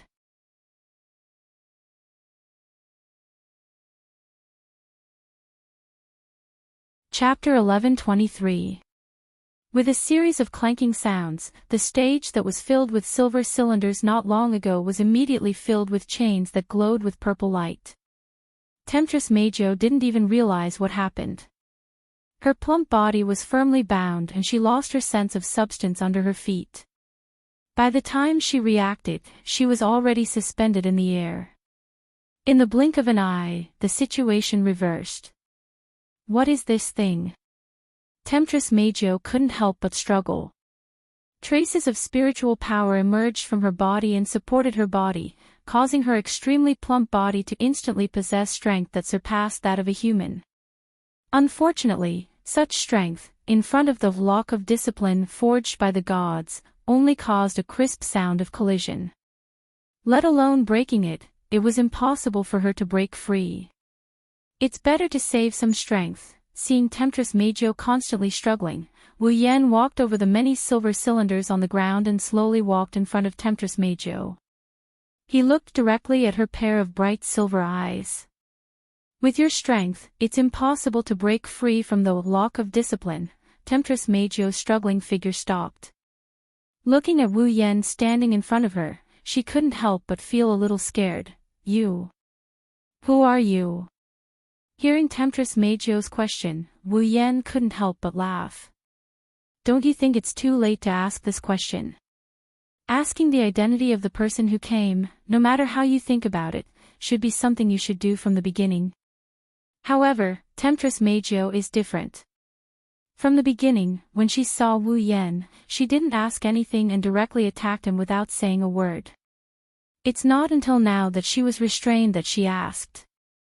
It can be imagined that if it was another man, after being attacked by Temptress Meijo, in less than 10 seconds, Temptress Meijo would forget about it. For Temptress Meijo, Wu Yan's only identity before this was of man. Other than that, there was nothing else. However, Temptress Meijo didn't feel that there was anything wrong with it. Looking at Wu Yan, who was less than a meter away from her, she reflexively struggled again. Just to get away from Wu Yan, his face was filled with panic and his eyes were filled with fear. He was deeply afraid that Wu Yan would do something to him. If she let the man she hated the most do something to her, then Xiao Meijo would really have the heart to short-circuit herself. Not to mention letting a man touch her, now. Smelling the unique masculine scent from Wu Yan, the seductive Meijo already wanted to vomit. Wu Yan frowned and sighed when he saw the deep hatred in Night Tempter Meijo's eyes. He also knew that Night Beauty Jo didn't hate him, but she hated all men. However, it was Wu Yan's first time being hated by someone. Moreover, the target was a fairy that he had to establish a good relationship with in order to seal. No matter how he thought about it, this was an extremely troublesome matter. It seems like there's no need to talk to you for the time being. Wu Yan waved his hand and tapped the wireless earpiece in his ear. There's no other way, I can only let Coterie and the others talk to you. Come with me first. Come with you. Temptress Meijo was startled at first, then she violently struggled. Who wants to go with you? I'm already sick of breathing the same air as you. I will never go with you. Then I'm sorry. Wu Yan glanced at Temptress Meijo indifferently. My impression of you isn't much better. Although I'm not as extreme as you to the point where I can't breathe the same air as you, I won't be gentle with you either. Wu Yan raised his hand and a dense mana surged and condensed in his palm. A black magic formation expanded from Wu Yan's palm without any warning. In a moment, it was as wide as Wu Yan's shoulder. The mana swirling around it was like bees that saw honey. It turned into streams of air and merged into the black magic formation, causing it to tremble. Buzz buzz buzz buzz, a buzzing sound reverberated from the magic formation under the influence of mana. 4 pitch-black rings seemed to have been launched. Against the sound of breaking through the air, they soared into the sky with a trembling sound. They circled above the stage for a while and then shot towards Temptress Meijo's body. Amidst Temptress Meijo's cries of alarm, 4 pitch-black rings seemed to have lost their shackles and shackles. They wrapped around Meijo's limbs tightly and emitted a faint black light. Pang!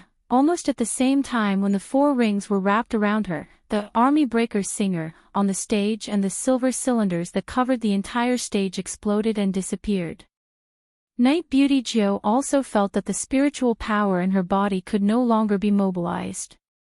Aware of this, Night Beauty Jo's pupils shrank and she screamed at Wu Yan. What did you do to me? Night Beauty Joe's shout suddenly disappeared. Wu Yan, who was ready to accept the baptism of Night Beauty Joe's voice, was startled and looked at Night Beauty Joe. With this look, Night Beauty Joe's sluggish expression fell into his eyes. You. Ah. Og. In a daze, Temptress Mei Joe opened her mouth as if she wanted to say something. However, just as she said a complete word, the rest of her words turned into a muffled whimper. Night Beauty Joe's sluggish expression changed. It became full of panic and despair. Her voice had disappeared. Realizing this, Night Beauty Joe seemed to have encountered the most terrifying thing in the world. Her whole body trembled and she kept opening her mouth, trying to make a sound. In the end, what she made was always an incomplete whimper. That was also natural. Seducing Xiao Mei Zhou's voice was obtained by relying on the power of the elf, and the pitch-black rings wrapped around her limbs had already imprisoned her spiritual power. Naturally, the voice she obtained from the elf's power could no longer be emitted. Thinking of this, Wu Yan waved his hand and removed the lock of discipline. Night Beauty Joe, who was free, had a sluggish face and directly lay on the ground. Then, she crawled toward Wu Yan with a panicked face. She did not care that the person in front of her was the man she hated the most and grabbed his clothes tightly. Give back to me. Night Beauty Joe was like a drowning person, using Wu Yan's clothes as a life-saving straw. Even if her hands were trembling, she still did not intend to let go. Her face was full of despair, fear, and terror. She begged at the top of her voice. Give my voice back to me, give back to me. Looking at Night Beauty Joe, who was kneeling in front of him and clutching his clothes tightly, her eyes were full of despair and begging. Wu Yan was silent. Night Beauty Joe was a person who had nothing other than singing. This was not belittling Night Beauty Joe, but a fact. Whether it was in school or sports, Night Beauty Joe's grades were at the bottom. She did not know how to cook or wash clothes. She did not even know how to take care of herself. Night Beauty Joe was such an existence. The only thing that could be recognized by others and stand out was her singing. Therefore, for Night Beauty Joe, singing was everything to her. It was also because of this only talent that Night Beauty Joe successfully debuted as a singer at the age of 95 with the stage name, Xiao Dai Yuno. Men accounted for 90% of her fans. Originally, her path in the entertainment industry was quite smooth. It was not until she rejected the unspoken deal of a TV producer that everything changed. Scandal. A fabricated scandal. This sudden scandal caused Temptress Mei Zhou's reputation to plummet. The change in the attitude of the fans made her very painful, causing her to be mentally and physically exhausted. In the end, she even got psychogenic aphasia and lost her voice. From the beginning, Night Beauty Joe had nothing else to do besides singing. From the beginning, Night Beauty Joe had nothing else to do except for her voice. After losing the ability to sing and her voice, Night Beauty Joe no longer had any value. Therefore, for Night Beauty Joe, her voice was even more important than her life. Once such an important thing was lost, one could imagine how desperate it would be. It was also because of this experience that Night Beauty Joe, who turned into an elf, no longer trusted humans. Especially men, she hated them to the extreme. That was why she treated men as slaves. That was why she treated women as playthings. That was why she used the power of the elves to manipulate others and do whatever she wanted. In the end, Night Beauty Joe was just a victim, a pitiful person.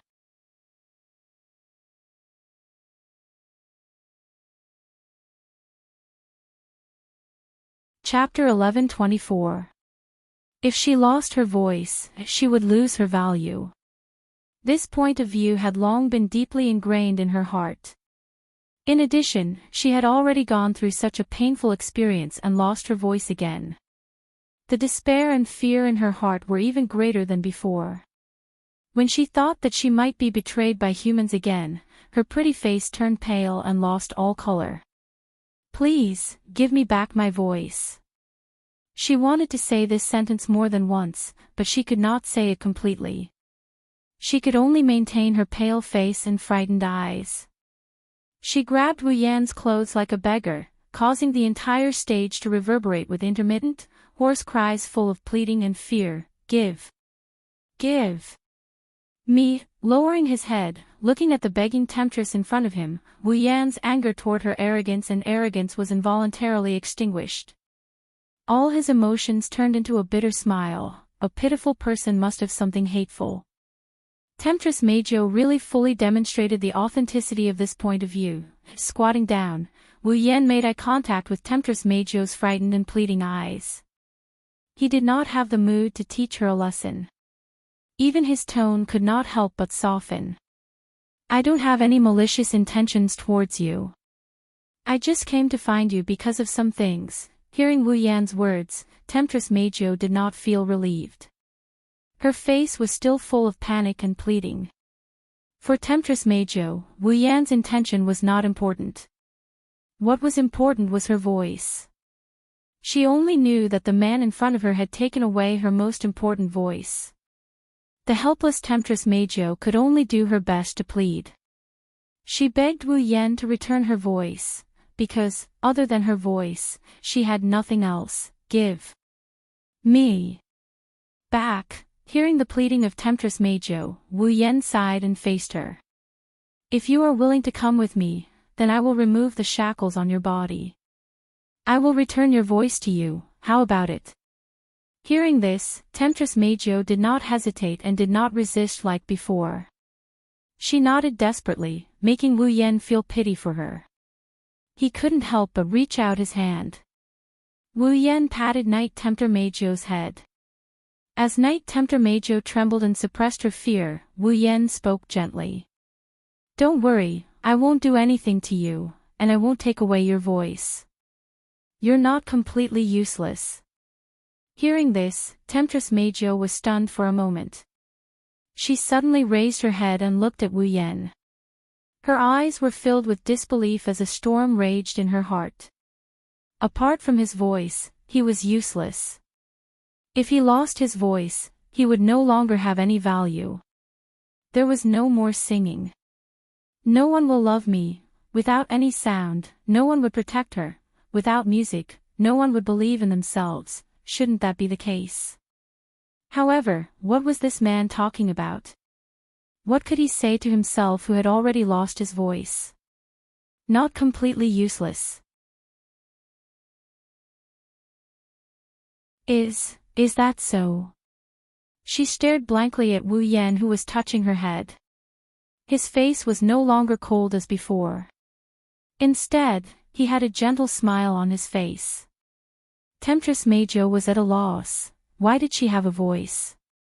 Why did he seem to dislike her when she could make everyone like her? But why? She who had lost her voice, who had lost her value. But why was he so gentle to her like this? Who exactly was this man? For the first time in her life, Temptress Meijo had the impulse to understand a man. Wu Yan, who did not know what was going on in Temptress Meijo's mind, looked at Temptress Meijo's dull look and thought that he had caused her to hate men again. He could only smile helplessly and retract his hand. But when he retracted his hand halfway, it was immediately grabbed tightly by a pair of soft and boneless hands. Wu Yan was stunned. Not to mention Wu Yan, even Temptress Meijo herself was stunned. In her heart, an extremely surprised emotion rose. She actually took the initiative to grab a man's hand. Although she thought so, Temptress Meijo did not let go of Wu Yan's hand. Instead, she held it tighter and tighter. In her beautiful big eyes, there was a timid expression constantly fluctuating. She behaved like a helpless child, which was both lovable and helpless. However, Temptress Meijo, who lost her voice and everything, was indeed helpless at this moment. therefore, she subconsciously wanted to rely on Wu Yan, who said, "You are not completely useless," to her when she lost her value. Even if the other party was the man she hated the most, Wu Yan scratched his cheek. He did not know what Temptress Meijo was doing. He simply held her hand and stood up from the ground. "Captain." At this moment, at the door, two voices accompanied by messy footsteps came from afar towards Wu Yan. When Wu Yan turned his head, Jin Na and Yue Chenyu entered his sight. Jin Na and Yue Chenyu jumped on the stage together and ran in front of Wu Yan. When they saw Temptress Meijo standing beside Wu Yan, they suddenly stopped and became vigilant. "Captain."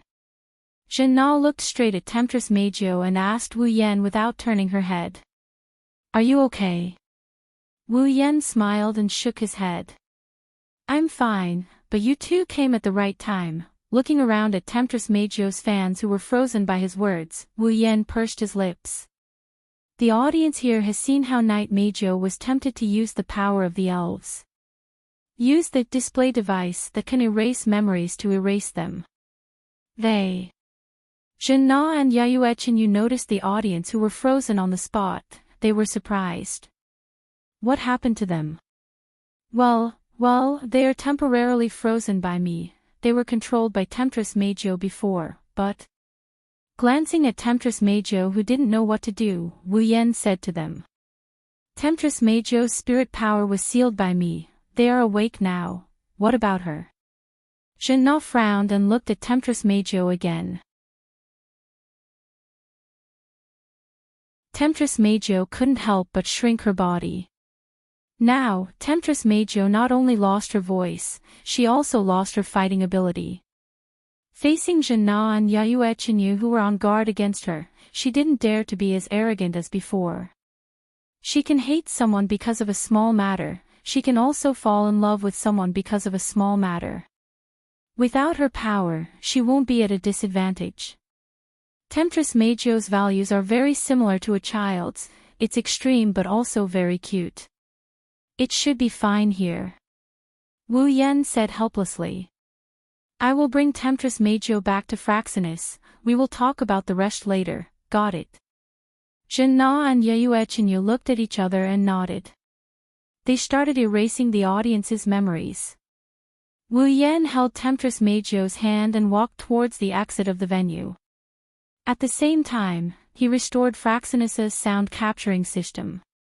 Once he restored the system, a sharp scream pierced into Wu Yan's eardrums. Wu Yan almost got dizzy. "Hey! Can you hear me? Onie-chan. I can hear you." Wu Yan rubbed his ears with a bitter smile and complained. "Don't shout so loud, my ears are about to burst. That kind of thing is fine." Kotori yelled rudely, "What did you say to Seductress Meijo just now? Her favorability towards you skyrocketed." "Ha!" Wu Yan stopped in his tracks. "Ha! Are you serious?" Of course it's true." Kotori's voice was filled with confusion. "It's only a little better than a normal person, it's far from favorability but it's much better than before." "How did you do it? Didn't Temptress Meijo hate men?" I. Wu Yan tilted his head and he looked at the timid Temptress Meijo. He didn't know what to do with her. He even had a dangerous thought in his mind. Could it be that the seductive Meijo no longer saw him as a man?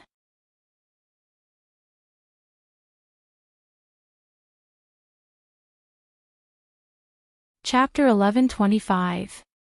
In the sky above Tiangong City, Fraxinus. What do you want to explain? Spit it out now. Inside the command room, Kotori is sitting on the command desk with a stern expression. She's looking ahead with an unfriendly gaze. It's obvious that she's not in a good mood. Ahahaha.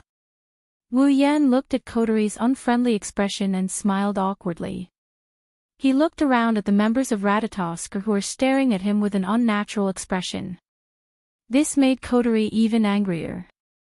Ratatosker's mission is to talk to the elves and solve the problem of the spacequake peacefully. That's what Ratatoskr was founded for. Kotori pointed her lollipop at Wu Yen and she scolded him without holding back. What are you doing? You're fighting with the fairies. What's the difference between you and AST? Wu Yen choked when he heard that and he started mumbling again. When I met Kwang-san, didn't I also fight with him? At that time, you were playing happily too. You said. Ha. What did you just say? Kotori narrowed her eyes, a sinister smile appeared on her face. She looked dangerous. I didn't hear you clearly, can you speak louder? I said. This was something that couldn't be helped, right? Wu Yen grumbled. Did you expect me to just stand there and let them beat me up like that? What? Does it matter? Kotori didn't realize how unreasonable her words were. She pretended to be absent-minded and said matter-of-factly. It's not like you can kill me. Hearing you say that really pisses me off. Wu Yen pursed his lips and his eyelids twitched. Do I have to take the beating just because I can't kill you? Fortunately, you were fast enough at that time and took down Night Temptress Meijō.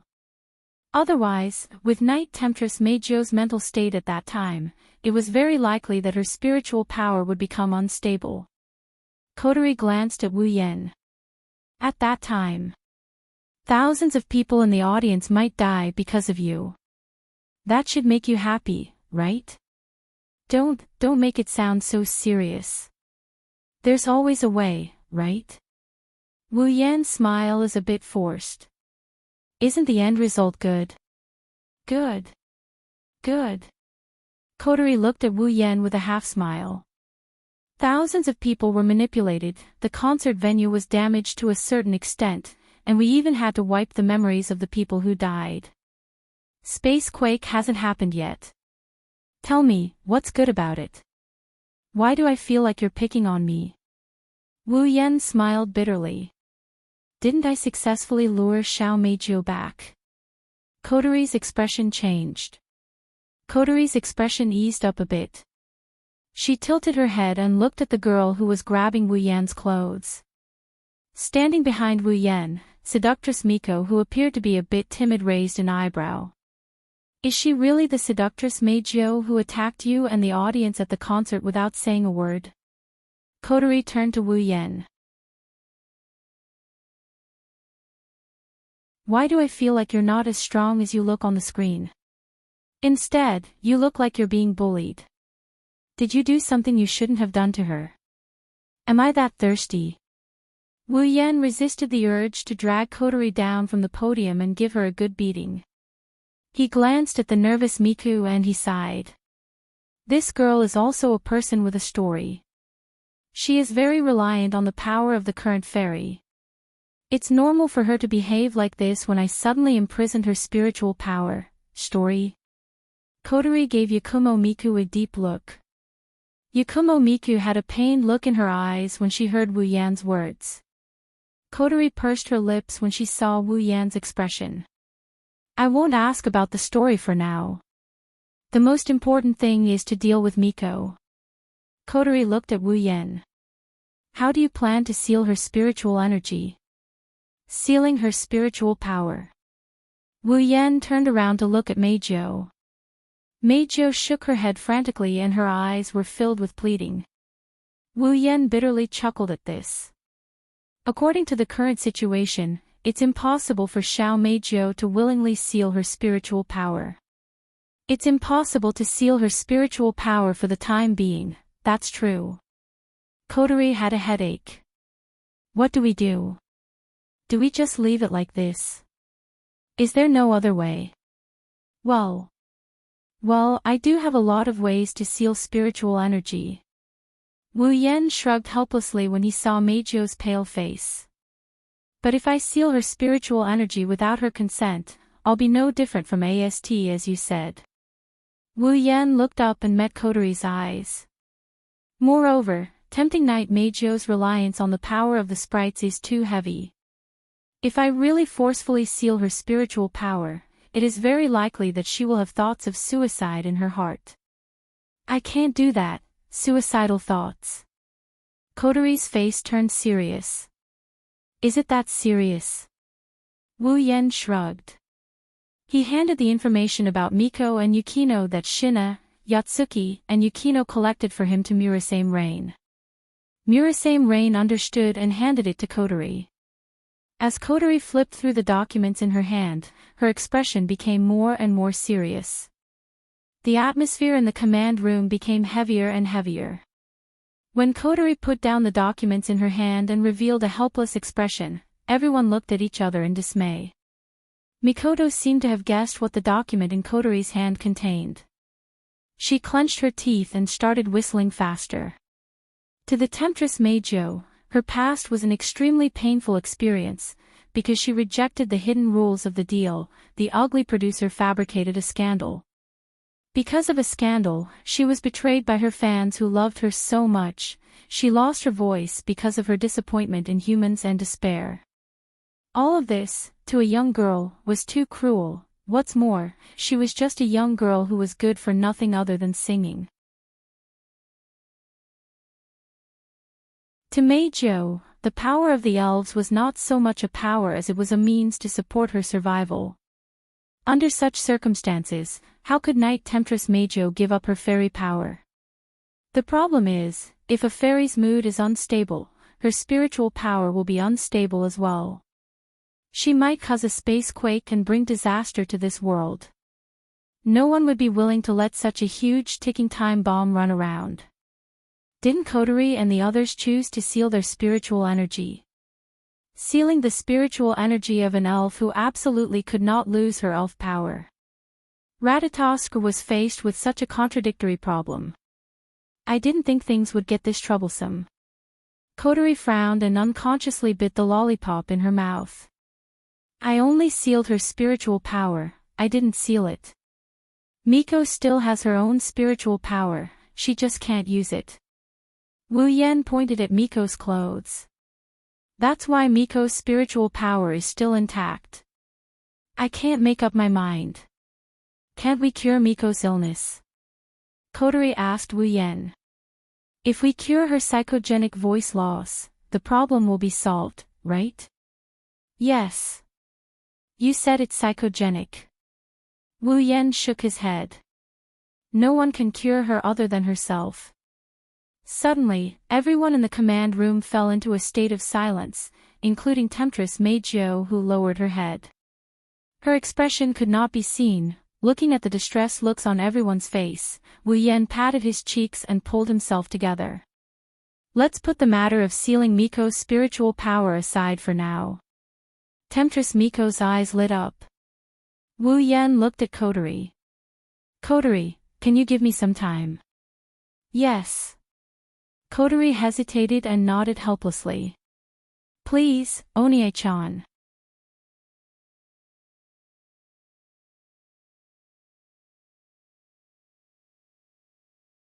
Chapter 11:26. The blue sky gradually faded and was replaced by a blood-red sunset and dusk.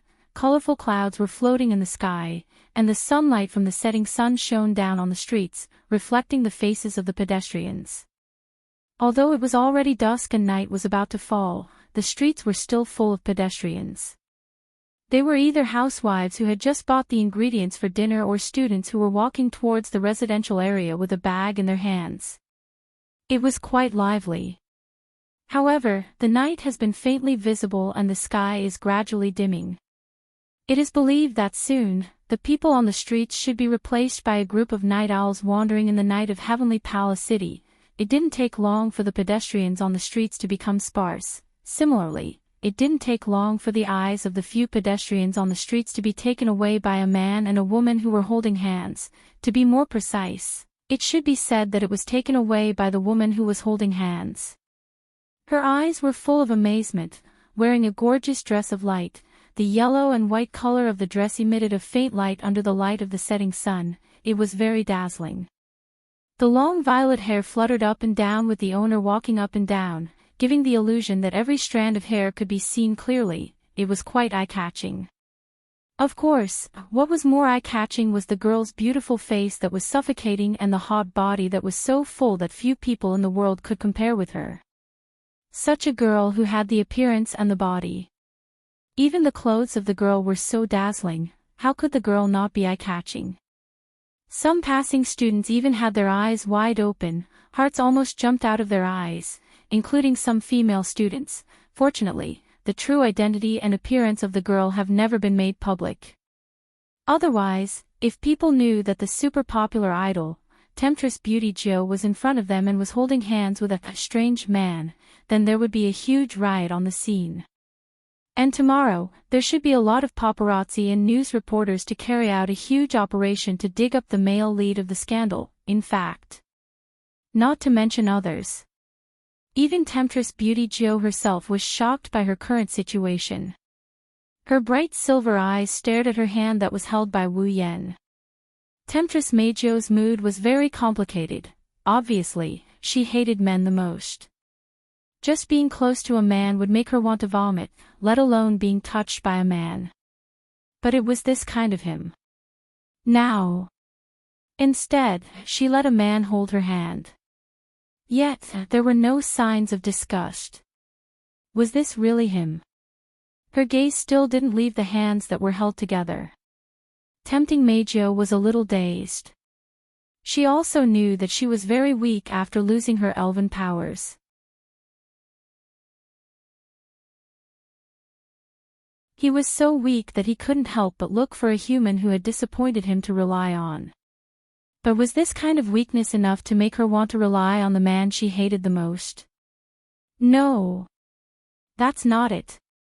Because of psychological factors, because of those ugly men in the past, Xiao Meijo lost her voice, the voice that was more important than her life. That was why she hated men the most. He was so disgusted that he wanted to vomit just by looking at him. If possible, Xiao Meijo even wanted to use the elven power she obtained to kill all the men in the world. She hated men to such an extent. In addition to her previous betrayal, would Xiao Meijo still be helpless and rely on a man because of the loss of her power? The answer was of course no. And if this man was the man who took away the elven power that she regarded as her second life, then it would be even more impossible, but the truth was not like this.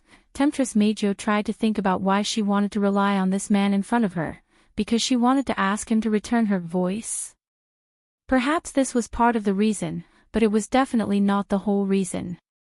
Temptress Meijo actually knew the reason, because she was curious about how this man hated her who had a voice, but treated her who had lost her voice gently, because of the throbbing of the man in front of her when she lost her voice and said, "You're not nothing." But aren't all men lowly, dirty, and ugly creatures? Those men who used to line up, hold up signs, and shout, "I like you the most, I love you, I can die for you," and so on, didn't they also betray her in the end?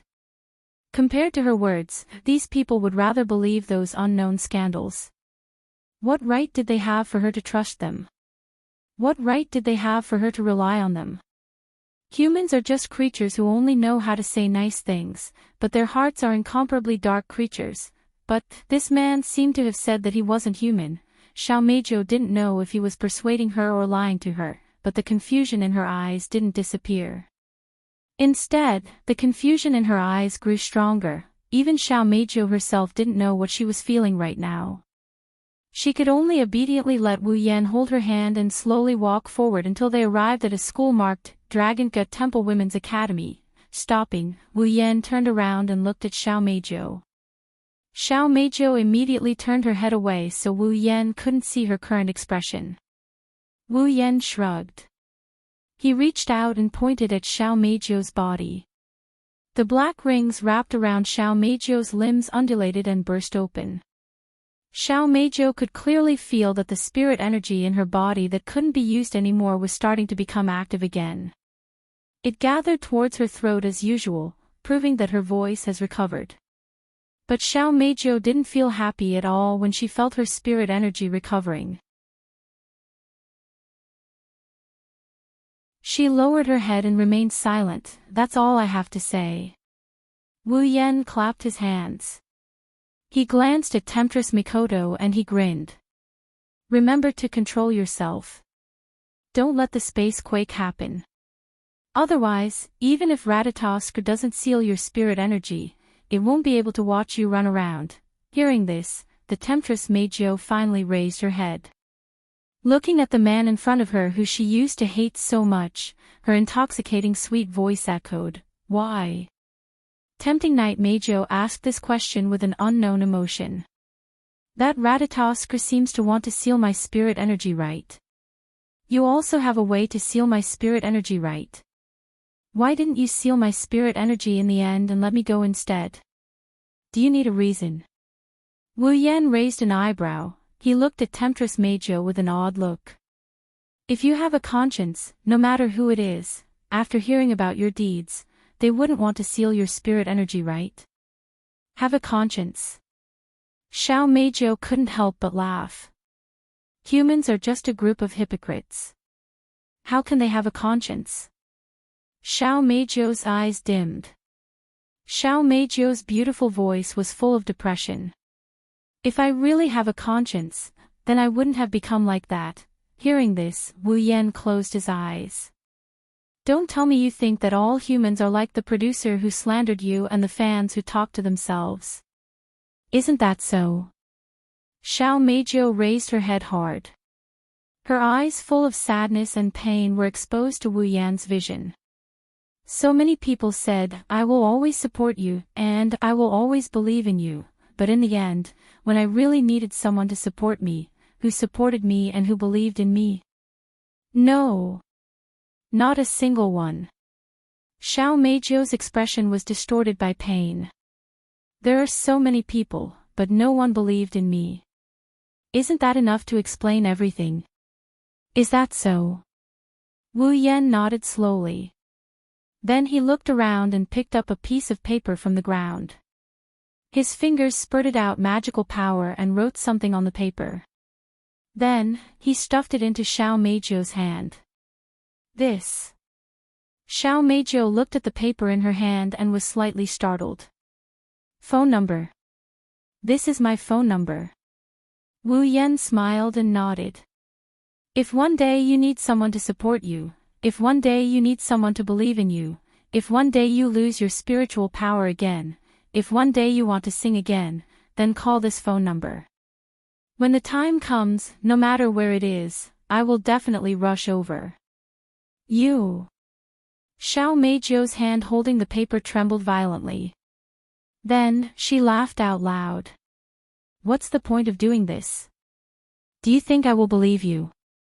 Instead of waiting for someone to believe in you and wait for someone to support you, it's better to act on your own and find someone who is worthy of your trust. Wu Yan stared at Xiao Meizhou's eyes.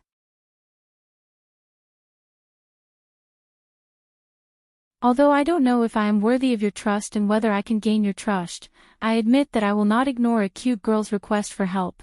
Turning around, Wu Yan waved his hand and said with a smile. If possible, I hope that one day when you want to sing with your own voice, you can call this phone number. Compared to that fake voice, to be honest, I would like to hear your own voice. Leaving those words behind, Wu Yan turned around and walked away without looking back. Xiao Meizhou kept looking at Wu Yan's back until he disappeared from her sight, then she lowered her head. Who would believe the words of men like you? When he said this, Xiao Meizhou's hand was already tightly clutching the paper.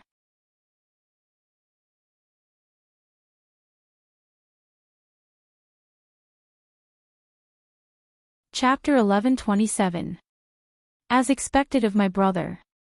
Kotori's cheerful voice came from the other side of the earpiece. Wu Yan, who is heading home, found it a bit strange. It's not the first time I heard you say that, but why are you praising me all of a sudden? Ha! Kotori was surprised to hear Wu Yan's words. Isn't it obvious? It's because of your strategy on seduction, Meijō. Strategy on seduction, Meijō. Wu Yan blinked, he asked in confusion. What strategy? When did I try to seduce Xiao Meizhou? As soon as he said this, the music in the earpiece immediately stopped. It was a long time before it started again. As expected of my brother. What are you talking about? Wu Yan shook his head, not sure whether to laugh or cry. I don't know what's going on. Isn't it praiseworthy for you to start a strategy without knowing what's going on? Kotori said with a half-smile. Started a strategy without knowing what's going on. Wu Yan scratched his cheek. Are you talking about me leaving my phone number with Seduction Meijo? Yes. That's it. Kotori said with certainty. Let me tell you. Because of what you did, Seduction Meijo's favorability towards you has increased by more than half. More than half. Wu Yan paused for a bit before he started getting curious. What's more than half favorability? Kotori muttered something in deep thought before she spoke. It's probably someone you care about. What the hell? Wu Yan pursed his lips in disdain. Only to the extent that I care about people. I thought you admired me so much because of how much progress I have made. Have you forgotten what kind of fairy Seduction Meijo is? Kotori scoffed. She's an existence that hates men and is extremely disappointed in all humans. Based on our current information, there's almost no one who can attract Yukio Meio's attention. You're the first. Oh. Wu Yan smirked. He puffed out his chest. That is indeed something to be admired. Don't get too cocky. Kotori poured cold water on him. If it's only at this level, there's no way to tempt Xiao Meijo to willingly seal her spiritual power. Ugh. You're right. Wu Yan rubbed his nose and sighed. But is it really possible to seduce Meijo into sealing her powers willingly? Well. It's up to you. Kotori said in a low voice. The only way now is to get Meijo out of her disappointment in humans and the world and cure her voice loss. This method is feasible. That's easy for you to say. Wu Yan tapped on his headset. If you were in Meijo's shoes, would you forgive her?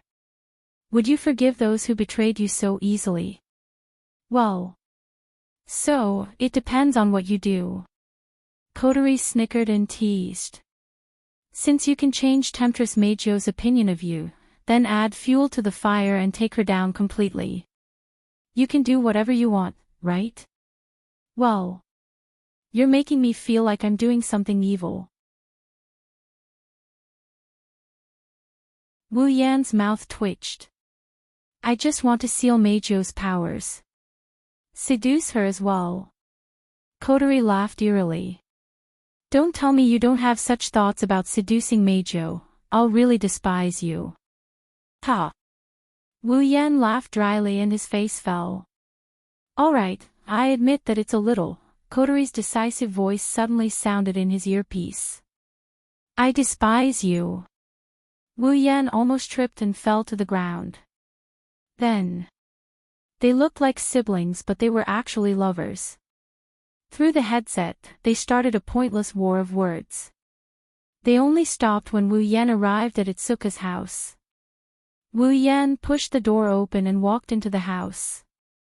He shouted, "I'm back," as he walked towards the living room. Originally, Wu Yan wanted to go back to his room but when he saw the corner of the hall, he stopped in his tracks and walked into the hall with a puzzled look on his face.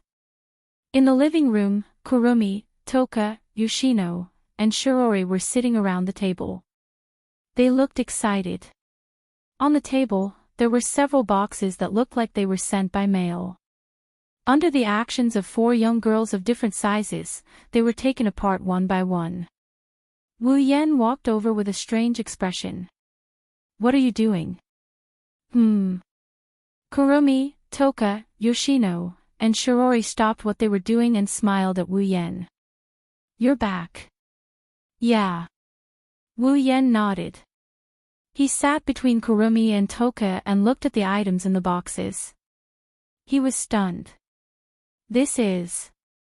Wu Yan took out the item from the box and laid it out in front of him. He was a bit surprised by what he saw. Kimono. Kimono. Kotori's confused voice came from the headset. Why is there a kimono? Why is there a kimono? Wu Yan repeated Kotori's words to Shirori. Shirori giggled in response. These kimonos are for the Chinese Valentine's Day festival in a few days. Chinese Valentine's Day festival? Wu Yan ignored Kotori's voice and looked at Shirori. The festival will be held in a few days. It's July 7th in a few days. Chinese Valentine's Day, isn't it? Shirori rolled her eyes at Wu Yan. She didn't like the fact that he forgot about such an important date like the Qixi festival. The Chinese Valentine's Day festival is held annually. Everyone in Heavenly Palace City knows about it. Shido, haven't you attended it before? Yeah. I've never participated in this. Wu Yan admitted without hesitation. After all, I didn't live in Heavenly Palace City before. I haven't either. Toka picked up a kimono and said excitedly, Shirori said there will be a lot of delicious food at the festival. Shido. Toka turned around and looked at Wu Yan. She was holding a kimono but she was drooling. Let's go. Chinese Valentine's Day festival. I want to go too. Yoshino raised her hand with a blush on her face. Her beautiful eyes were full of anticipation. I want to see fireworks. Both of you want to go? Wu Yan thought for a moment and looked at Kurumi, who was smiling. Kurumi, do you want to go? Era, isn't it good?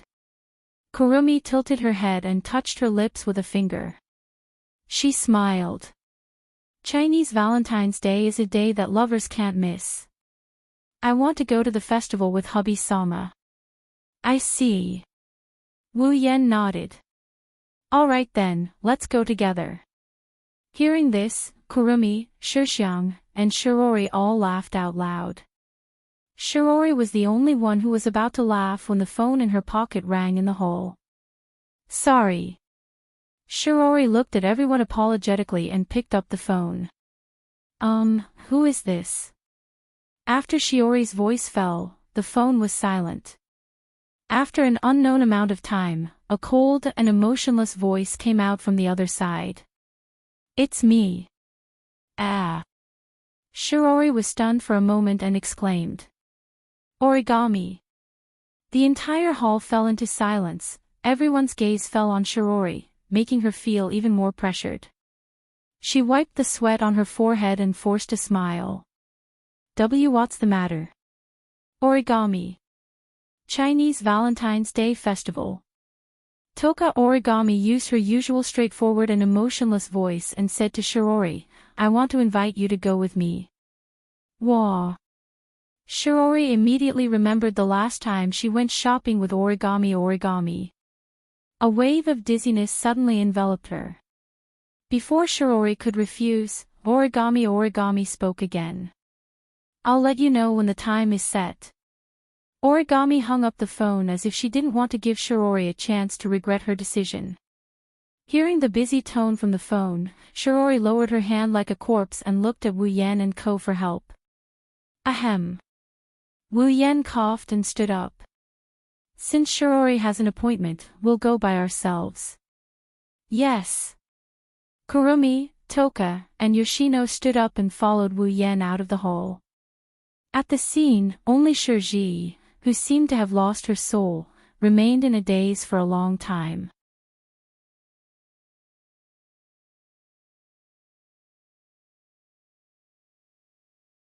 Chapter 1128. Heavenly Palace City, Itsuka's house. I'm full. With a look of infinite satisfaction on her face, 10 incense lay on the table and twisted her body in a happy manner. Oh, Shido's cooking is still so good. Yoshino rubbed Yoshino's small head and nodded in satisfaction. Although Yoshino was still a little timid, he was much better than before. At the very least, Yoshino could easily express his emotions with his actions like now. Although I think so too. Shirori sighed as she rubbed her stomach. but losing to a boy in cooking. It's a bit complicated. Shiori-san, not everyone can eat House-sama's cooking. Kurumi held a cup of black tea and drank elegantly. House-sama is very lazy. Don't you think it's tempting that he's willing to take the time to cook for us? Hearing Kurumi's words, Shiori's little face immediately turned red. Obviously, Kurumi had hit the nail on the head. Shiori's expression was stiff. She looked at Shiori, who was lying on the side with a happy face, and then looked at Kurumi, who was elegantly drinking tea. She didn't know why, but she looked at Shiori as if she hated iron for not becoming steel. As for Kotori, she wanted to say something but she gave up when she remembered she had to pretend to be a good girl in front of Shiori. Alright, since you're all full, let's go find something to do. Wu Yen shook his head in exasperation and chased the girls away from the table. Clean up the tableware, get ready to bathe. Yes, Toka, Yoshino, and Kotori leisurely dragged their words and walked out of the hall with Kurumi's light laughter. Only Shiori was left behind. Let me help you. Shido. That would be great. This is a wolf who slacks off whenever he can. Wait. Everyone. Kurumi stopped Kotori, Yoshino, and Toka who were about to return to their rooms. He licked his lips and a mysterious smile hung on his face. There's something I need to discuss with everyone. Hearing this, the three girls stopped and looked at Kwang-san in confusion. Discuss. Kotori was surprised. You actually took the initiative to discuss something with us, that's strange. What's the matter? Kurumi. Toka stepped forward enthusiastically. If there's anything you need help with, I'll be sure to help. Me too. Yoshino nodded weakly. If possible. I'll be sure to help. I really have to thank everyone for this. Kwang-san's eyes curved into beautiful crescents as she smiled. But it's not that I need your help with anything, there's just something I need to decide in advance. Kurumi looked around at the three girls who were full of doubt, then casually opened her mouth to speak. The arrangements for tomorrow's Chishi festival. The Chishi festival. Kotori and the other two repeated the story in unison, and the confusion on their faces only increased instead of lessening. Don't you three have any ideas? Kurumi's eyes widened a little as if she had seen something unbelievable. Then, he laughed out loud again. Chishi is a festival for lovers, don't you want to monopolize Owen-sama and spend a beautiful night with Owen-sama? The air at the scene suddenly froze. Monopolize Shido. Toka started to think. Spend time with Owen-sama. Kotori's eyes were filled with hesitation. We had a wonderful night. Yoshino's face turned completely red. Seeing Kotori's reaction, Kurumi's delicate face revealed a triumphant smile. It's Chishi after all, we're usually together and will always be together in the future. Today is special. I also want to be alone with my lord husband and spend the Chinese Valentine's Day together. Kwang-san pointed at her face with her finger. So, let's discuss who will monopolize Owen-sama tomorrow. Shudao has already agreed to accompany me to buy octopus yaki. 10 Incense immediately declared arrogantly. Is that so? Kurumi's smile didn't change as she replied to Toka. Then Owen-sama will be monopolized after we buy octopus yaki, right? Toka choked. Big Brother is not very familiar with the roads in Heavenly Palace City. Kotori explained with an unnatural expression. I have to show Owen-sama the way. Kotori-chan, don't worry. Kurumi's smile didn't change. I've lived in Heavenly Palace City for a long time, I'm familiar with the roads.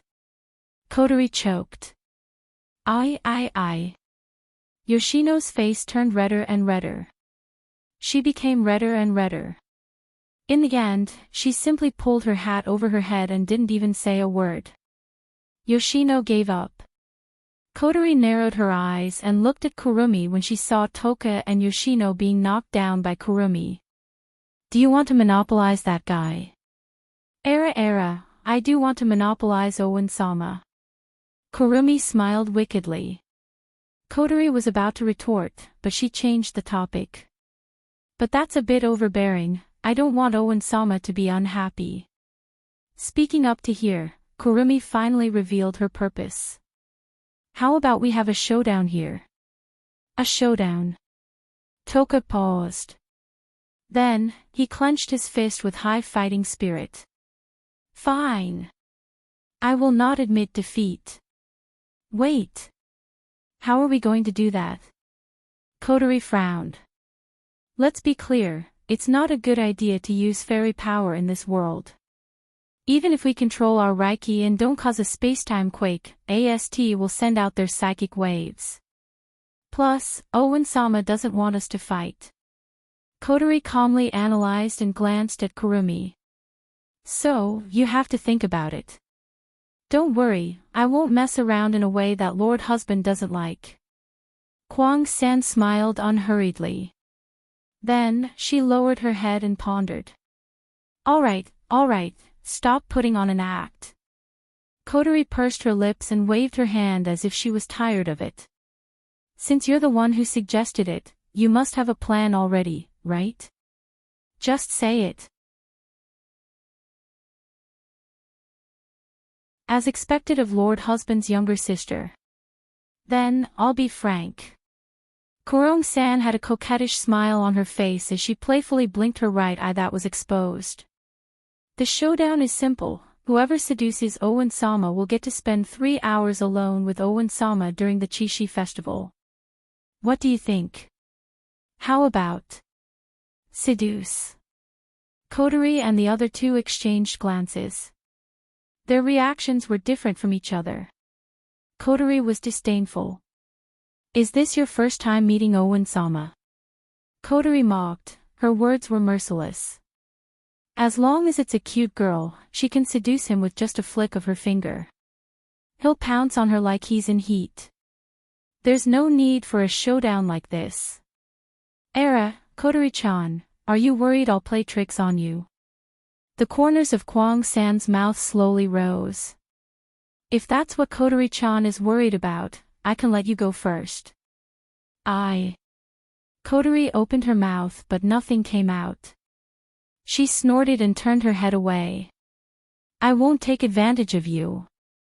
We'll decide the order by rock paper scissors. Toka was confused. Nana. Toka looked at Kotori and Kurumi and asked. What seduction? Kotori's expression froze. Kurumi's smile disappeared and she sighed. It's something that makes Owen-sama think he can do whatever he wants. So that's how it is. 10 Fragrance suddenly realized something and pounded her palm. For a moment, all the girls present helplessly shrugged their shoulders.